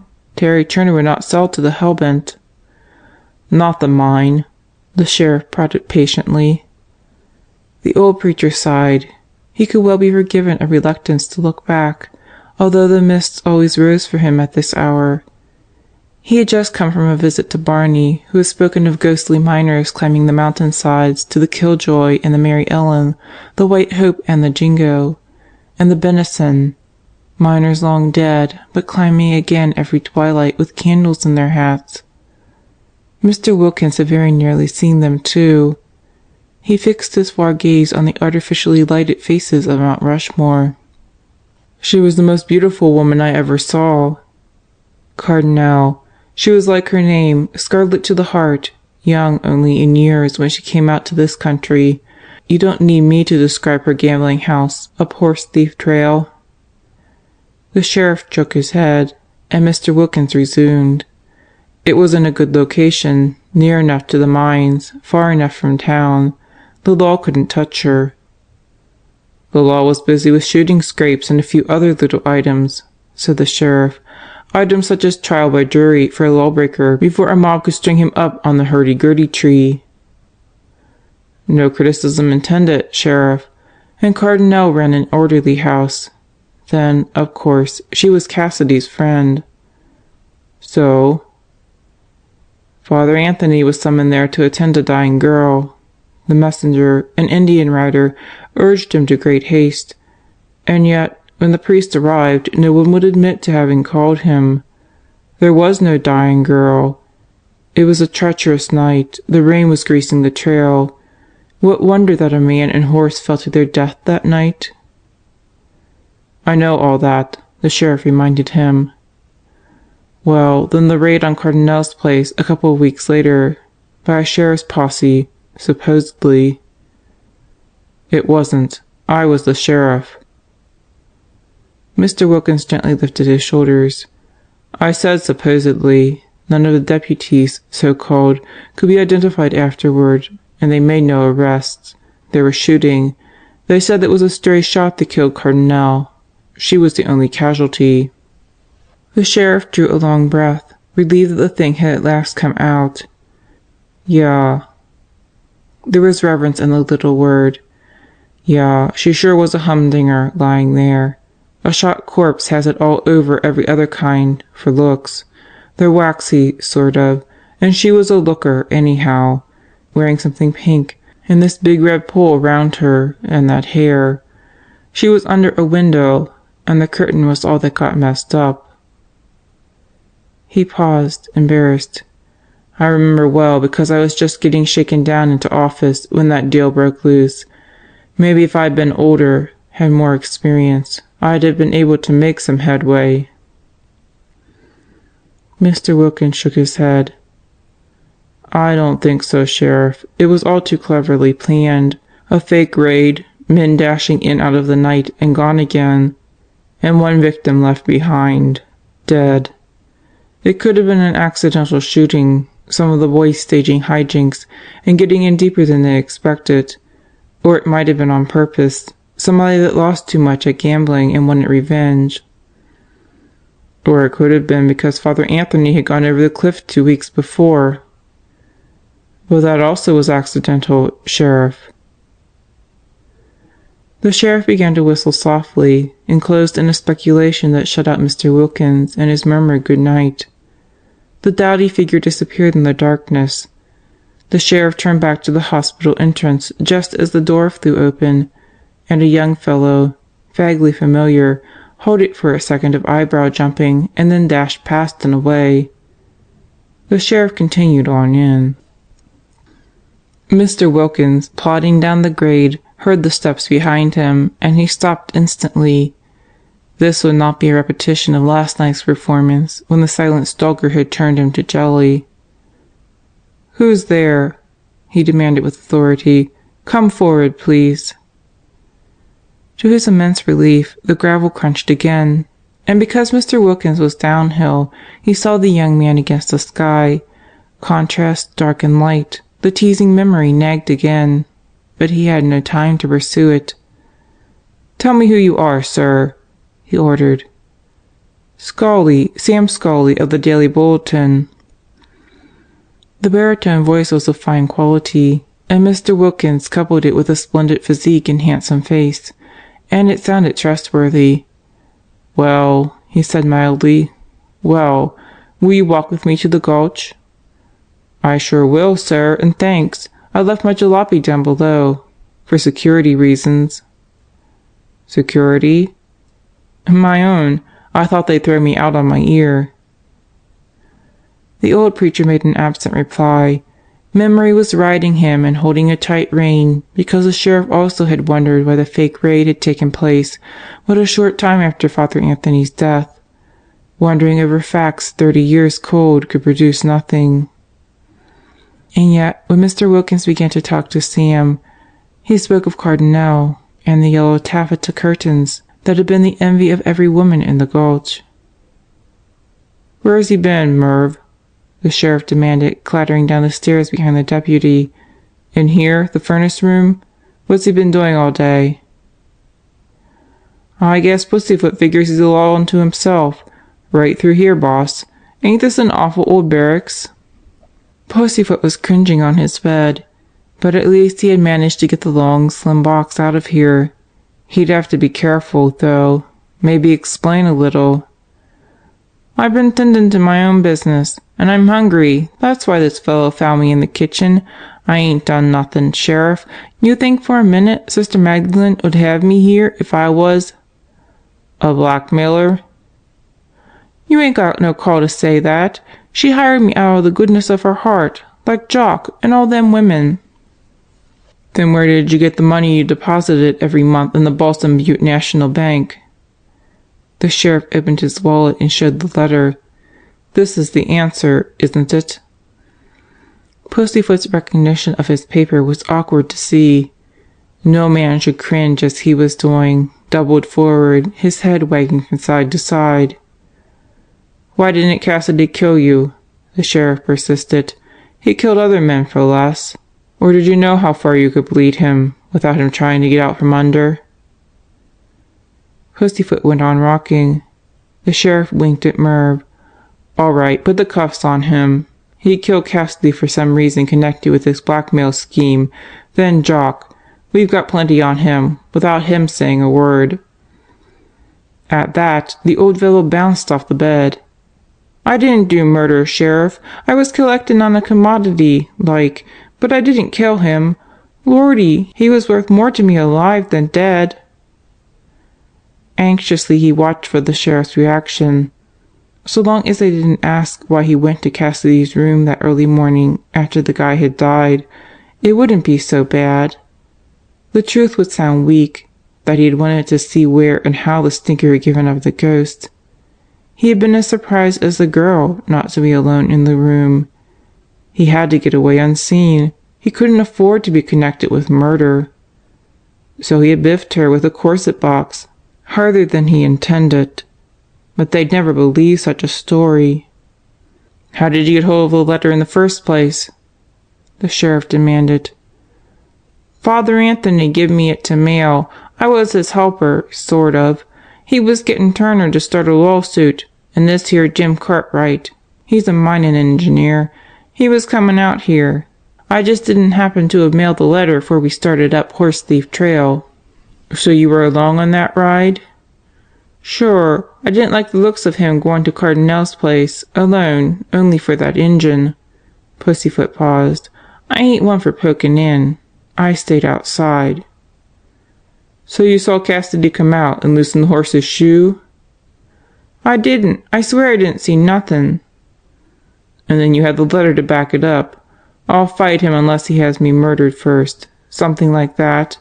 A valuable commodity, Rayburn." "The letter was all I had," Pussyfoot whispered. His hand went up to his cheek. His teeth caught the little finger and bit until the blood started. The sheriff stared at him for a long time. "You contemptible wretch," he said quietly. "You lived off his sister all the time you were using his dead name to pile you up a fortune in a bank. You scum, rotten scum. I could—" "Take it easy, boss," the deputy cautioned. "Yeah, okay, you can manage him alone, Merv." "I ain't admitting nothin'," Pussyfoot whined. "You are doing fine," Merv assured him. "Come on." The handcuffs clicked loudly in the little room. Marmion was nervous, waiting, and very tired. They had taken Pussyfoot away. She knew that. The news had run through the hospital before the deputy's car reached the gulch. So the dirty old man had done it. Everyone had exclaimed with a lightening of the heart. The reason for his misdeeds was of no concern. The murders were solved. And then, just when those off duty were climbing wearily up or down to their rooms, the sheriff had begun summoning each member separately to what they had named the grill room. He was asking the questions one would look for if the mystery remained. Where were you at the hour Jock died? When did you see him last? Was anyone missing from duty? "All that," Blanche told Marmion in a shocked whisper. She had just emerged from the room, giving way to Dr. Kingston, who had gone in glowering. "Why did they want Pussyfoot if he isn't the one?" Marmion shook her head dumbly. Fear had, for a few moments, flown away, a dizzying deliverance she had not had time to enjoy before the thing was back. What would he ask her now, this grim old man who never seemed to believe a word she told him? Sister Magdalene came slowly along the hall. She did not notice the girls. She was wearing her black habit, her hands tucked up under the wide cuffs that would be let down to cover those hands when the habit became her shroud. She would not feel colder then, nor more alone, and the coldness and the desolation were in her drawn face and her tired shoulders. "Sister!" Marmion exclaimed softly. "Sister, what has happened?" At that instant the door of the grow room opened, and Dr. Kingston lumbered out. The sister paused. The big man's rumpled appearance indicated an ugly mood. "You've heard, King?" "Yes, it's going to make a difference. Or is it?" "Evidently Mr. Cassidy thought it was a fair exchange.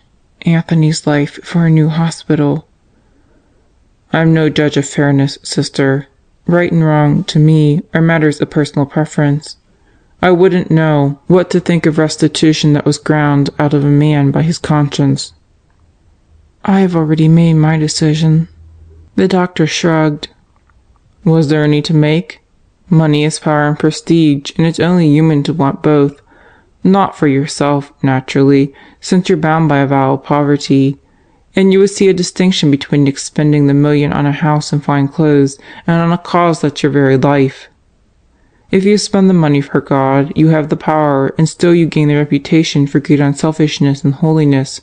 Sister Magdalene of Gopher Gulch, congratulations!" The sister paled a little. "I have not made the decision you suggest, Doctor. I am not taking Mr. Cassidy's money." The silence in the hall was overpowering. It was Marmion, after a long minute, who broke in, stepping out from the shadow to face King squarely, her head high. "You're a wicked, cruel man, Dr. Kingston," she said barely above a whisper, and the words lashed the more because of the low tone. "You don't know what decency is. When you see something good, you have to cut it down. Can't you even respect Sister Magdalene?"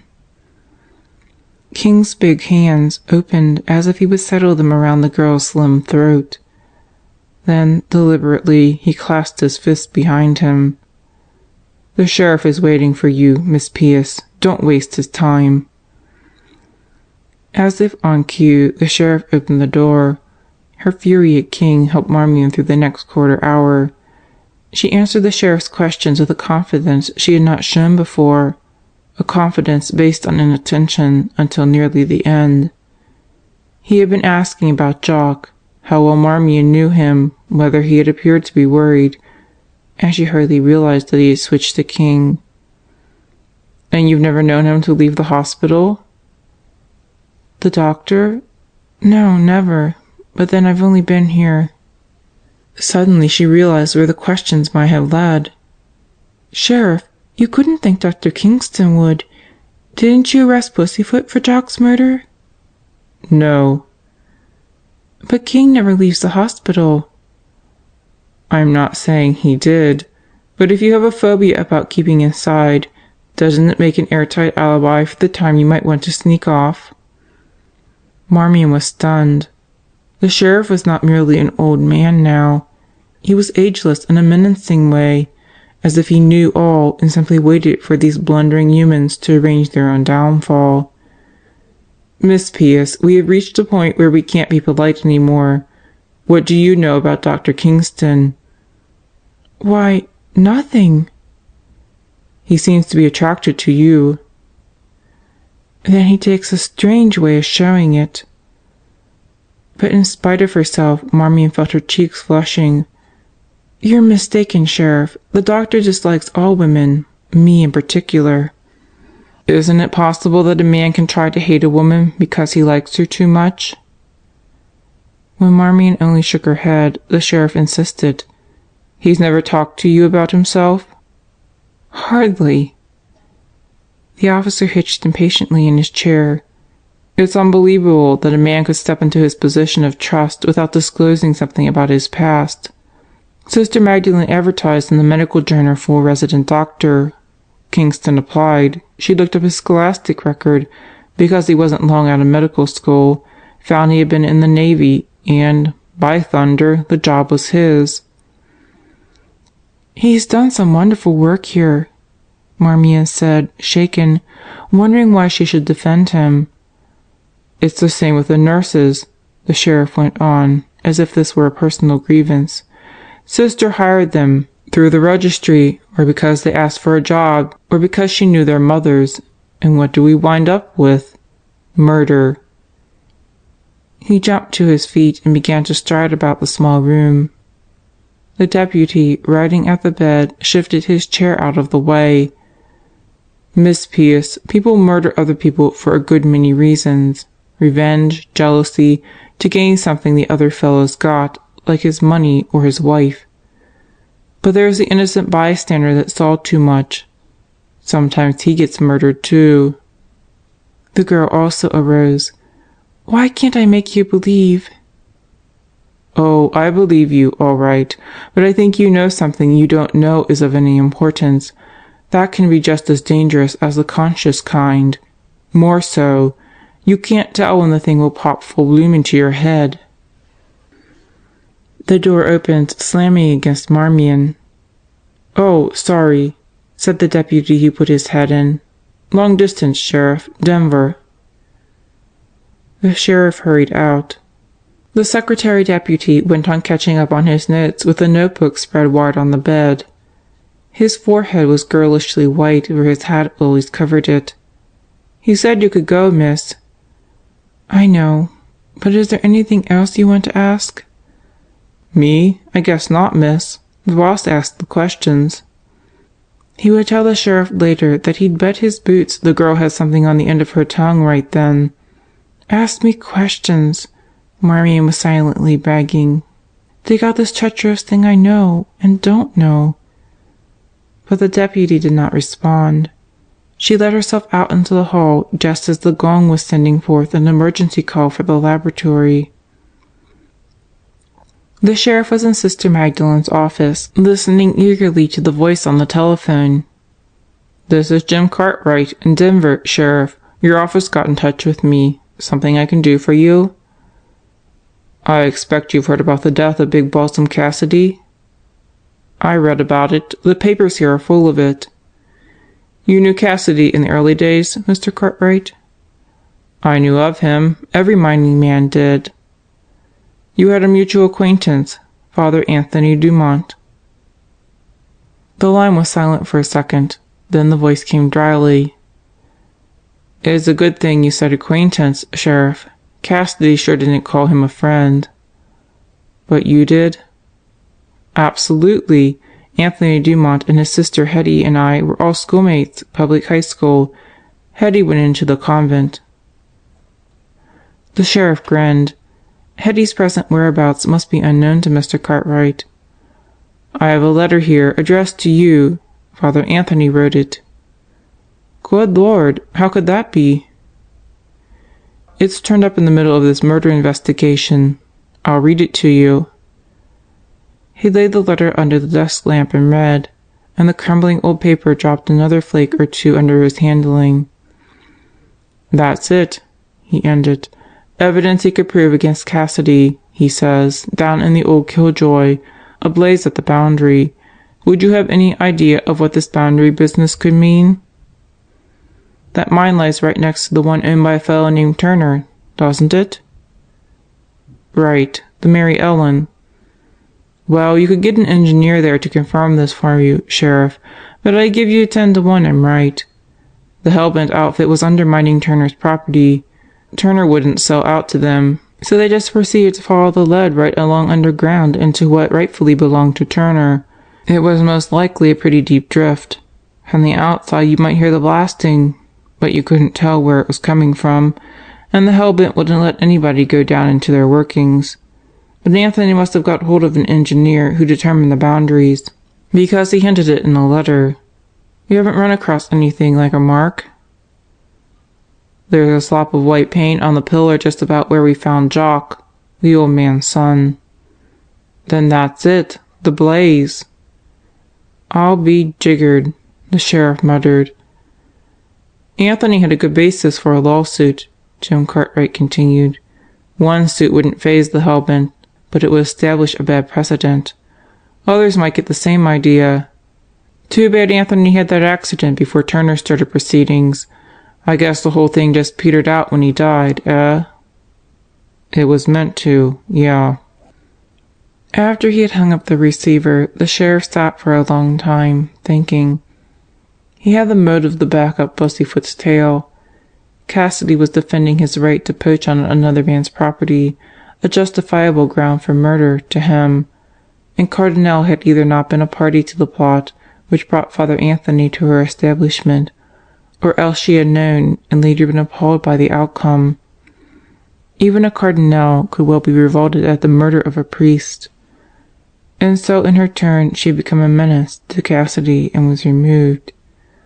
The whole thing had been sloppily planned, but the plan had sufficed. Only Pussyfoot remained of those who knew. It would take a renegade's egotism to allow a man a night's sleep in Pussyfoot's possession. Cassidy must have known his blackmailer well enough to realize that money was all he wanted, not even a large sum in the great man's estimation. Possibly he did not care to risk another killing so soon. Whatever the reason, Pussyfoot was allowed to live and collect. Somewhere there had to be a connection between the old story and the new. Somewhere. "By golly, it's gotta be that way," the sheriff muttered. He was almost too tired to think. Marmion read the flaring headline in Mrs. Totman's room the next morning. "Go see," Eloise had urged. "Her husband brought her the morning paper, and she's the only one that has it on this floor. She's holding court like a grand duchess. Go on, Marmee." The headline was spread across Mrs. Totman's feet. Sam's headline.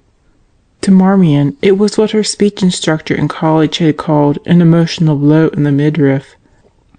"Where is Cardinal's daughter?" the banner demanded, and in decreasing size. "Cassidy linked to unsolved mystery of murder in mine. Chain of events begun generation ago may lead to solution."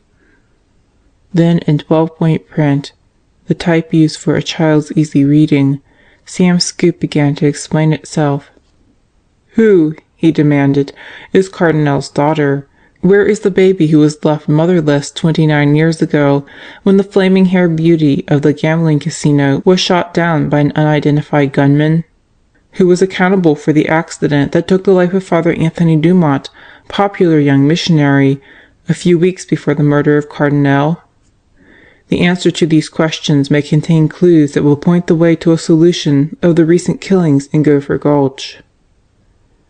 As if someone who knew all had stood looking over his shoulder, Sam continued with his story, the discovery of the ancient letter in Jock's pocket, a short but colorful history of Cardinal and Father Anthony's contrasted goodness, dwindling back into the hackneyed facts of the murder of Cassidy, whom he designated as a far-famed business tycoon. Marmion skipped the last paragraphs to return to the beginning. Cardinal had been married to a dimly known character named Smith, who had disappeared either through adventure or misadventure several months before her death. He had no importance, apparently, except as the father of the mysterious daughter. There was no hint that he had raised a gun against his glamorous spouse. And who, Sam asked again, is Cardinal's daughter? Is, not was. Sam took it for granted that she had grown to womanhood. 30 or 31, Marmion said aloud. "How's that, dearie?" Mrs. Totman interrupted a monologue of her own. "That's how old she'd be, Cardinal's daughter." "Oh, well, like I was sayin', I should have got to know her. I was real sorry I didn't, afterward. I said to Totman, I felt like some of it was my fault, not because I did, but because I didn't." "Who are you talking about, Mrs. Totman?"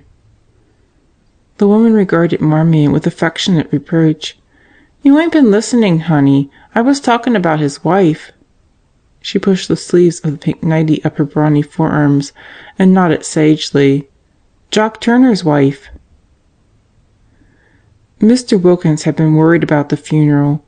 It would seem like presumption on his part, he feared, to invite the great of the region to pay their last respects to Big Balsam Cassidy in the confines of his little chapel.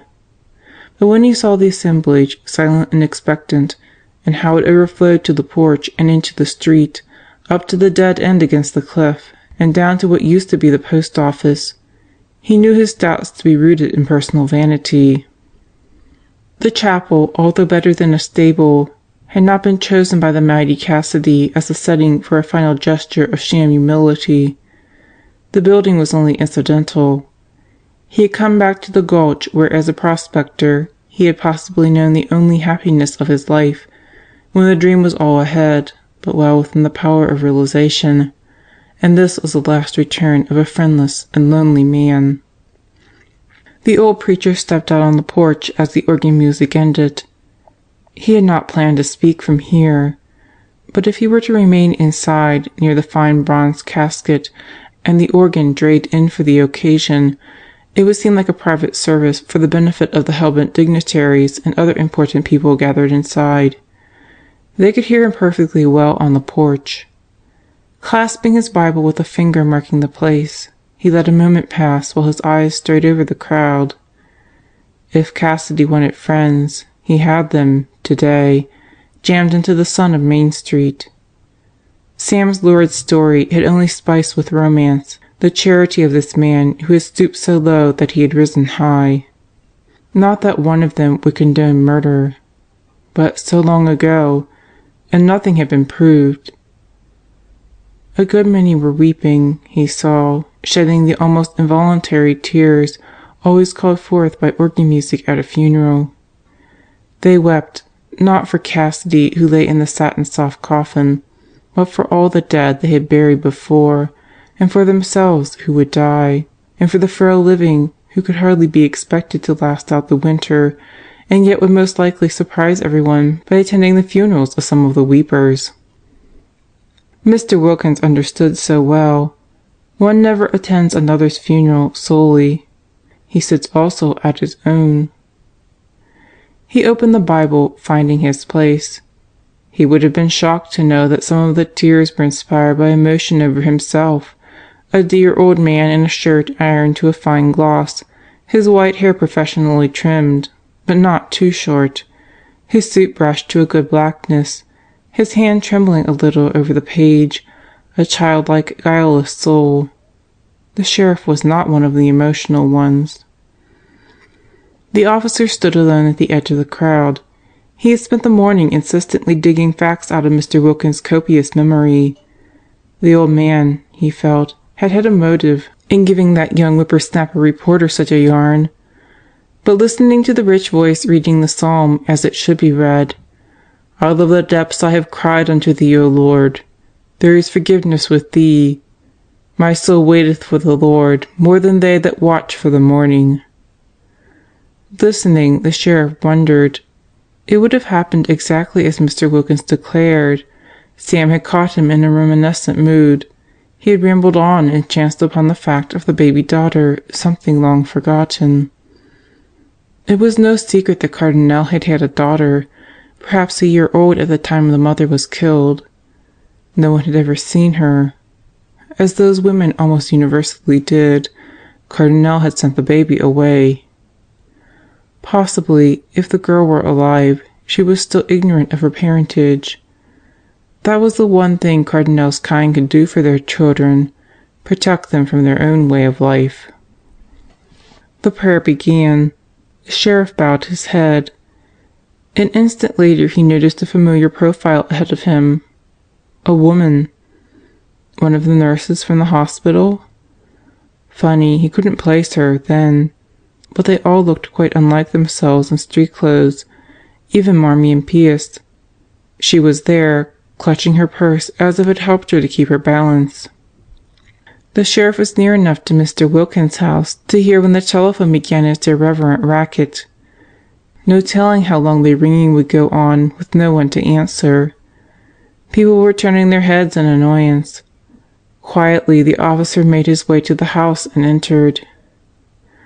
"You're disturbing the proceedings, Brant," he said into the old-fashioned wall telephone. "What's up?" Brant's lazy drawl answered, "I'm sure sorry, boss, but you got 2 calls here that look pretty important. One, anyway." Who's it from?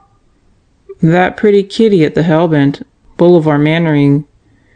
Cassidy's secretary? Righto. He called around noon, but I didn't know where to find you. He's at the funeral now. I bet he's chief mourner, but he'll be back at the Hellbent right away after. He sounded like something outside was biting him. What about the other call? Oh, that's some girl, Marmion Pierce. She called this morning, too, and again about noon. Said if you got up to the hospital to be sure and see a patient, Mrs. Topman. That's all. Well, that one can wait, the sheriff said and hung up the receiver. Mr. Wilkins' blunder might not prove to be such a bad break after all, he pondered. Up to this point, no one had volunteered information of any kind. But out comes Sam's story, and suddenly there are 2 calls, both from people who had done as little as possible to cooperate before. What prompted them? Fear? Most likely. An ounce of funk weighed more than pounds of persuasion. He had abundant time to go to the hospital, see Mrs. Who's-it, and still be at the Hellbent ahead of Mr. Mannering, the sheriff decided. As he stepped out of the house, the crowd began to sing, led by the expensive quartet which it expected to perform alone. But Mr. Wilkins was not presiding at a performance. He was initiating Big Balsam Cassidy into the brotherhood he had never known, alive. "What a beautiful hymn," said Sister Ursula as the tremendous voice poured up over the rimrock. "Safe in the arms of Jesus. Somehow, I never imagined Mr. Cassidy needing safety." "He was mortal," Sister Judy said gently. They stood well back from the rimrock, out of view of the crowd below, all the sisters together, and the singing of the invisible hundreds swelled up and around them as if it came from inside the hills themselves. Mr. Cassidy would have been impressed by it, Sister Judy thought. Perhaps he would even have seen something of the kingdom and the power and the glory if he had heard the magnificent praying of those voices a few minutes ago. The tears ran down her cheeks. Sister Margaret, beside her, was wondering if she had been correct in assuming that Mr. Wilkins would like starch in his shirt collar, and then she had a twinge of conscience over letting her mind wander from a religious ceremony, and that twinge was followed by another over even this long-distance participation in a Protestant service. But Sister Magdalene had given permission to all the community to pay this final tribute to their benefactor. Theoretically, they could have attended the funeral, but Reverend Mother would never have allowed it, to say nothing of the bishop. So they stood out of sight on the crown of the rimrock and said silent Hail Marys during the part of the services they could not hear. The superior did not speak during any of the 45 minutes of the ceremony. "Twins this time, Sheriff," Mrs. Topman beamed, shaking the sheriff's hand stoutly. "My husband's calling them Doc and Spike, but we haven't decided on names yet. You a family man, Sheriff?" "One granddaughter." The tired officer eased himself into the rocker. "I understand you wanted to see me, Mrs. Topman?" "Me? Land no. Where'd you get that notion?" "There was a call to my office from Marmion Pierce.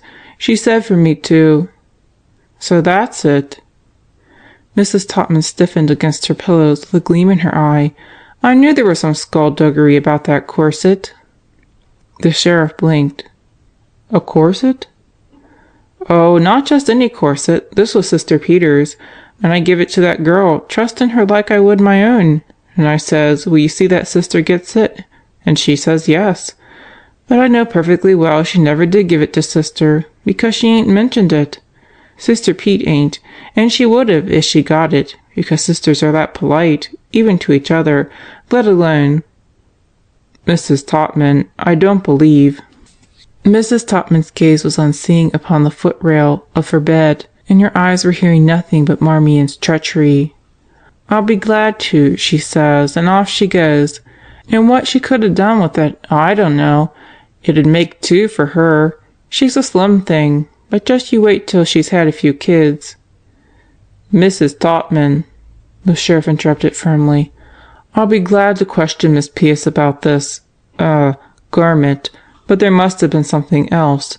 She'd hardly call me onto her own trail. Think hard, please."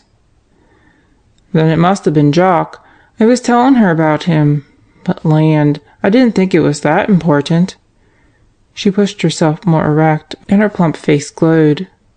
"My, that poor young fellow came to an awful end, didn't he?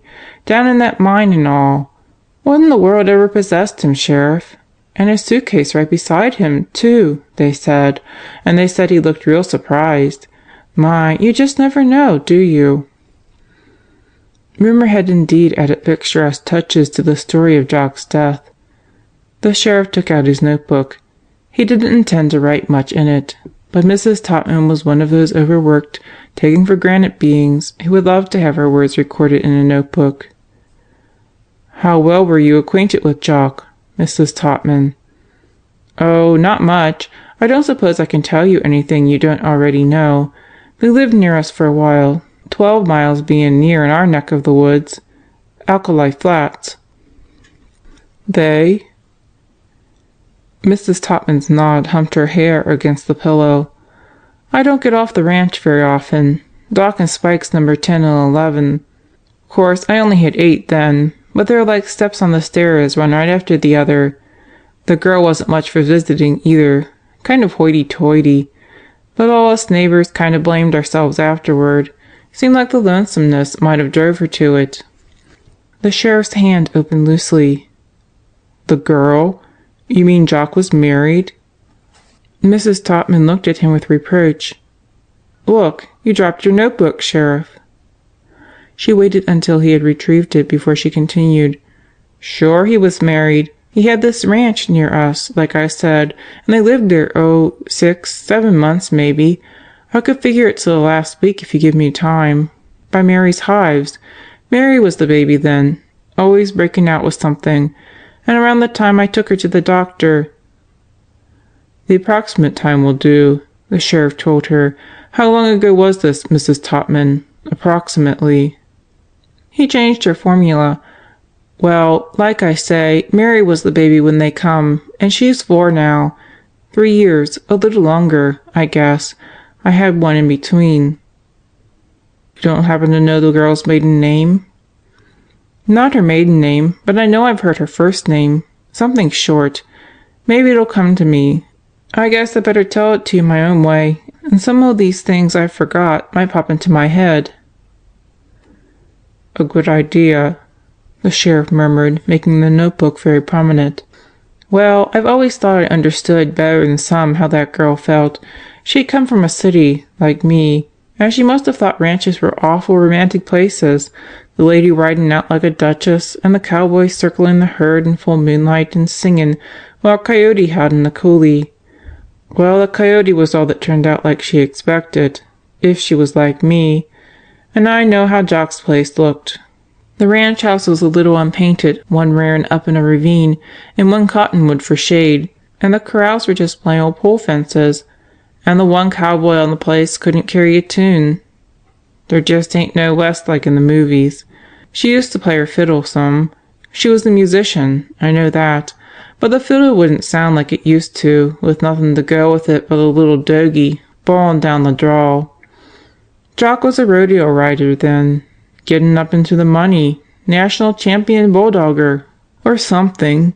He was everlastingly off to some rodeo. At first she'd go with him, but that wasn't any life for a nice girl that done all she'd done, so she'd just stay home.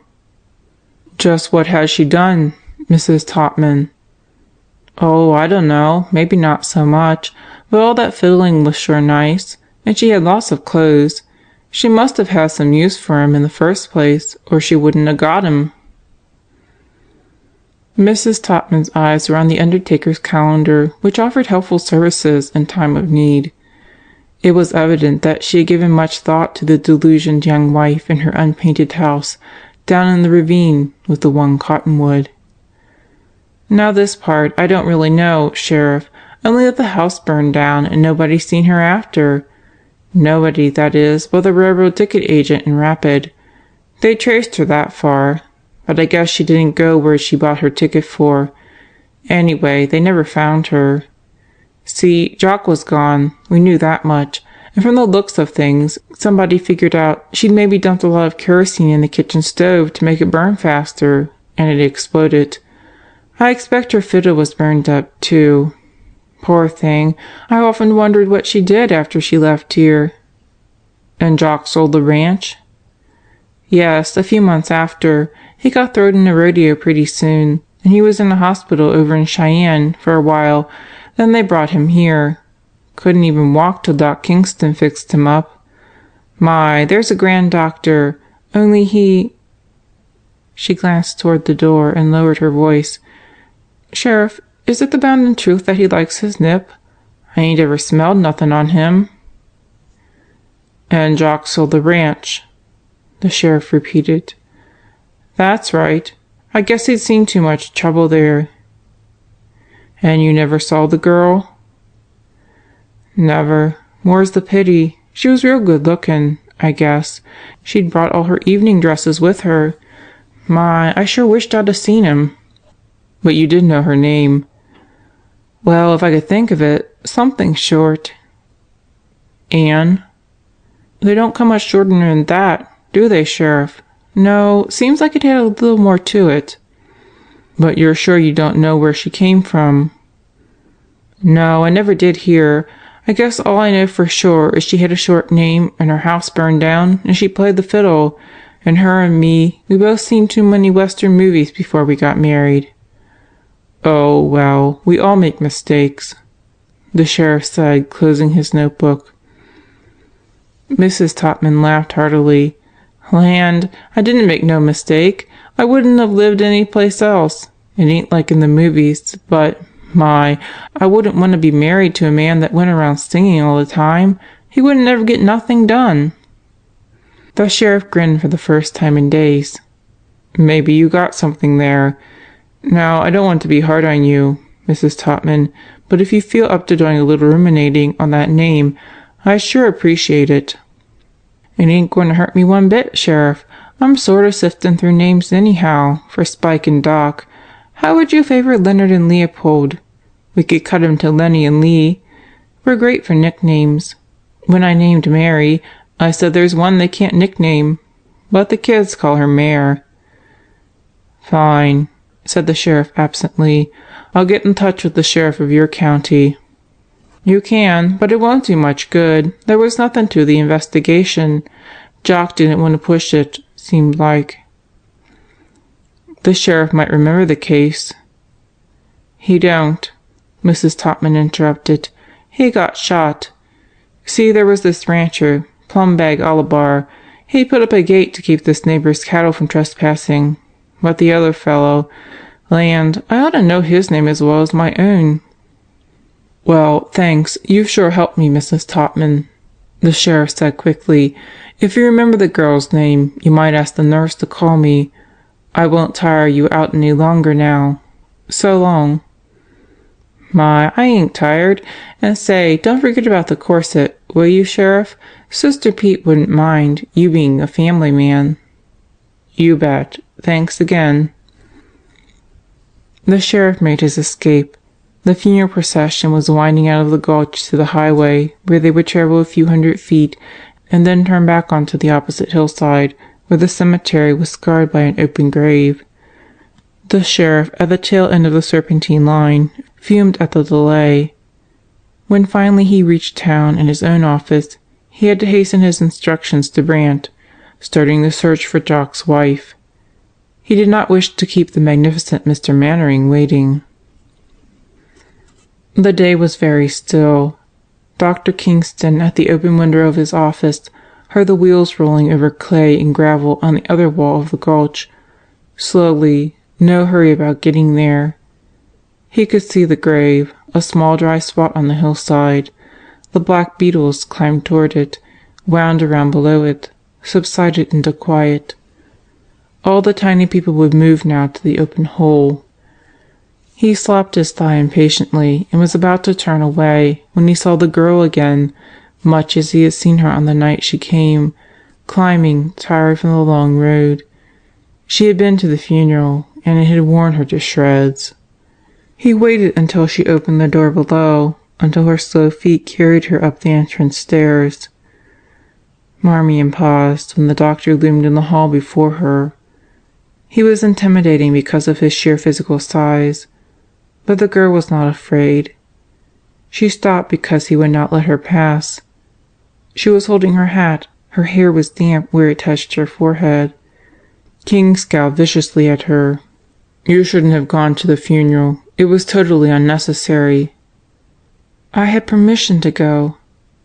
"I was not speaking of permission." There was a chain of little white plastic daisies around her neck. Cheap. Her hair curled over one of them. The doctor jammed his hands into his pockets. "Miss Pierce, you are not the type to integrate well into our hospital staff. Don't you know that by now?" Marmion looked up into his glowering, handsome face. So this was the man who was so attracted to her, according to the sheriff's way of thinking, who, in Sister Judy's judgment, had been badly hurt, scarred like Big Balsam Cassidy, and all the fighting was simply a defense mechanism. Exciting. "We're all a little bit in love with him," Eloise had said, and to Blanche he was a scintillating breath on a cold morning. And now he stood here stoutly hating the young convent graduate who had never had a date other than a few proms arranged by the sisters, hating her because he liked her too much. With the poise instinctive to every woman who knows she is admired, Marmion smiled. Afraid of him? Never again. "If I may pass, doctor," she murmured, and still with that little secret smile she stepped around him and went on up the stairs. From the landing she saw King standing where she had left him, astonished, bewildered, but respectful. On his face there was the first hint of frank amusement she had ever seen. Blanche, alone in the kitchen, wished she had disregarded her stomach and gone to the funeral. Even Philippa had gone, leaving Chad down on the gulch with Mrs. Hayes, who had been Cassidy's night nurse. Nothing could be worse than being here by herself, listening to the quiet. Blanche had slight imagination, and yet the kitchen, in fact the whole of the old ground floor, seemed to brood, hiding something, holding back. There was nothing to do. Philippa had planned supper so they could get the trays ready in a jiffy. Scrub? Maybe. Blanche loved to scrub. The floor was already clean. The old stove, ready to roar like a blast furnace when the gas was turned on, was cool and polished. The refrigerator had been defrosted this morning, Chad's toys put away, everything in order, but she could always chase cockroaches in the cupboard under the sink. Slowly Blanche went down on her knees and opened the cupboard doors. The cold water pipe had been sweating, and the seldom used pans they kept here were wet again. She pulled out the roaster, tipped it so the stagnant puddle raced to the other end. She was not much interested in the problem of sweating pipes. She didn't even bat at the cockroach waving its feelers from under the muffin tins. She was back to her fearful wonderings. Who was Marmee afraid of? Why had Ellie never mentioned the sore place on the back of her head? A thing Blanche knew about only because she had heard her groaning about it to Marmion in the bathroom. And why had Phil suddenly gone into a fit of the screaming jeebies this morning, when Blanche, hungry for a little cheer, had tuned in the music program on the radio? Such nice music, too. Violins like silk threads over deep velvet. She caught a glimpse of the cockroach and clattered the muffin tins down on top of it. At least it was something to do. Do? Why not do something about her own unhappy situation? Her stomach would never be better while she stayed here. So why stay? The sheriff wouldn't like it if she were to leave. But, on the other hand, if he didn't know she was going, he couldn't stop her. She would pack up and be out of here before the others were back from the funeral. The sisters wouldn't know. They were still out on the rimrock. And the few nurses left on duty, Miss Bacon and a couple downstairs, were too busy to oversee an escaping. Blanche's brain had been too preoccupied to pay any attention to what her eyes were seeing.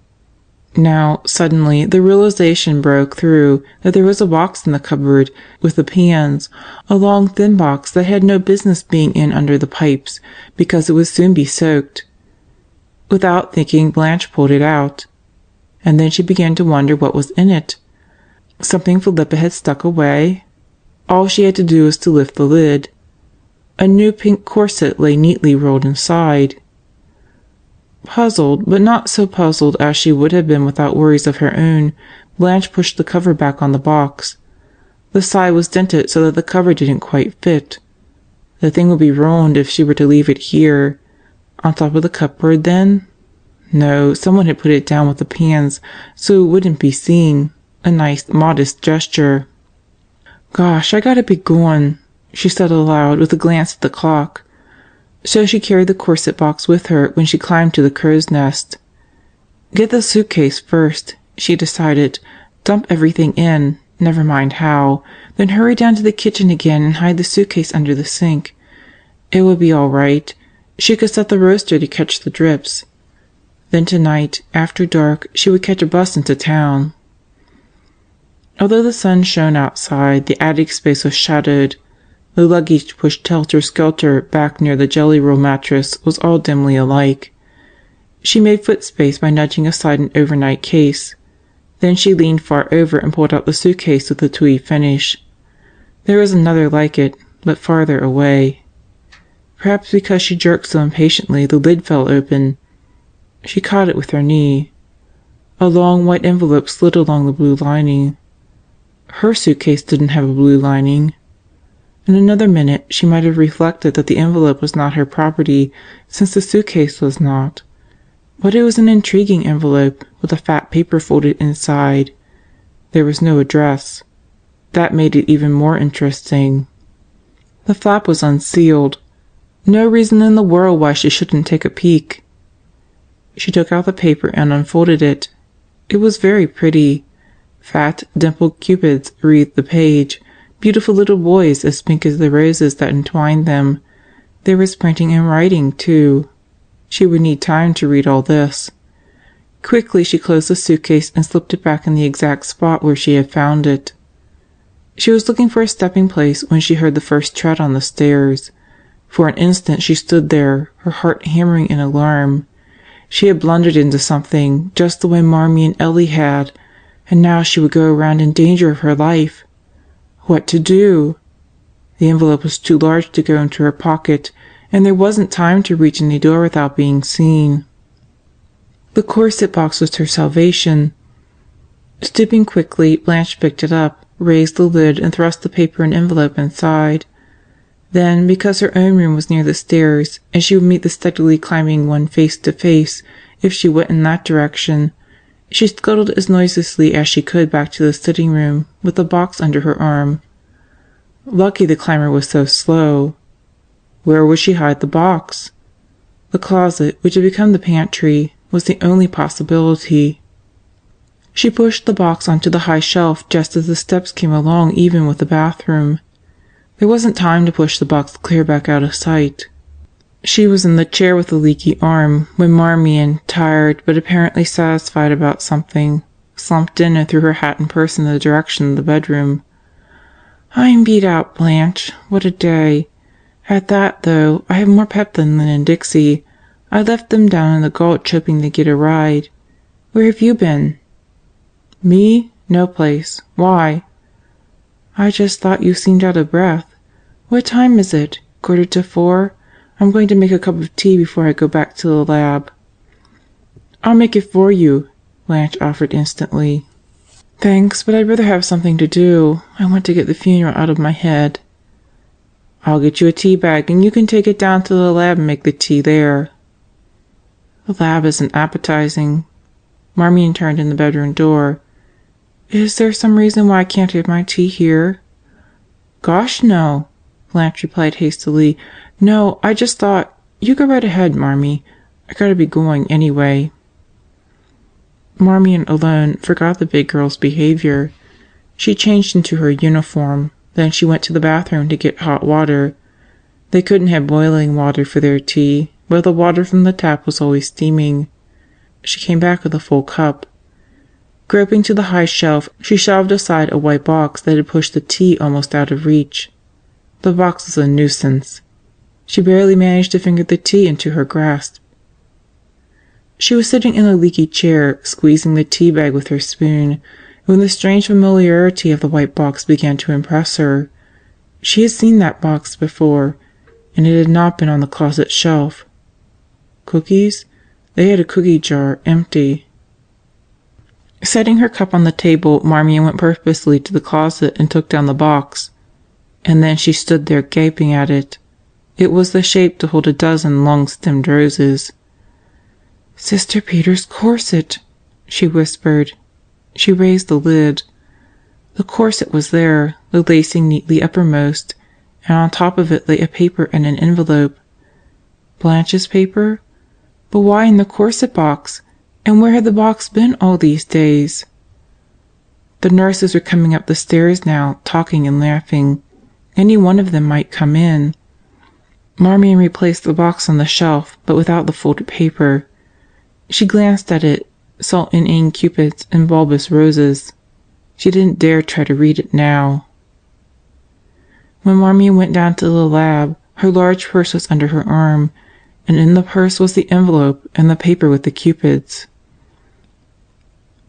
In the plush office adjoining the other, which had belonged to the great man of the hellbent, the sheriff was ruminating. The man nearest to Cassidy in life sat across the mahogany desk, a sad young man with white hands folded on the very clean plate glass before him. He wore Oxford grey, with white shirt and black tie, and the impression was that of a sensitive undertaker about to close the casket in the presence of the bereaved.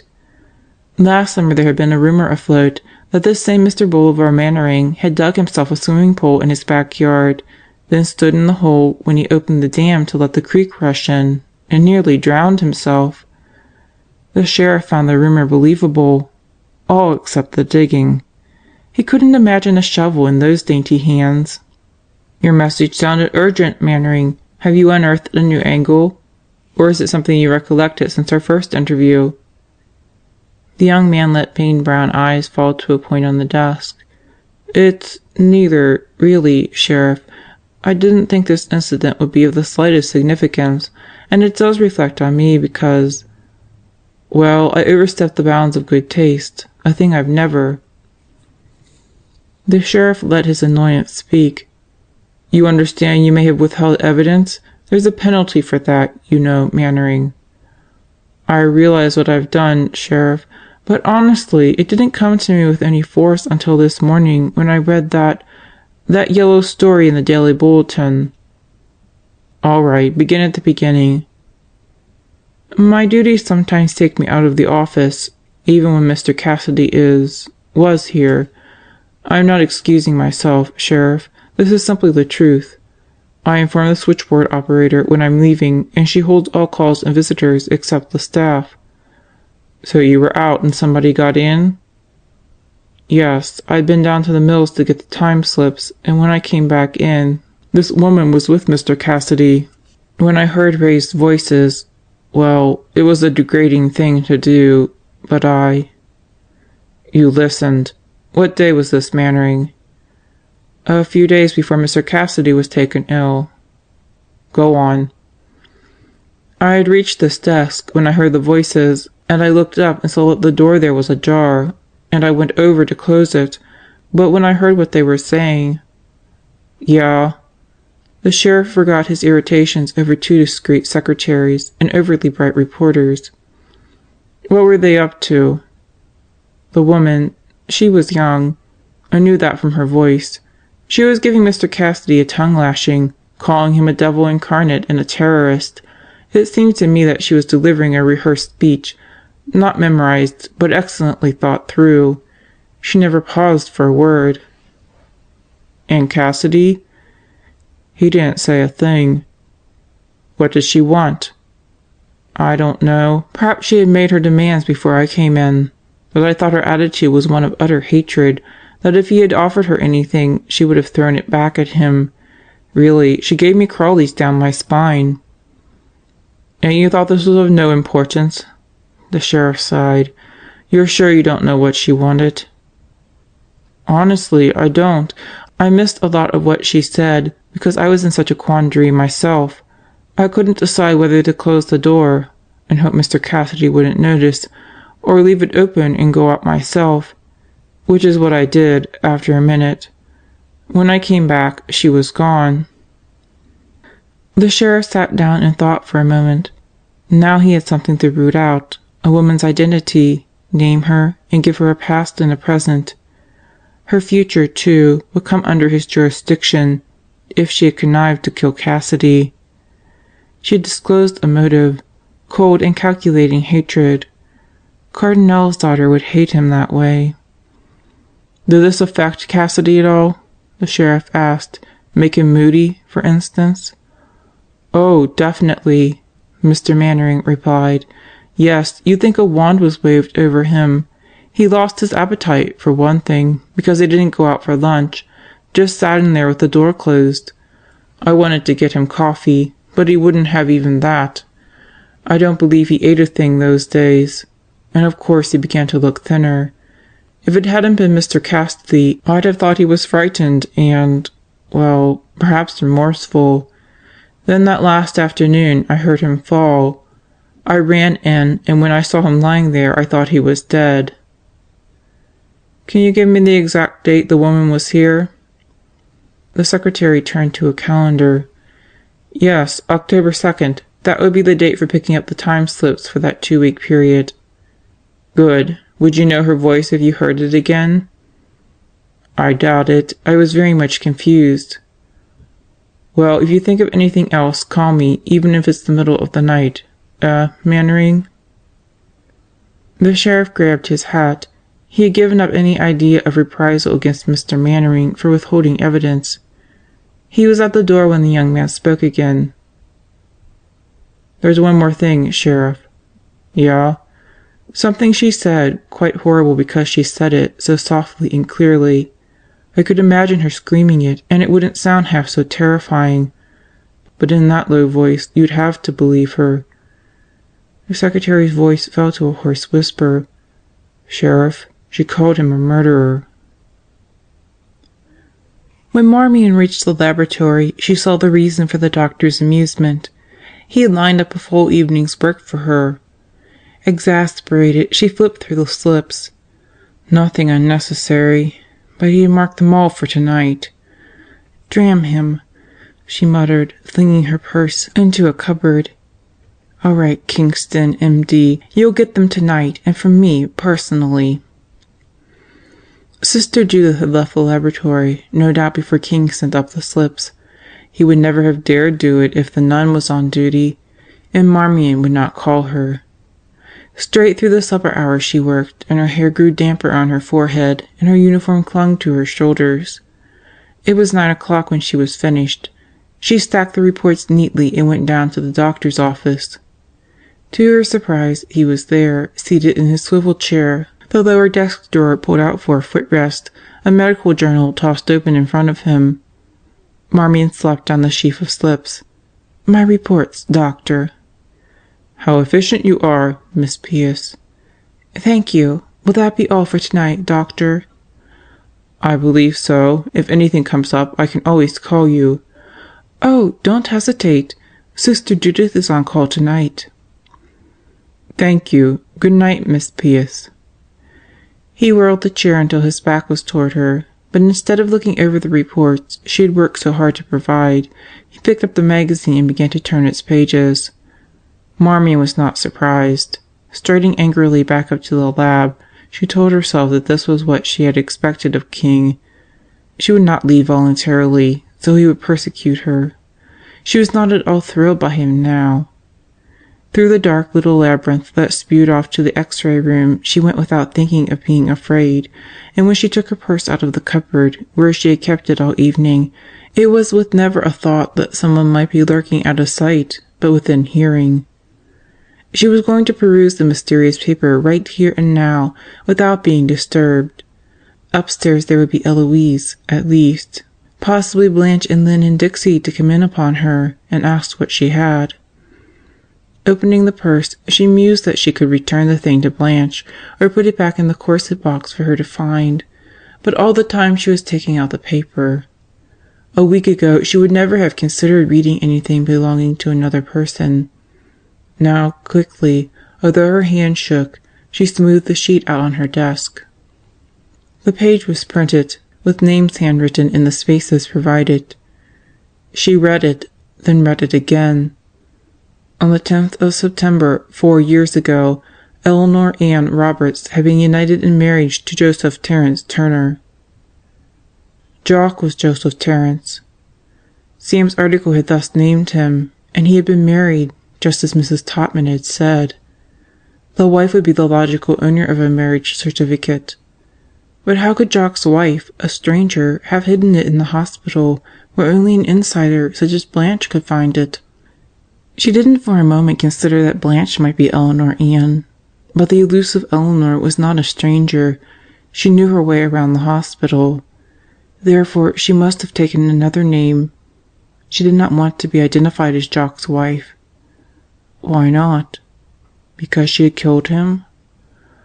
"Oh, no," Marmion whispered, so faintly that anyone listening in the outer passage would hardly have heard. There was only silence out there, anyway. When the sound finally came from the darkened rectangle beyond the door, it was tiny as a mouse's frisking. Marmion did not hear it. She was putting the paper into the envelope. And then Eloise spoke. "What's that, Marmee?" Marmion jumped and gave a choked exclamation. "What? Oh, Ellie, you scared the daylights out of me." She stopped, horrified. What had she just said?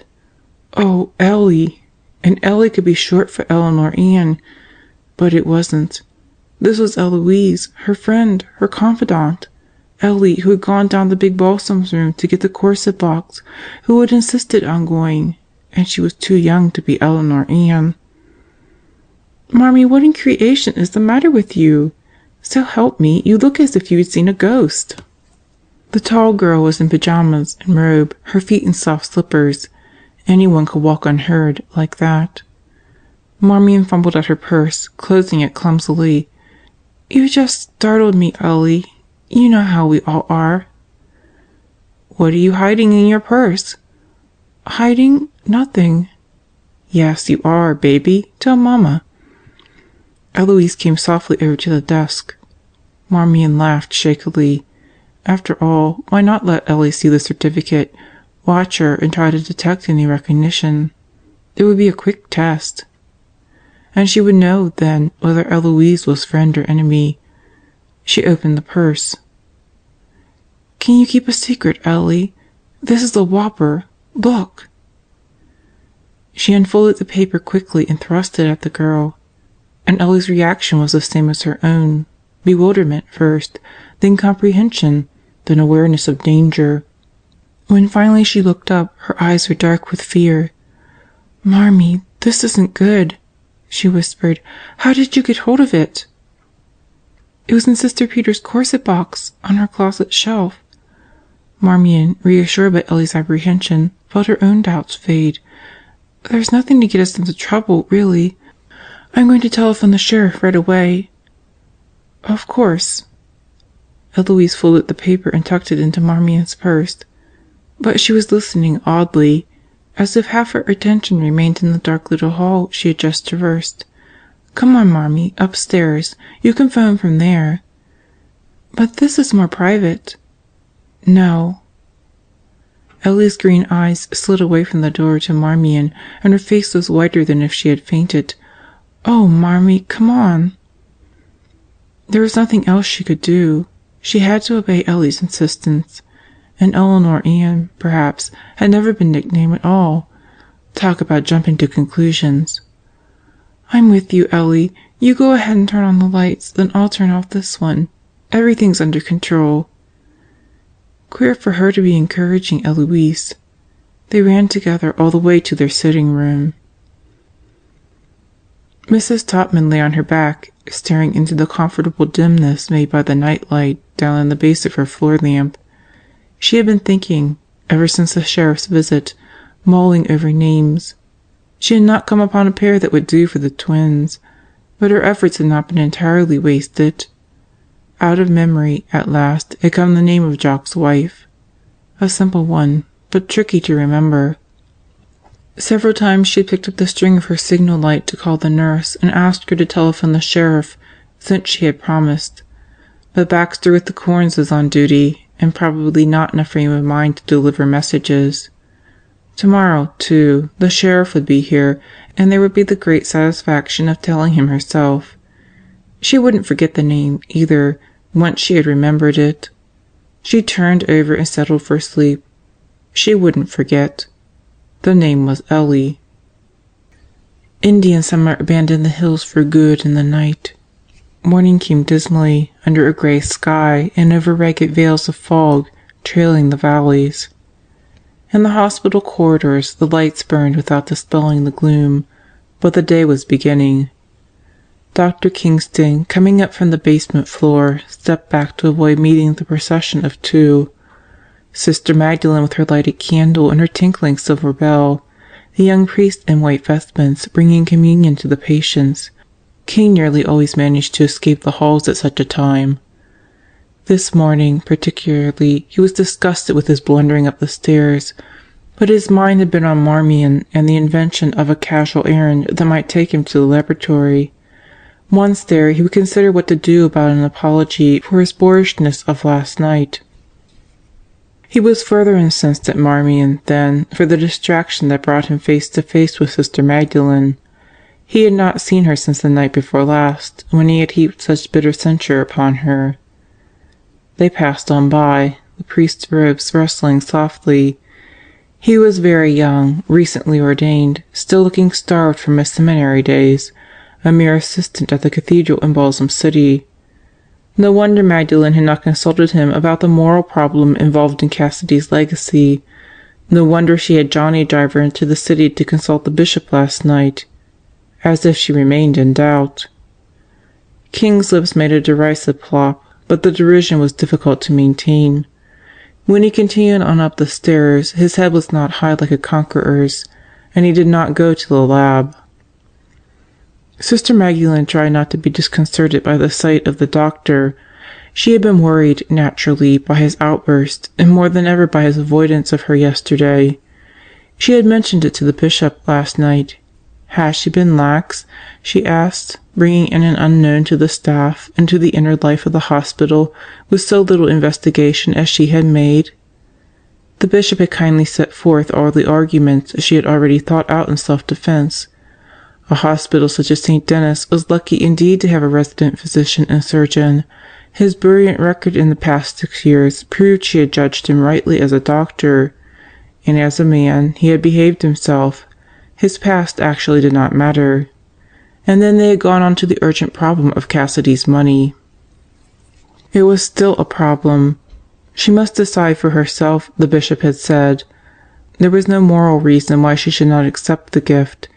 Cassidy had based his fortune on wrongdoing in the early days, but there was no possible manner in which he could make restitution now.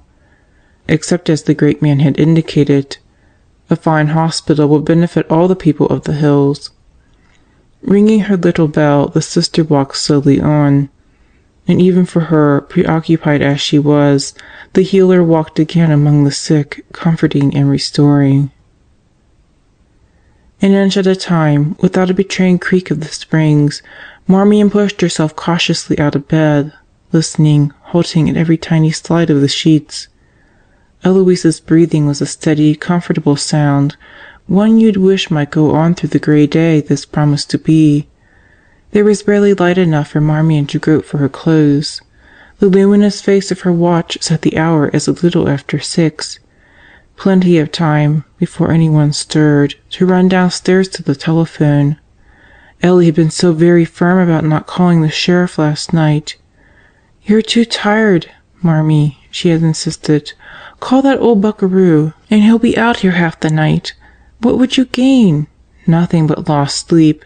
The thing will keep till morning." So together, Eloise and Marmion had left the laboratory, hustling through the black little passage, and in the hall they had met Dixie coming up with a request slip. Again Eloise had taken the lead, determined that Dixie would summon Sister Judy, who was supposed to be on night call, and she had piloted Marmion up to the crow's nest. Always Eloise, a wonderful friend. Marmion carried her uniform out to the sitting room so the starchy slipping on of it would not arouse Ellie. She would have to make one more trip into the bedroom. She had left the marriage certificate under her pillow. The sheriff might want to read it, word for word. The floor complained when she stepped in between the beds, but Ellie was too deeply asleep to be disturbed. In a few minutes the alarm would go off, and she would awake, groaning and sighing as if she climbed up from the bottomless pit. No one, so far as Marmion knew, had seen her when she tiptoed along the rubber matting and over to the stairs, the long envelope poking up out of her pocket, and the corset box under her arm. She would go to Sister Magdalen's office. Only the office telephone was on a private line. All the others were on one extension, and anyone could listen in. At this hour she would have to rout the sheriff out of bed, but he wouldn't mind when he heard what she had to tell him. And then she would deliver the corset, at last, to Sister Peter. Sister Magdalen's little bell tinkled off in the wing where Big Balsam had died, but Marmion met no one. The small office was gray and deserted as she came into it. She would not turn on the light. Someone might recall an errand, seeing a lighted office. So she walked into the quiet and the faint chill that always seems to hang in deserted places. And then she did something she never could explain. She pulled open the top drawer of the filing cabinet and dropped the envelope in among the folders. Even she could not have put her hand instantly upon it after that. Marmion smiled as she perched on the edge of the desk and took up the telephone. The sheriff had gone extremely early to his office. His wife was thankful to see him at last. He had not slept. He would not eat. He had talked until midnight about the secrecy surrounding Jock's marriage. It had taken place in a county at the other end of the state, which was why the fact had not been unearthed earlier. And after the tragedy of her house burning down, the young wife had completely disappeared. And if this was not enough, there was the alarming possibility that Cardinal's daughter had returned. Someone, within Mannering's hearing, had called Cassidy a murderer. Not that quite a handful of other people couldn't say the same, the sheriff had surmised at 3 minutes to 12, but let me find those two women and I'll be satisfied. I'd imagine the grandmother would want Cardinal's baby to have all the nice things she could give her, his wife said pensively. I know I would, to try to make up for what she couldn't ever have. Sure thing, the sheriff replied with the indifference of a man who often pursues unrelated subjects with mind and tongue. Like music, the wife continued. She appeared to be half asleep, stretched out in her chair with her feet on a hassock, one of the last batch of kittens curled in her lap. Sitting upright, she would have no lap. Music is nice for a girl. I've never seen anything prettier than a girl playing the violin. The sheriff suddenly began to listen. How does this go again, Lucy? But her answer seemed to be off on another tangent. Would Jock's wife have a motive for murdering Cassidy? She could have. He'd done Jock out of a lot of money. He'd done Jock's father out of the money. Wasn't that it? Jock ought to be used to the idea by this time, even though his wife... She paused absently, stroking the kitten's pencil of a tail. Cardinal's daughter would have a swell motive. Even a jury would sympathize with her while they set her in the chair. And Jock's wife played the violin, she added. I bet she had a good fiddle, too. And you think maybe Cardinal's daughter played the fiddle? Lucy nodded sagely. Granny would have seen to it that she had music. Lordy Lord, the sheriff sighed. His fatigue couldn't keep him in his chair. He sprang up and began to pace the floor. He made several turns before he stopped before his wife. So you think the daughter and Jock's wife? I think they're the same one. She straightened, the kitten rolled over, and she caught it in her cupped palm. Then she got up and carried it out to its mother in the kitchen. So the sheriff sat at his desk in the very early gray morning, wondering and fitting together pieces of the puzzle. Although the two women were one, he still had to find her. Nobody at Hellbent had seen anyone who might have been Mr. Mannering's mysterious lady. That was understandable, if aggravating. There had been many outsiders from Balsam City coming to the Hellbent offices around that time, collectors for the community fund, the Red Cross, ticket sellers for all the fall festival suppers of the various churches. If the young woman was also Jock's wife, then that would put her at the hospital, because it would explain Jock's protection of her. But no one at the hospital, other than the orderly, was named Turner. The sheriff sat motionless, seeing the snow come down like drifting tissue paper, the initial touch of a winter that would leave cattle starving in the ravines. His wife had done this sort of deducing on other cases. Early in his career he had endeavored to find out how she did it. He had given up. When the telephone rang, he jumped, glancing at the clock. A few minutes after 6. He had been sitting here for over an hour. "Hello," he said into the phone. It was too early to be official. "Honey, is that you?" "Sure is, Lucy." "Listen, I've just had a call from the Pius girl. Marmion, is it? I think she's in trouble." "She called the house?" "Well, of course, it's so early. She asked for you. And then when I said you were at the office, she said something about, 'Yes, doctor, she'd attend to it right away.' So I said for her to never mind trying to call you. I'd do it and send you straight up there." "Good work, Lucy. I'm on my way." "All right. But listen, honey, have you had your breakfast? All this on an empty stomach." "I'm fine, lovey. Goodbye." The sheriff was on his feet as he dropped the telephone back in the cradle. Opening the door, he nearly scuffed aside the telegram which lay on the floor below the mail slot. It hadn't been there when he came in. Or had it? He tore it open, grunted his satisfaction as he read. "Guy Murray Kingston, according to the Navy, has spent 2 years in prison. Charges: jumping ship and insubordination. He had been released 6 years ago. Whereabouts unknown." But not unknown to the sheriff. The doctor comes straight from his prison cell to his own voluntary confinement in the old hospital of St. Denis of the Hills. Marmion sat for a long time on the edge of the desk in Sister Magdalen's office. No one entered. The sheriff's wife, blessedly, had realized the emergency indicated by her mumbled foolishness and made it unnecessary for her to say a great deal. The sheriff would come as fast as he could cover the 3 miles around the mountain from Balsam City. But would that be in time? Would the white shoulder, just glimpsed outside the door, materialize into someone who would dart swiftly in, slam the heavy oak barrier shut, and then go leisurely about the task of murder? She sat there so long that when she finally slid to her feet, pins and needles jabbed up through her soles. "I'll meet it," she decided. "Whatever is waiting there, I'll meet it." It was almost an anticlimax to come to the door, look out into vacancy, hear the first clatter of trays being prepared in the kitchen, the first radio blatting the news. Leaning against the door jamb, Marmion began to laugh. That would never do. Someone would see her, ask her what was the matter, and she must get away from the office, where the marriage certificate lay safely in the file. Once again, Sister Peter's corset was performing a function. Its delivery was taking Marmion through the old passage to Methuselah Hall, where, even at this early hour, Sister would be trudging around like a pigeon with sore feet, her head bobbing at every step, her convex glasses almost disguising the beautiful kindness of her eyes. At the end of the passage, Marmion paused. She was not called here often, because these were chronic cases, but she recognized the usual morning hubbub. The old refugee from the prairie dugout demanding alcohol to drink, not rub.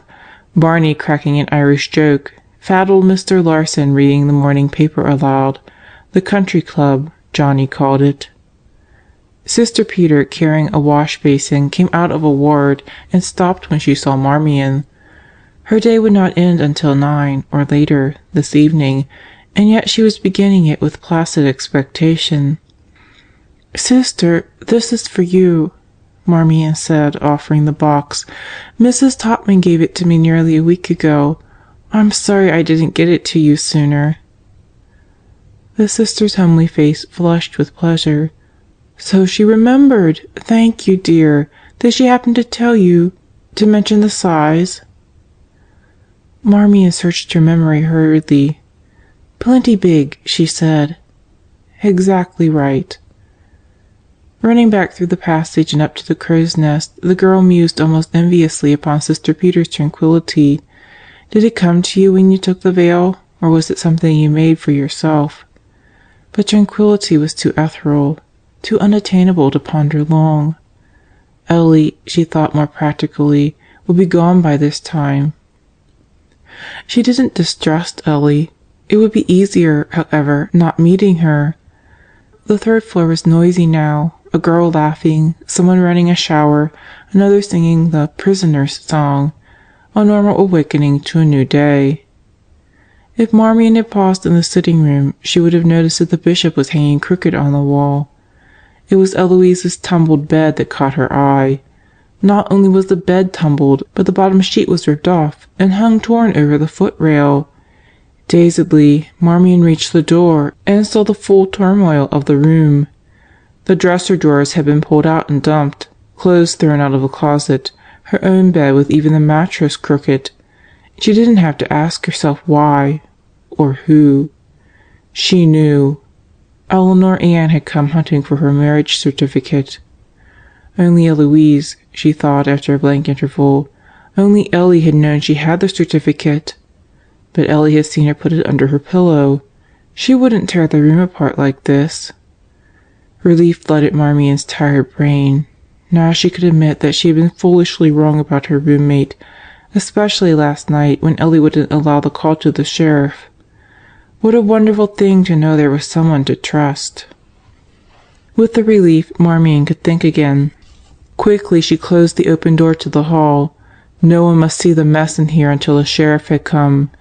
She remembered Philippa standing in that doorway. How many nights ago? Surely more than 6. And young Chad taking his finger from his mouth to remark concerning the bishop, "That's my father." Poor Phil had cried.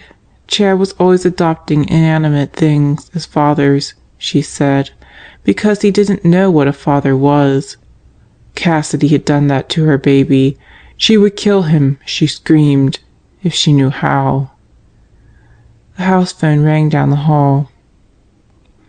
"P.S. It's for you," someone shouted.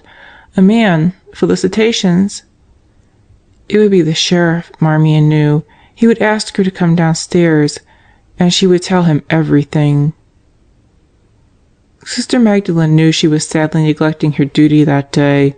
In an uneasy round she had gone from one patient's room to another, up to the laboratory where Marmion jumped at every footstep, and Sister Judy worked in silence, into the X-ray room to help Eloise shift a heavy patient, to the nursery where the babies slept like Christmas dolls.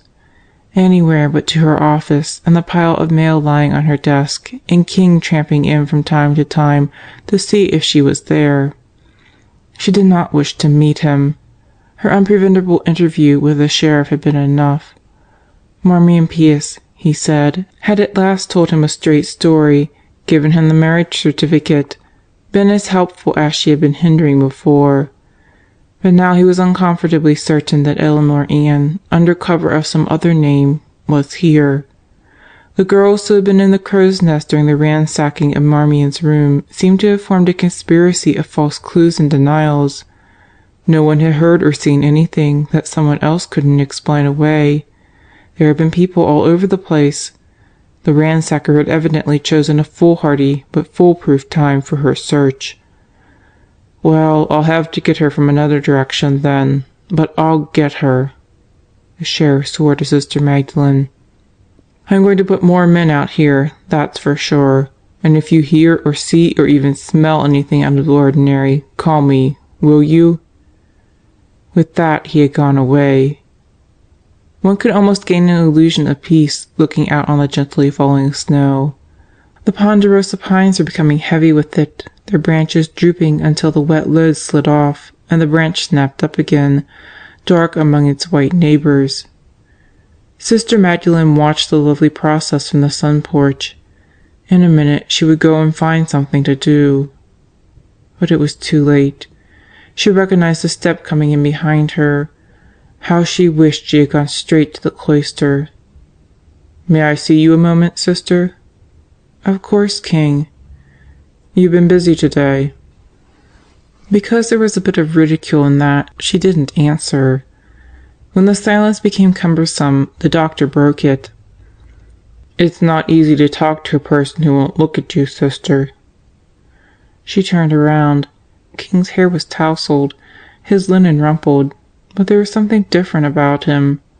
His shoulders were straight, that was one change, and he was not glowering. "The sheriff told you, I see." The words were what one would expect from King, but not the manner. He was ill at ease, humble, if he understood humility. "The sheriff told me what, King?" "About my prison record. Do I lose my job?" Without waiting for her answer, he swung impatiently to the window. "I didn't want you to know, naturally. Amanda's never proud of being a jailbird. You ought to understand my crime. You put up with more of it than the Navy could stomach. Insubordination. They gave me 2 years. I'll not tell you the reason. I wouldn't tell the sheriff either, even though I know he can dig it out for himself. And I'll not ask your pardon for anything I've been or done. An old priest told me once that your God provides irritations for saints in order to develop their perseverance. I remember he said he had already pushed his bishop far along towards sainthood, and I've done the same for you. So I've not been wasted. Even a negative blessing has its place." Sister Magdalene smiled faintly. "I have often said you were our salvation, King, but I didn't mean—" "Don't obligate me further with praise. You don't owe it to me, but I have a debt to pay." He wheeled, facing her belligerently. "Whether you build your hospital is up to you. I'd do it in your place, but then I have the scruples of a skunk. If I have a streak of decency, too, would it surprise you? Probably not. You can always find the good in the worst of us, can't you? Well, you'll see." Sister Magdalene had no pious homily to deliver. Tonight she was as bleak of spirit as old Barney ever had been. 29 years ago Anthony had died, and because she could not see her way to going on without him, she had been ready to return to the mother house.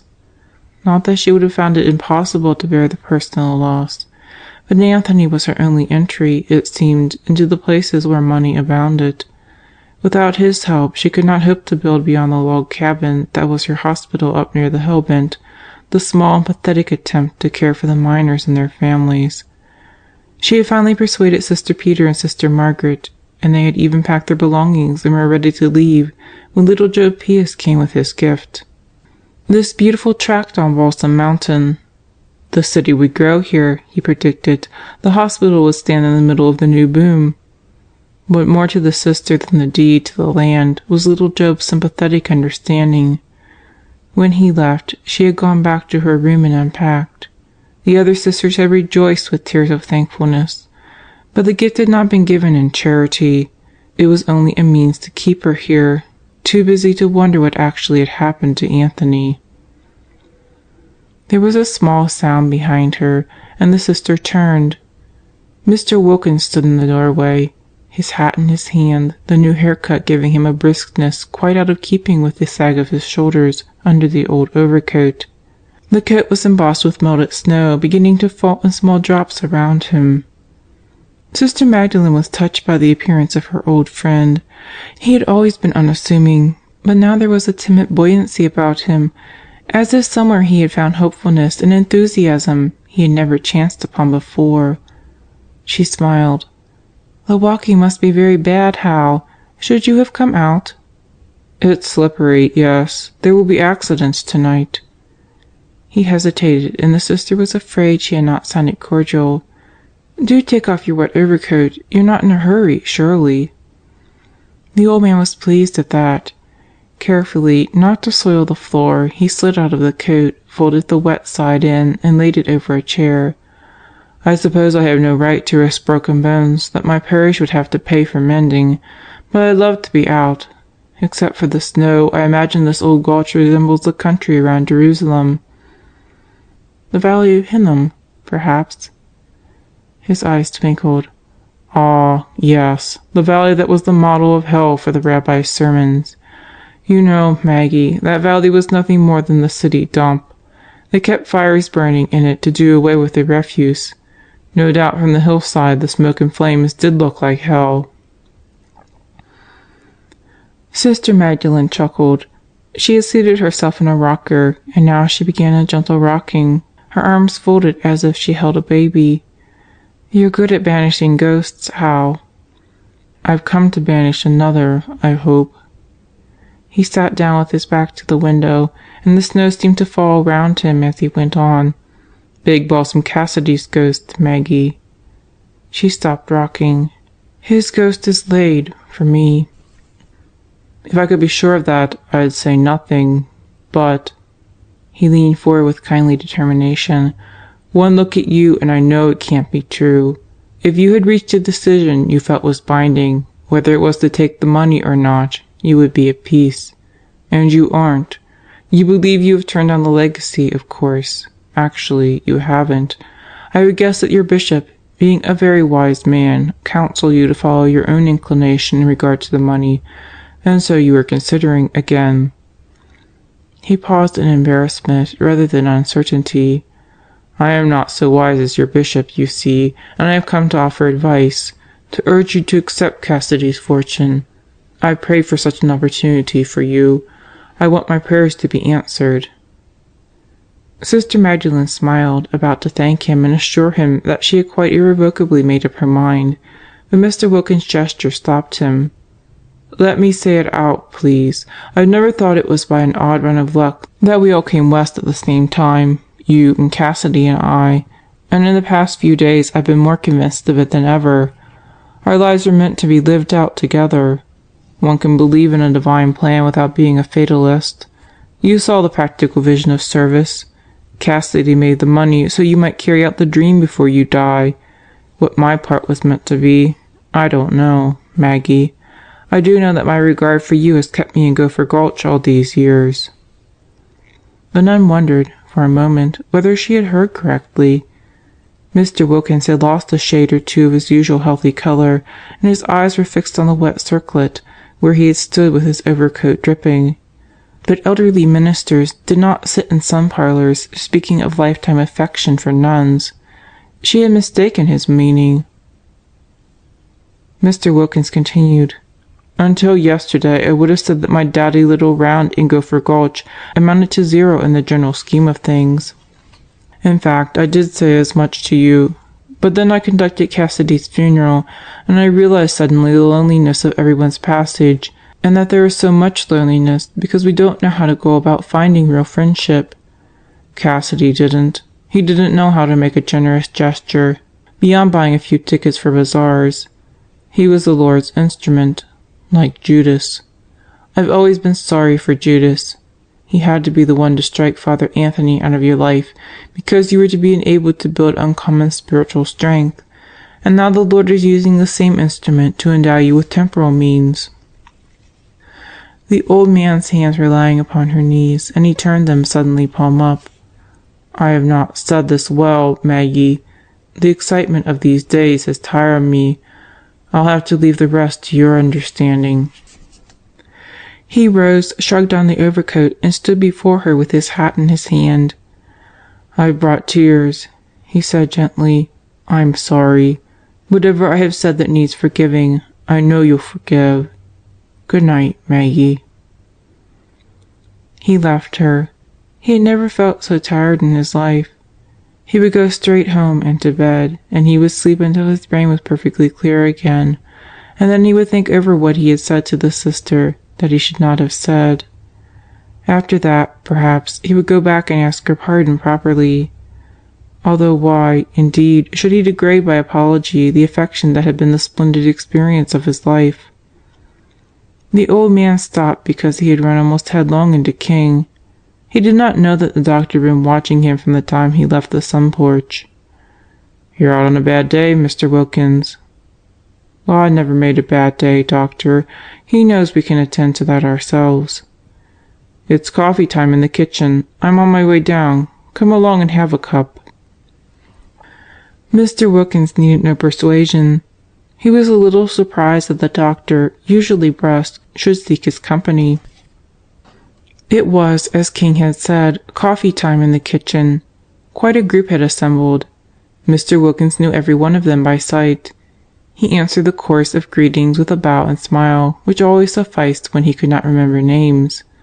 How pretty the women were in their white uniforms, so clean, the cook in her blue. Contrast. The strange teasing uneasiness that had been with him under the stars was back again, only now it rushed over him like a dry river of dust, choking out all sight and sound, and even the pleasant aroma of the coffee. He swayed and would have fallen, except for King's hand instantly under his elbow. "Here, sir, sit down. Get him some coffee, Blanche." They were agog around him, putting him into Philippa's rocker, pushing Chad and his fire trucks aside to make room, exclaiming in sympathy like a bunch of high school kids instead of people who were trained to be unemotional about illness. Mr. Wilkins was disconcerted by all the attention. It had one good feature, however. The young woman who had never guessed that his sudden realization of her identity was what had set him really. He would not look at her now, and he would decide in a minute what to do. "Did you put some sugar in, Blanche?" the doctor was asking. "Never mind whether he likes it. It's going to give him quick energy." Mr. Wilkins raised his head with a faint smile. "I'm only a little tired, really. I'm not ill. The excitement of yesterday, perhaps, and then the long walk." And he realized vaguely that the young woman herself seemed to be watching him with great concern. "We have to begin taking things easy at our age, sir," said Johnny, who should have been in school. "Now drink this," King said, putting the cup into Mr. Wilkins' hand. The old man drank it without complaint, although he never took sugar in his coffee.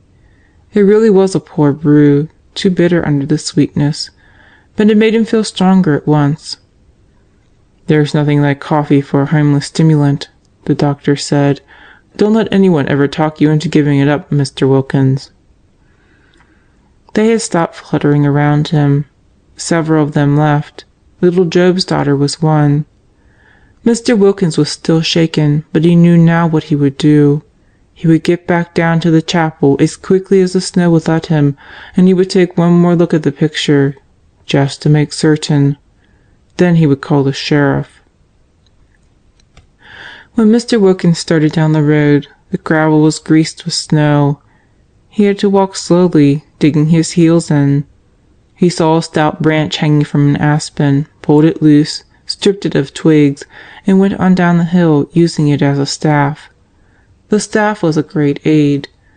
The falling snow was dizzying, and coupled with the slippery descent, it gave him an unbalanced sensation, as if he would tumble into sleep right there in the snow.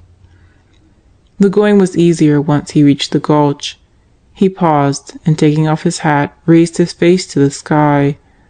The snowflakes were tiny, cool pats on his eyelids, fairy puppy dogs licking his cheeks. A fanciful thought for an old man. Leaning heavily on his stick, he opened his eyes. The snow fell from slate gray, coating everything but Little Balsam Creek, which still ran dead black through the white. Contrast. He had no excuse for not having remembered earlier that red hair photographs dark. He should have known the young woman immediately. But many people during the summers asked him about the gulch and the mines, and she had seemed no different from any other coming along on that lazy Sunday afternoon. She had known about Cardinal, he recollected now. He might have told her the story of the fake raid and the yellow taffeted curtain stained brown. It was almost a legend. He would have attached no importance to the telling. He drooped over the stick while the little fairy pats of snow went down his neck and turned soggy inside his collar. There was no reason to hurry. If he had collected his wits 2 days ago, Jock would still be alive. A week ago, and Cassidy would not have had to die. His shoulders became so blanketed that when Mr. Wilkins finally moved, a soft crust slid away as it did from the branches of the ponderosas. Midway between his house and the chapel he stopped. The sign, Charity Chapel, was almost obliterated by the wet casing of snow. Even the ruins did not appear ruinous. "A beautiful world," he sighed. "I have loved, O Lord, the beauty of thine house and the place where thy glory dwelleth." He liked remembering that Gopher Gulch had always been the place where the glory dwelt. Mr. Wilkins could fight off sleep no longer. He dragged himself to the chapel, leaving a small trail behind each foot in the snow. Juicy Parker's white dog bounded up to him, barking a greeting. He was too sleepy to speak. As soon as he had looked at the picture, he would go straight to his house and to bed. He pushed open the door. The organ was still there. They would take it away tomorrow. The stick fell from his hand. The little room was cold. "I ain't telling," Blanche insisted doggedly. It was evening, and she was humped on a high stool beside Marmion in the laboratory, where she had been for the past half hour, ever since Sister Judy left for her rest period before going on night call. "I ain't telling nobody where I found that paper, whatever it was. I told you I didn't say nothing to the sheriff. I'm not—" "I know, not getting yourself into trouble," Marmion said with an exasperated sigh. "Look, Blanche, I only asked you once, and you said you wouldn't tell me, so I believe you. Now will you please be quiet so I can get this job of matching done? I don't want to be here all night." "Blood is blood, ain't it?" "Huh," said Marmion. The telephone rang. She went to answer it. "Hi," Sam greeted her, and her heart turned to flip-flop. "How's stuff?" "Not bad. Congratulations on your story, Sam." "Thanks. It kept me away from the hospital today. I dasn't set foot in the sheriff's beat. I wanted to, though." "You did, Sam?" Marmion glowed. "Sure did. I wanted to ask you what you meant by Cassidy choking to death. Why wasn't it more like smothering? Why would he gag?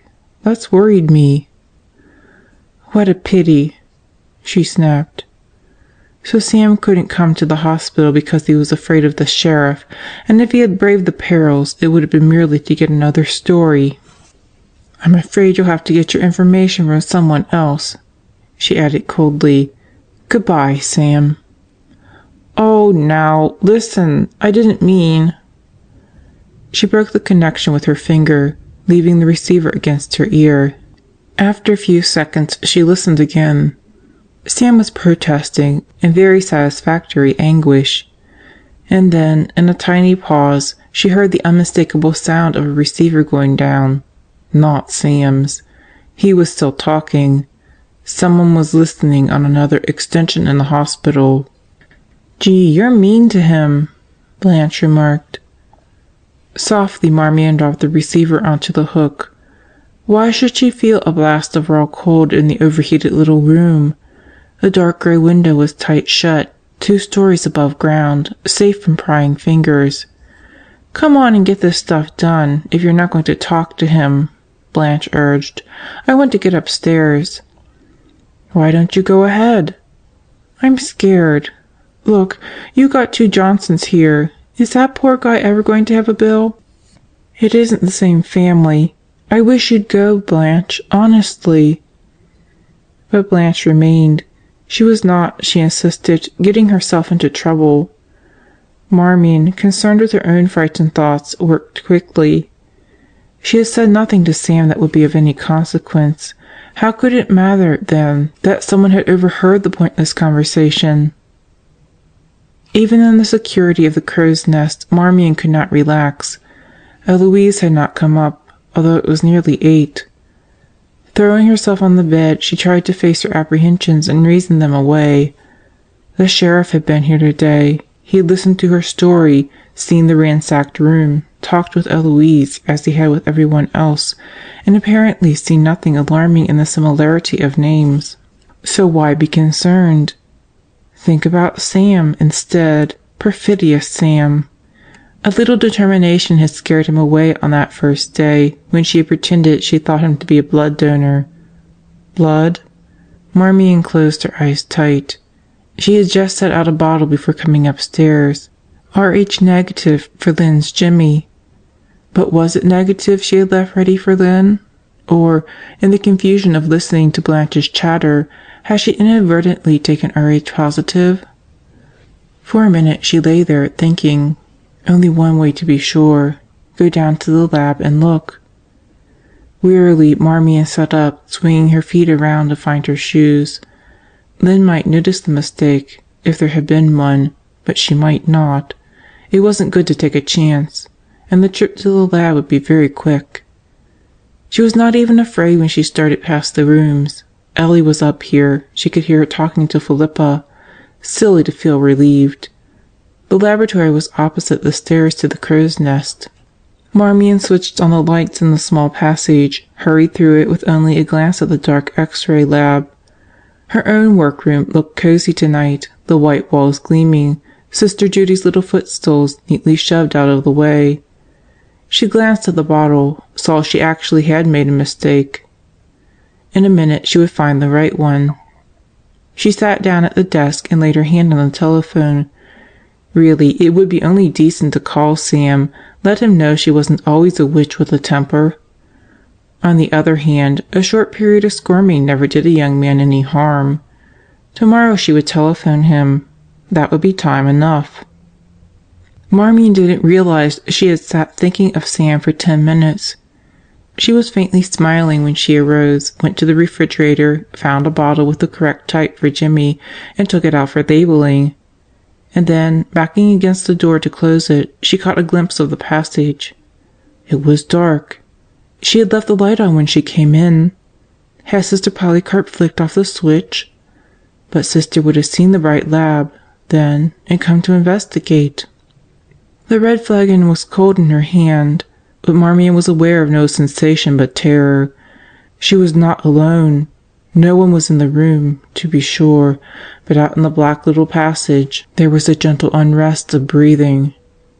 Sister Polycarp would not stand out there, just beyond the barrier of the wall. Panic beat in Marmion's throat. She would scream. Someone would hear her. But before she could make a sound, the lights went out in the laboratory. Not even a hand had been visible, because the switch was on the wall in the passage, convenient for a person entering at night and lighting the way before him, but not convenient for the one who stood half fainting against the cool door of the refrigerator, remembering how like the lung that smooth enamel felt, and clutching an ice-cold bottle in chilled palms. She could hear someone moving now, around the wall, slowly, breathing softly. The window was gradually becoming a gray rectangle, masked by snow, and against the grayness something moved. Marmion screamed, but even in her own ears the scream amounted to nothing. Miss Bacon, at the chart desk down the hall, did not hear her. The block grew, patting out all but tiny slivers of the window. Then even the slivers were gone, and Marmion felt the warmth of a human body and heard a long intake of breath, as if the intruder gathered strength for a blow. "No, no!" the girl choked. In panic, to get away from that warm, breathing thing, she plunged aside. She tripped over one of Sister Judy's footstools, and she fell and lay still. The sheriff, heading into Gopher Gulch at a speed that would not have been reckless on a dry road, held his car to the highway with absent-minded skill. Where Pussyfoot's favorite bridge spanned the Black Creek, he turned sharply up toward the ghost town clasped between the hills. He was too preoccupied to see, as Mr. Wilkins had, the clean beauty of wet snow on the false-fronted saloon, kind beauty that made the saloon and the gulch mysterious rather than vacant. The car slewed on the turn. The rear swung across the road like something dangling on a stick, and with a jarring thump came to rest against a snowy hummock in the ditch. "So I'm stuck," the sheriff muttered as he let the clutch out and in, trying to rock a wheel hold. He gave it up after a minute and climbed out. Not too bad a break that the hummock was there. Without it, he'd have careened clear back to the highway. Flipping on his collar, he started up the road. A few lighted windows glowed orange, but not the right ones. He had expected darkness in Charity Chapel, but Mr. Wilkins's house should be alight. The hour was early, 7:30 or so, yet if it had been midnight, the sheriff would have come straight along and routed the old man out of bed. When you had been smitten by a burst of perception, when all you needed to tie up your case was identification of the suspect, then regardless of the hour, you would seek out the one who could establish the identity. Murderers and their hunters don't wait for morning. He tramped up to the small house and pummeled on the door. "It's the sheriff, sir. I'd like to see you for a minute." There was no reply, no shuffling of an old man arising from bed. The gulch was so still that the large wet flakes could be heard landing. The officer knocked again, then tried the knob. The door swung open and he turned his flash inside. Even before he saw that there was no one at home, he felt the chill as if the fire had gone out long ago. Strange. The preacher was no great hand for being out in the snowfall. Why should he be away tonight, when of all times he must be tired to death? A white dog barked and wagged out from between the houses as the sheriff stood undecided in the road again. No tracks led away. The small dents the dog made, the man's own large plowing, were all that broke the snow. The chapel was dark. Where to turn next? That was the question. What would be the use of storming into St. Denis and declaring his case to be solved when he still could not identify the evildoer?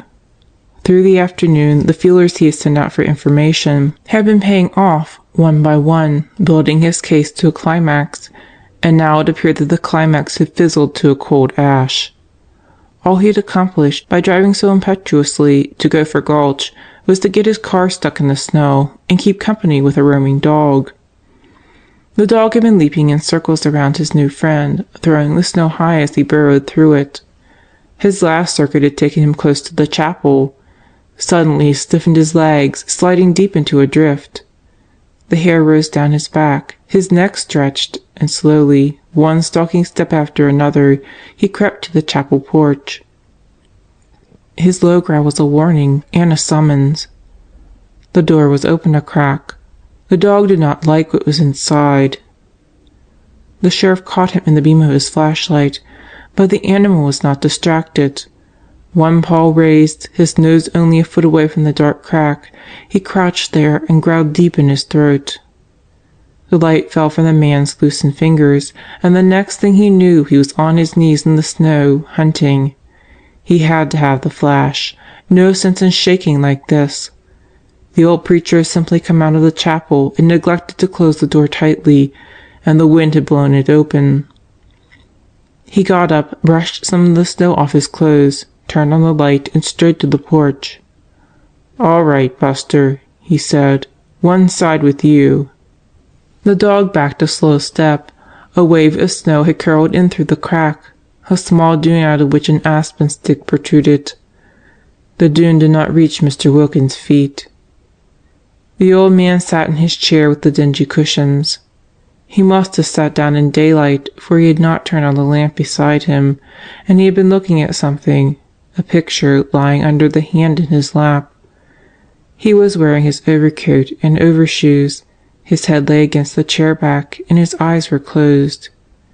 He was ready for a journey, but he had already gone.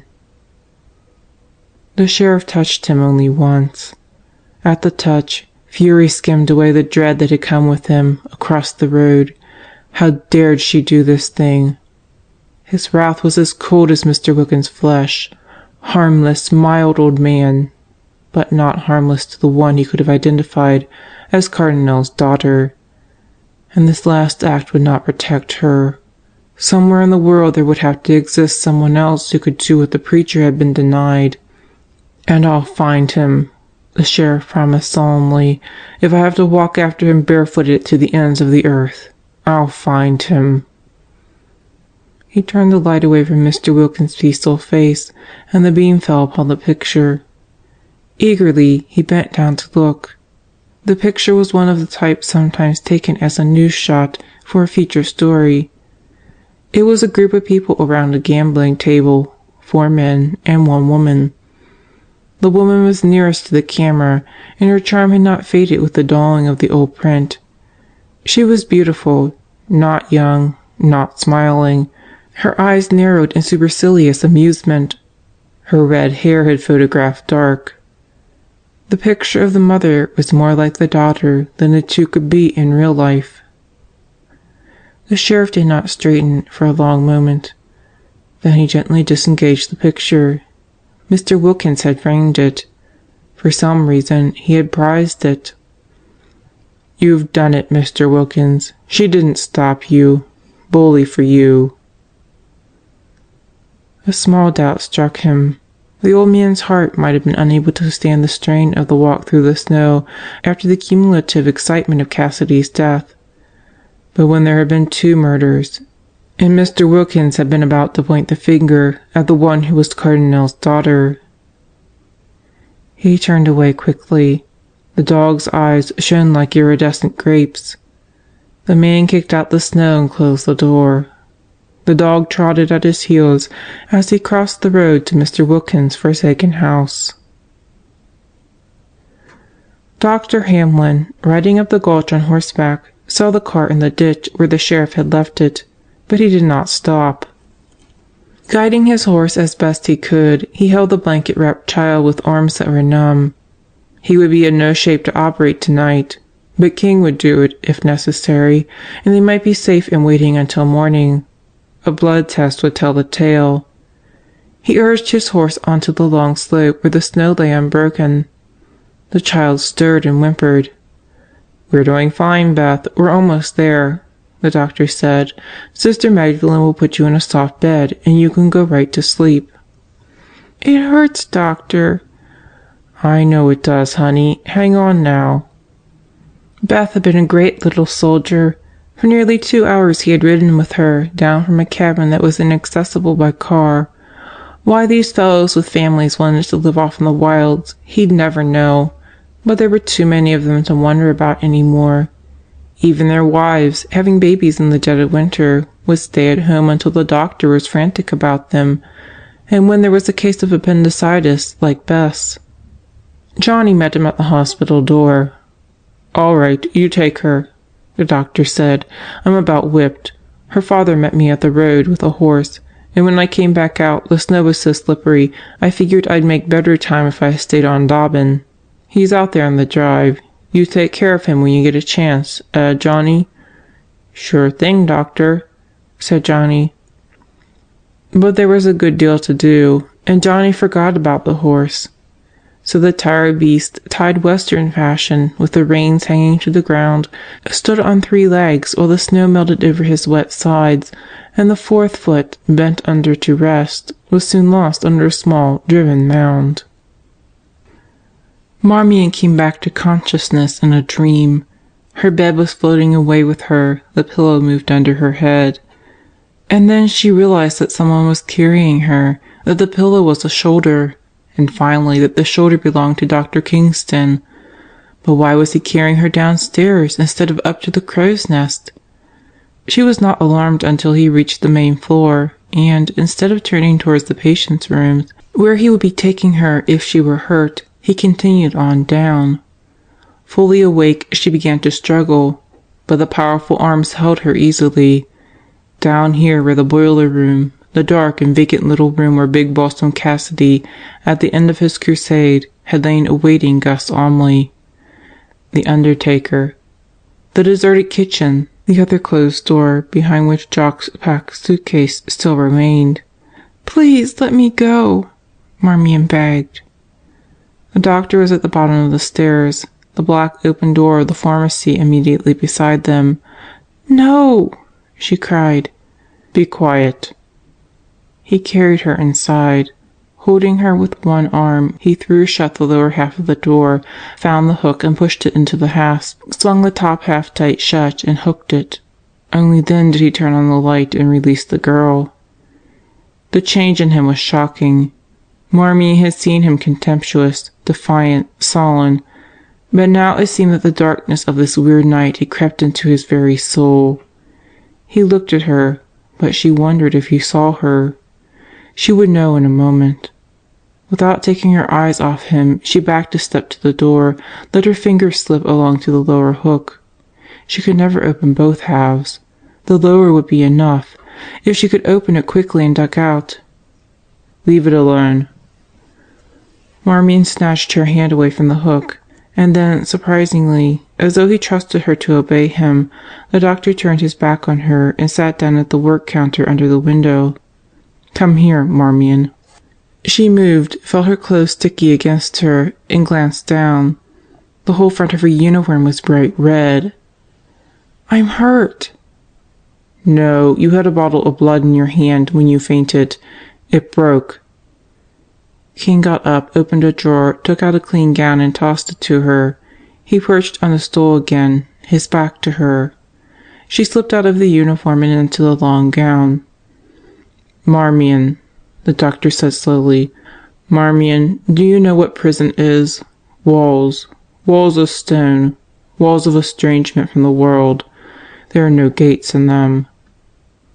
Heavily he turned on the stool. She had rolled up the long sleeves, folded her arms over a voluminous pleat in the gown. The neck of it showed one thin young collarbone shadowed by soft hair. She didn't feel like a Madonna. She looked at King with misery in her blue eyes, in fear and bewilderment. "Walls," he repeated. "You get to want them, you know, for their shelter. You're safe in them until you're turned out." In the pause there was no sound whatever of life anywhere in the old walls. "If I had it to do now, I'd kill her." Marmion stared at him. The stickiness was coming through from her other clothes into the clean gown, but that was a strange thing to be thinking while a man was speaking to her regretfully of a murder he had not committed. Her name was Angel. Angel. She had the blackest heart the devil ever contrived. "Come to the beach with me," she said. "On the white sand under the palm trees we'll forget that the blue ocean is the highway of war, forget that you are ashore without leave. Our importance to each other far exceeds any surgeon's duty to his shipmates. The captain had a smaller idea of my importance. He sailed without me. You know what the Navy calls that? Jumping ship. They don't like it." The doctor shook his head slowly. "She wasn't like you. You're sweet. You pity me right now, even though you're afraid of me." "I'm not Angel lived up to her name for 24 hours, but then she had to leave me. I found out afterward that she had a date with someone else on the white sand under the palm trees. When I sobered up, they said it was a week later, she was gone and I was in jail. If I'd killed her, I'd have saved a long parade of other poor devils the same misery. She didn't want us or our money, nothing but our sanity. I should have destroyed her. She's malignant." His lips finished the sentence noisily. He had been speaking almost as a bystander who had seen all this nightmare happen and not been touched by it himself. But he was as grey of face as Lazarus when the winding sheets fell away from him in the tomb. "I didn't see her again until 4 years ago. She came here pretending to be a patient. She had me in a good position for blackmail. But she didn't demand it. She didn't have to. By then she knew that Jock had a gold mine." King laughed without pleasure, shortly. "When she turned up a month ago, I should have killed her." The telephone rang sharply. He looked at it until it rang again with an insistence that warned of emergency. Muttering under his breath, the doctor went to answer. Marmion was benumbed by fear that suspended time. He might have stood a minute or an hour with his back to her, talking. His excitement told her that some new incident must have taken place. If she were to scream now, the person at the other end of the wire would hear. He would come or send someone to her rescue. Her throat was constricted and dry, too parched for even a whisper. And then she heard it again, The soft hissing of the snake in the nightmare when she had stood half fainting in the room where Big Balsam Cassidy was choking to death. She was not dreaming now. She spun around in the direction of the sound, and at the same moment the radiator clanked. Of course, the steam was coming on. The man substituting for Pussyfoot in the boiler room was sending up heat to combat the early chill. So that was what she had heard in Cassidy's room, the memory that had tormented her for the past 4 days. Weak with relief, Marmion leaned against the workbench, watching the radiator as if she expected it to give some indication of agreement. The heat would feel good, but there had been no need for heat on the night Big Balsam died. The day had been warm. It was not the radiator that had given off the hissing sound. The hissing she had not heard until after the door had opened and the unknown person had come into the room. The doctor, she saw, had come back and was standing before her in silence. She didn't realize that it was the silence of shock. She clutched the bench behind her for support. "What was it?" she whispered. "The sheriff. The old preacher is dead. God in heaven, what can I do?" Marmion shook her head dumbly. "The sound, the hissing, I heard it in the dark that night." King was staring at her, and she stumbled on. "After the person came in. I'm sure I didn't hear it before. It started up and I fainted. Doctor, what could it have been?" The doctor's eyes were upon her, hypnotic as the snake's in the dream. For an eternal minute he held her that way, incapable of movement or thought. Then he gave a long sigh. "So you did know." "But I didn't. I don't yet." "The oxygen tank," he said wearily.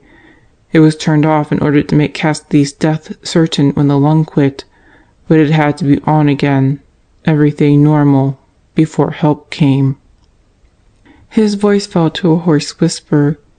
Marmion watched him drop to the stool where he had sat before, flip a piece of paper into the typewriter he used for writing prescription labels, and then begin to peck at the keys with 2 fingers. He was not excited. He appeared, rather, to be on the edge of despair. "Doctor." King frowned. "I'm sure, now, I'll have to do this. It's the only way. Don't talk to me, Marmion." The girl remained very still. She could see what he was writing, even read it. "I confess that on the night of October 20th I caused the death of Michael James Cassidy." The type blurred. There was more, but she need not read it. Jock's name would be on the page, later, and then her own. The doctor knew now what she had known from the beginning, and her testimony would be damning. She had never thought of King as the murderer. All her fears had been of Ellie, her best friend, or of an unidentified Eleanor Ann, never King. Barely breathing, she held herself tightly erect. She would have to try, at least try, to get away. When the faint tapping came at the door, the man did not turn. "Oh, don't hear it, King, don't," Marmion pleaded silently. "Let me back away from you, step by step. Don't tap too loudly, whoever you are. Don't draw his attention." Stealthily, her eyes never leaving the hulking white figure, she crossed the room. Now she was in the shadow. She could open the lower door, if only the hook didn't stick. It scraped lightly, coming out of the hasp. The doctor did not hear. He finished the page and ripped the paper out of the typewriter. "That's it. Now she can sign it, Angel or Eleanor or—" Abruptly he turned. He was alone in the pharmacy. The lower half of the door stood open. "Oh, Ellie, I didn't know it was you," Marmion whispered in the hall. "How did you know I was here? Where—" "Marmee, there's no time. I saw King carry you down here, and he looked lethal. And then I saw her upstairs with a splash of blood on her uniform." Eloise made herself pause for a steadying breath. Her red hair was dull in the shadowed passage, her profile cameo white as she lifted her head, listening. There were footsteps above. Swiftly, her strong fingers in a bruising hold, she pushed Marmion around the bend in the old corridor. The kitchen was black dark. She dragged Marmion in, shut the door behind them. It was like being in a vault that smelled of cooked onions and soup. "Ellie, who—" "Don't ask questions. You've got to get upstairs. There's a deputy in the front entrance. Marmee, you'll have to get out of here quick. The door is bolted, but you can open it. Then run around outside to the front." "But you, Ellie—" "I'll stay here and distract her for a minute. I know she's following me. Run! It's your life." Marmion was too panic-stricken to argue. With her hands out before her in the dark, she crossed the kitchen, found the doorknob and the bolt, opened the door and stumbled up the area steps. The snow was instantly cold on her feet, tiny chills of it dotting her face and arms. But she was out. She was free. And then, down in the darkness of the kitchen, she heard the footsteps. Lacking caution, running, now out on the steps. "Ellie!" she called. Even as she spoke, she knew it was not Eloise. This was the one who had come into Cassidy's room, been able to work so quietly and efficiently in the dark, because the apparatus was familiar. The one who had listened and waited for Marmion to recognize the remembered sound of the oxygen hissing out of the tank. Sam had blundered upon it. "I thought he just didn't get enough oxygen," Sam had said. But still she had not retained the memory. The instant of hesitation had been too long. The steps were muffled now in snow. Marmion caught a glimpse of a white figure. Then she ran on into the storm. She couldn't see where she was going, sliding and slipping, by some miracle keeping her feet. "Run around to the front door," Elliot said. "The sheriff's man is there." But how could she find direction in the blinding, moving night? She veered to the left, felt the ground slanting, and nearly fell. The pursuer was gaining on her. The flight was a nightmare in which Marmion ran in a treadmill, the same snow falling before her, and the same wet, stony hillside under her feet. If only that silent one would cry out, scream or gasp, or make any human sound. But all she heard was her own painful struggle for breath. The wall of the hospital was close beside her now. Turn again to the left. She hesitated for a split second, and fingers curled into claws raked down her back. Marmion gave a terrified scream, and her feet skidded from under her. She fell, a wrist twisting painfully. Pain did not matter. In another moment those raking fingers would be at her throat. She screamed again. And miraculously, there was an answer, a man's shout from out on the drive. She did not recognize the voice. Help called to her somewhere within reach. Frantically, she fought away from her attacker, a fight that was easier because a man had shouted. The white figure was up as soon as Marmion, but not running, simply standing there in indecision. New voices were shouting now. Someone thundered around the building from the direction Marmion had come, and the indecisive figure whirled. That was the first time there was a sound. The girl did not recognize any voice she ever had heard. A hoarse, terrible gasping. The instant was very short. Running desperately fast, the white wrath fled in the only direction, unguarded, around to the front of the hospital. Dr. Hamlin's horse, dribbling away from the storm, gave a sudden startled snort. The sheriff was near enough to see something like an enormous white bat spring to the animal's back. Rearing and plunging, he tried to dislodge that clinging thing. When he could not, he started on a dead run in the only direction that did not blind him, heading away from the wind. "Good Lord! The rimrock!" the sheriff shouted. The doctor lumbered out from the protecting wall of the hospital, almost under the striking hoofs. "Don't try to stop him," the sheriff yelled. "He'll kill you." The horse pitched violently, narrowly missing the crouching man, and bolted into the curtain of snow. They knew later that the beast, plunging pell-mell to the edge of the rimrock, set his legs stiffly, for there were long skid marks in the slush. They heard a scream, the terrified scream of a horse stampeding to its death. Then there was the awful, thudding fall down the broad face of the cliff, and nothing more. The flakes were already covering the skid marks when the men ran up. The white rider had gone over the cliff, still clinging to the horse's back. Marmion sat in the snow, crying hysterically, palms flat over her ears. "I can't hear it! I can't!" She kept sobbing long after there was only silence over by the rimrock. It had seemed to her that it was Eloise she had seen in that ghastly glimpse as she fell. Ellie, whose hair would look dark, plastered wet to her head. She didn't question his fortuitous arrival when Sam dropped down beside her, pulled off his coat and wrapped her in it, then picked her up as easily as King when he found her on the lab floor. "There now, baby, you're all right. It's all over." "Oh, Sam," Marmion groaned. "Who was it?" "That doesn't matter, does it?" said Sam. Over on the crown of the rimrock, the sheriff and the doctor stood looking down into moving white. "We can't go this way," the sheriff said. "Doc, you'll have to come with me around the long road. You'd better go in and get a coat." They both knew there was no need to hurry. There was no sound from below. In King's pocket, the confession was a wadded paper. She had not signed it by any of the names she could have used. Angel, or Ellen, or Anne, or Lynn. She had not signed it at all.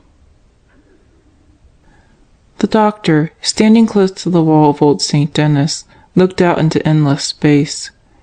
With dawn the snow had stopped, and the sun was reflected everywhere in white that appeared to throw off sparks. There was no mark on top of the rimrock where a horse had skidded to his death last night. If the doctor were to tramp through the snow to the rock and look down, he would see no mark either of the place where Angel had lain. A sleeping beauty, her lovely face unmarred. But he was not quite ready to walk out and away from the sheltering wall of the hospital. Angel was dead. It would take a little while for his resentment to die, like the sensation of the patient who had complained to him that she missed the weight of the tumor he had removed, or the old man who still felt the pain of an amputated leg. But the load of his hatred was gone. If ever he had loved Angel, it had been only for those few hours under the palm trees, not as Jock had loved her, protecting her, knowing she was following him to the mine, but willing to trust her even then. Perhaps he had told her of Father Anthony's letter, and, afterward, he had been going to take himself away with this dangerous knowledge of what Lynn had done the night of the storm. I wasn't quite such a fool, the doctor thought. I only let her make me into a psychopath. Marmion had already begun his resurrection.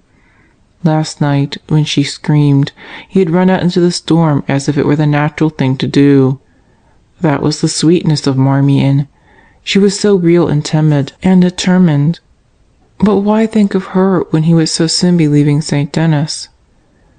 Quietly the door opened behind him, and Sister Magdalene came out. She was in her white habit. The doctor had intended to avoid her this morning. She knew it. "I'm out," he said gruffly. "So I see." "What I mean is not apparent to the naked eye. I'm out of prison, outside the walls, because the jailer is dead, if you can understand that." "Of course I do, King." He glanced down at her with a shamed grin. "Sister, why am I always so damned hateful to you?" "Because you want to get even with me." The sister chuckled. "You do, you know, King. You can't bear to have anyone think well of you. Because I see the good in you, as you reminded me the other day, you're bound to be bad." He smiled unwillingly. "We won't discuss it. Whatever the reason, I've been enough to try the patience of a saint. Not that it matters too much now. I'm leaving." He paused, and because the sister did not appear to be either surprised or impressed, he continued belligerently. "I apologize for what I said to you about Cassidy's money. I've never been as sure of heaven as I was of hell, but I do have the perception to see that there's a difference in the powers of money. Cassidy made it his god. You would make it serve your God." King paused again, ruffling the snow with his white shoe. "I wish, somehow, that you were taking it." "I am, King." After a long interval, during which both she and the doctor looked at the radiant snow without seeing it, she resumed. "I couldn't turn down the money now. Not when there has had to be so much clearing of the way to make it available to us, from Anthony's time down to last night. Only yesterday afternoon Mr. Wilkins spoke of it. He said he couldn't see what his role was to be in the general pattern that had involved himself and Mr. Cassidy and me, but now I know. He was the defining link between the old pattern and the new. There will be the new hospital, you see, built with Cassidy's fortune, and those of us who care will realize that the memorial is not to the great man of the hellbent, but rather to the lonely man Mr. Wilkins saw, the man who fought away from friendship because he did not know how to ask for it. No, the past is all ended, King, even for me." Sister Magdalene smiled. "May I shake hands with my new chief of staff?" The doctor stared at the plump hand. Finally he took it. "I'll repay you with all my working days," he said hoarsely. Melodramatic, the sister thought, as she opened the door to go back into her work. But he would become a fixture in Gopher Gulch, as Mr. Wilkins had been, as Sister Magdalene herself would still be, and he would be surly at times, brilliant, exacting, hard to work with, an outstanding doctor, and, in time, a more or less normal man. Climbing the stairs to the second floor, pulling herself up by the railing, she thought of Hal Wilkins, how many times his hand had slid over the smooth old wood, how faithfully he had helped to wear the hollows in the stair treads. The sheriff had told her what he knew of Lynn's past, that she was Cardinal's daughter and Jock's wife. Jock had made himself vulnerable by loving her. Cassidy had earned the wages of sin. But Hal had done nothing but remember too much. Marmion in the laboratory looked up to see Sister Magdalene standing in the doorway, and she slid hastily to her feet. Sister Judy, on her little footstool at the microscope, turned to nod. The floor was washed clean again, the sun slanted in through the snow-trimmed window. But the girl, turning around the desk chair for Sister Magdalene, reflected that no amount of cleaning and sunshine could span the unnatural gap of the past 5 days. Nothing would ever be quite the same again. "Dixie is on the Anderson case now," the superior said with what might have been irrelevance, but Marmion nodded. Jimmy would be cared for, efficiently, and perhaps more sympathetically, by a pair of hands other than Lynn's. But in the room would be the pillows and tumblers and medicine bottles that she had touched. The patient still would look up and feel a small flare of disappointment when it was not Jock who entered. Mr. Wilkins was not yet missed, but even by noon he would be. Cassidy, the Great, was the only one of the 4 who would leave no regret behind him. Still, Sister Judy bent over her microscope with the utmost concentration, as if she found it difficult to keep her attention on the beautifully colored slides. Marmion could find no reply other than an inane, "Yes, sister." The needlessness of Mr. Wilkins' death, that was what made the sister desolate, the girl thought. For the others there was a reason, however twisted, but not for him, padding up the stairs, sighing when he thought himself unobserved, shabby, wistfully anxious to share with her old friend the fate that had been his wealth. Sister Magdalene picked up the glass paperweight on the desk, turned it upside down, and set it back to watch the snow fall around a tiny pair of children. She was a strange girl, Lynn was, like Big Boss and Cassidy. They both lived to exact satisfaction for a wrong done to themselves. His blame was never specifically against the parents who had left him nameless and homeless. It was always turned upon his immediate world, and he had to become greater and richer and more influential to prove that what other people had, a name, was of no consequence to him. He could rise and gain by his own powers. Lynn, of course, had a precise grievance against her mother's murderer, which she extended to many men. I wondered. Suddenly, out in the hall, there was a swift patter of light feet, a child's high, delighted laughter, and Chad came running into the laboratory, his eyes wide with the excitement of the chase. For an instant he hesitated. Then, seeing Sister Magdalene, he shouted and ran to her, burying his face in her lap. His bib was smeared with breakfast cereal, one fat hand sticky with it, but the sister smiled and cuddled his head between her hands. "Now you're safe, Chatty. She can't get you." Blanche, thudding in from the passage, stopped short when she saw Sister Magdalene. "Oh my gosh, Chad, you're a bad, bad boy. But it isn't Phil's fault. Honest, sister, she tries like mad to keep track of him. But just lately, he started running away to get us to chase him." She finally paused for breath. "And the doctor and the sheriff's on their way up here. I passed him on the landing." Sister Magdalene lifted Chad into her lap. "Give me a hand towel, will you, Marmion? And wet one corner of it, please. You can take him in a minute, Blanche." Marmion, wetting the towel at the sink, wondered how much of Blanche's panting was a nervous twitter. They were in the passage now, the doctor and the sheriff, and suddenly Marmion shared Blanche's excitement. She had not seen King since last night, when she had been so desperately afraid of him down in the pharmacy. Would he be different this morning, with the chapter of Angel definitely closed? She gave him only a glance as he loomed in the door with the sheriff, but that was enough. His hair combed, his white linen fresh. The sheriff, unshaven, slouching with fatigue, was an unflattered contrast to King, but he had the composure of one who has triumphed and can go home to relax. "The sheriff has news for you, sister," King said. "I'm sorry it has to be what it is." Apprehension stilled every voice and motion.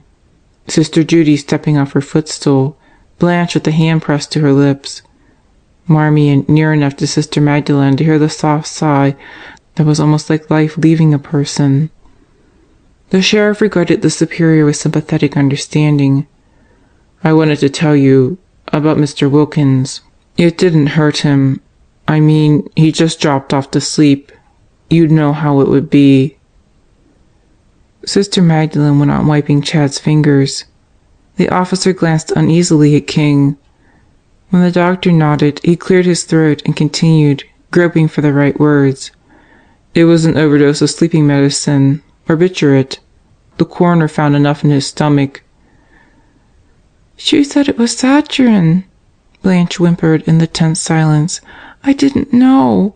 The doctor said to put some more sugar in the coffee, and I started to, but Miss Baird whispered that too much sugar wouldn't be good for him, and she took these little pills out of her pocket and crushed them up real quick and told me to stir."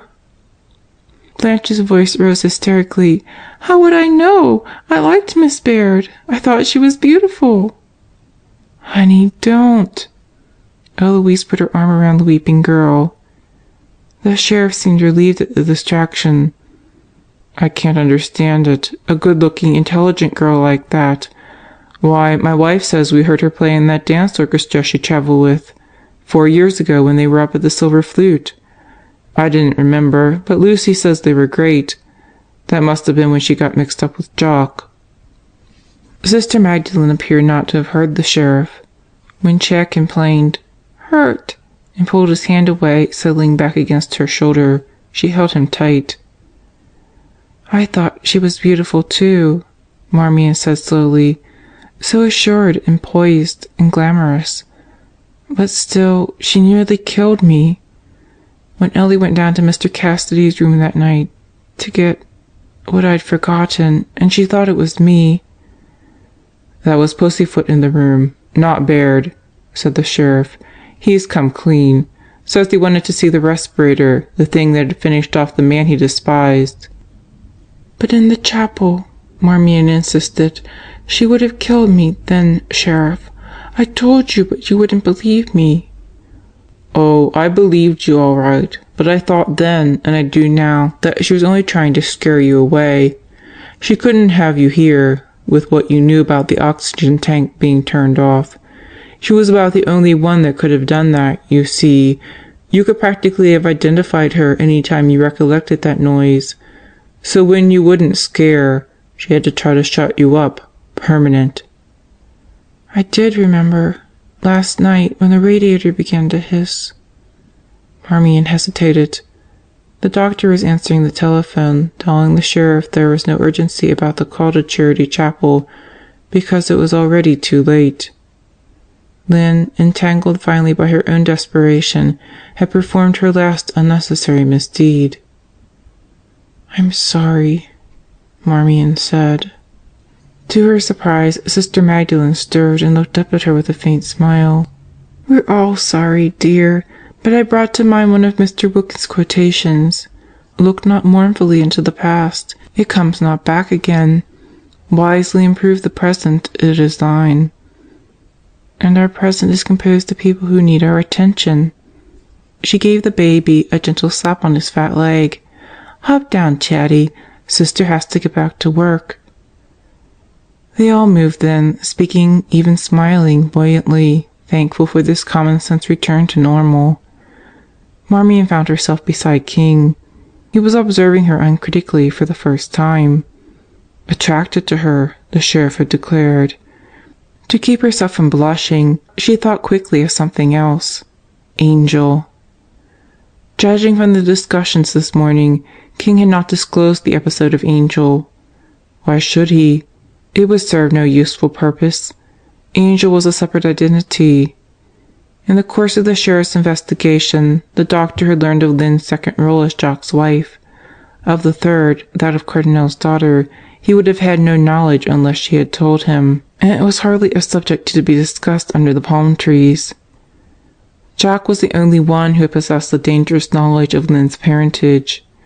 Today they were clearing away the snow and digging a grave for him, not far from Cassidy's, on the far side of the gulch. Marmion, absently rolling a pipette between her fingers. She might have confessed, King. Or would she? "I was going to try to make her sign the confession I'd written, whether she'd have done it." The doctor shrugged. "You said you were sorry about the old preacher. So am I, but not about Angel. Even I am not vindictive enough to wish that she had been tried and sentenced to death. And she lived as she was meant to live. Who can do more?" "We can accept God's guidance," Sister Judy said unexpectedly, "and we are capable of acting with the right intention. The choice of intention is an almost terrible responsibility. An embryo lives as it must under the divine law governing its kind. A man or a woman doesn't live blindly. Therefore, we must not interpret their actions blindly.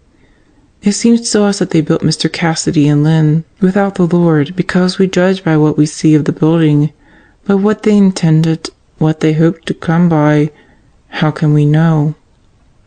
The little question fell into a silence, broken only by the sound of Chad sucking his finger.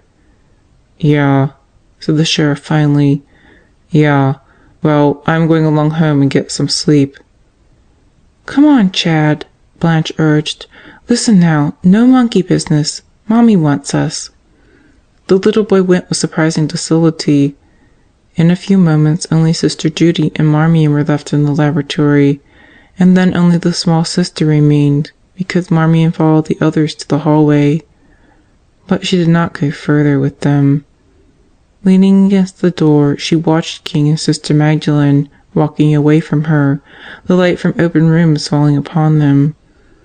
They were not talking. Their silence was more companionable than any amount of speech. Marmion smiled. She was not afraid. Not afraid of a dark passage, or of the future, or of anything in the world.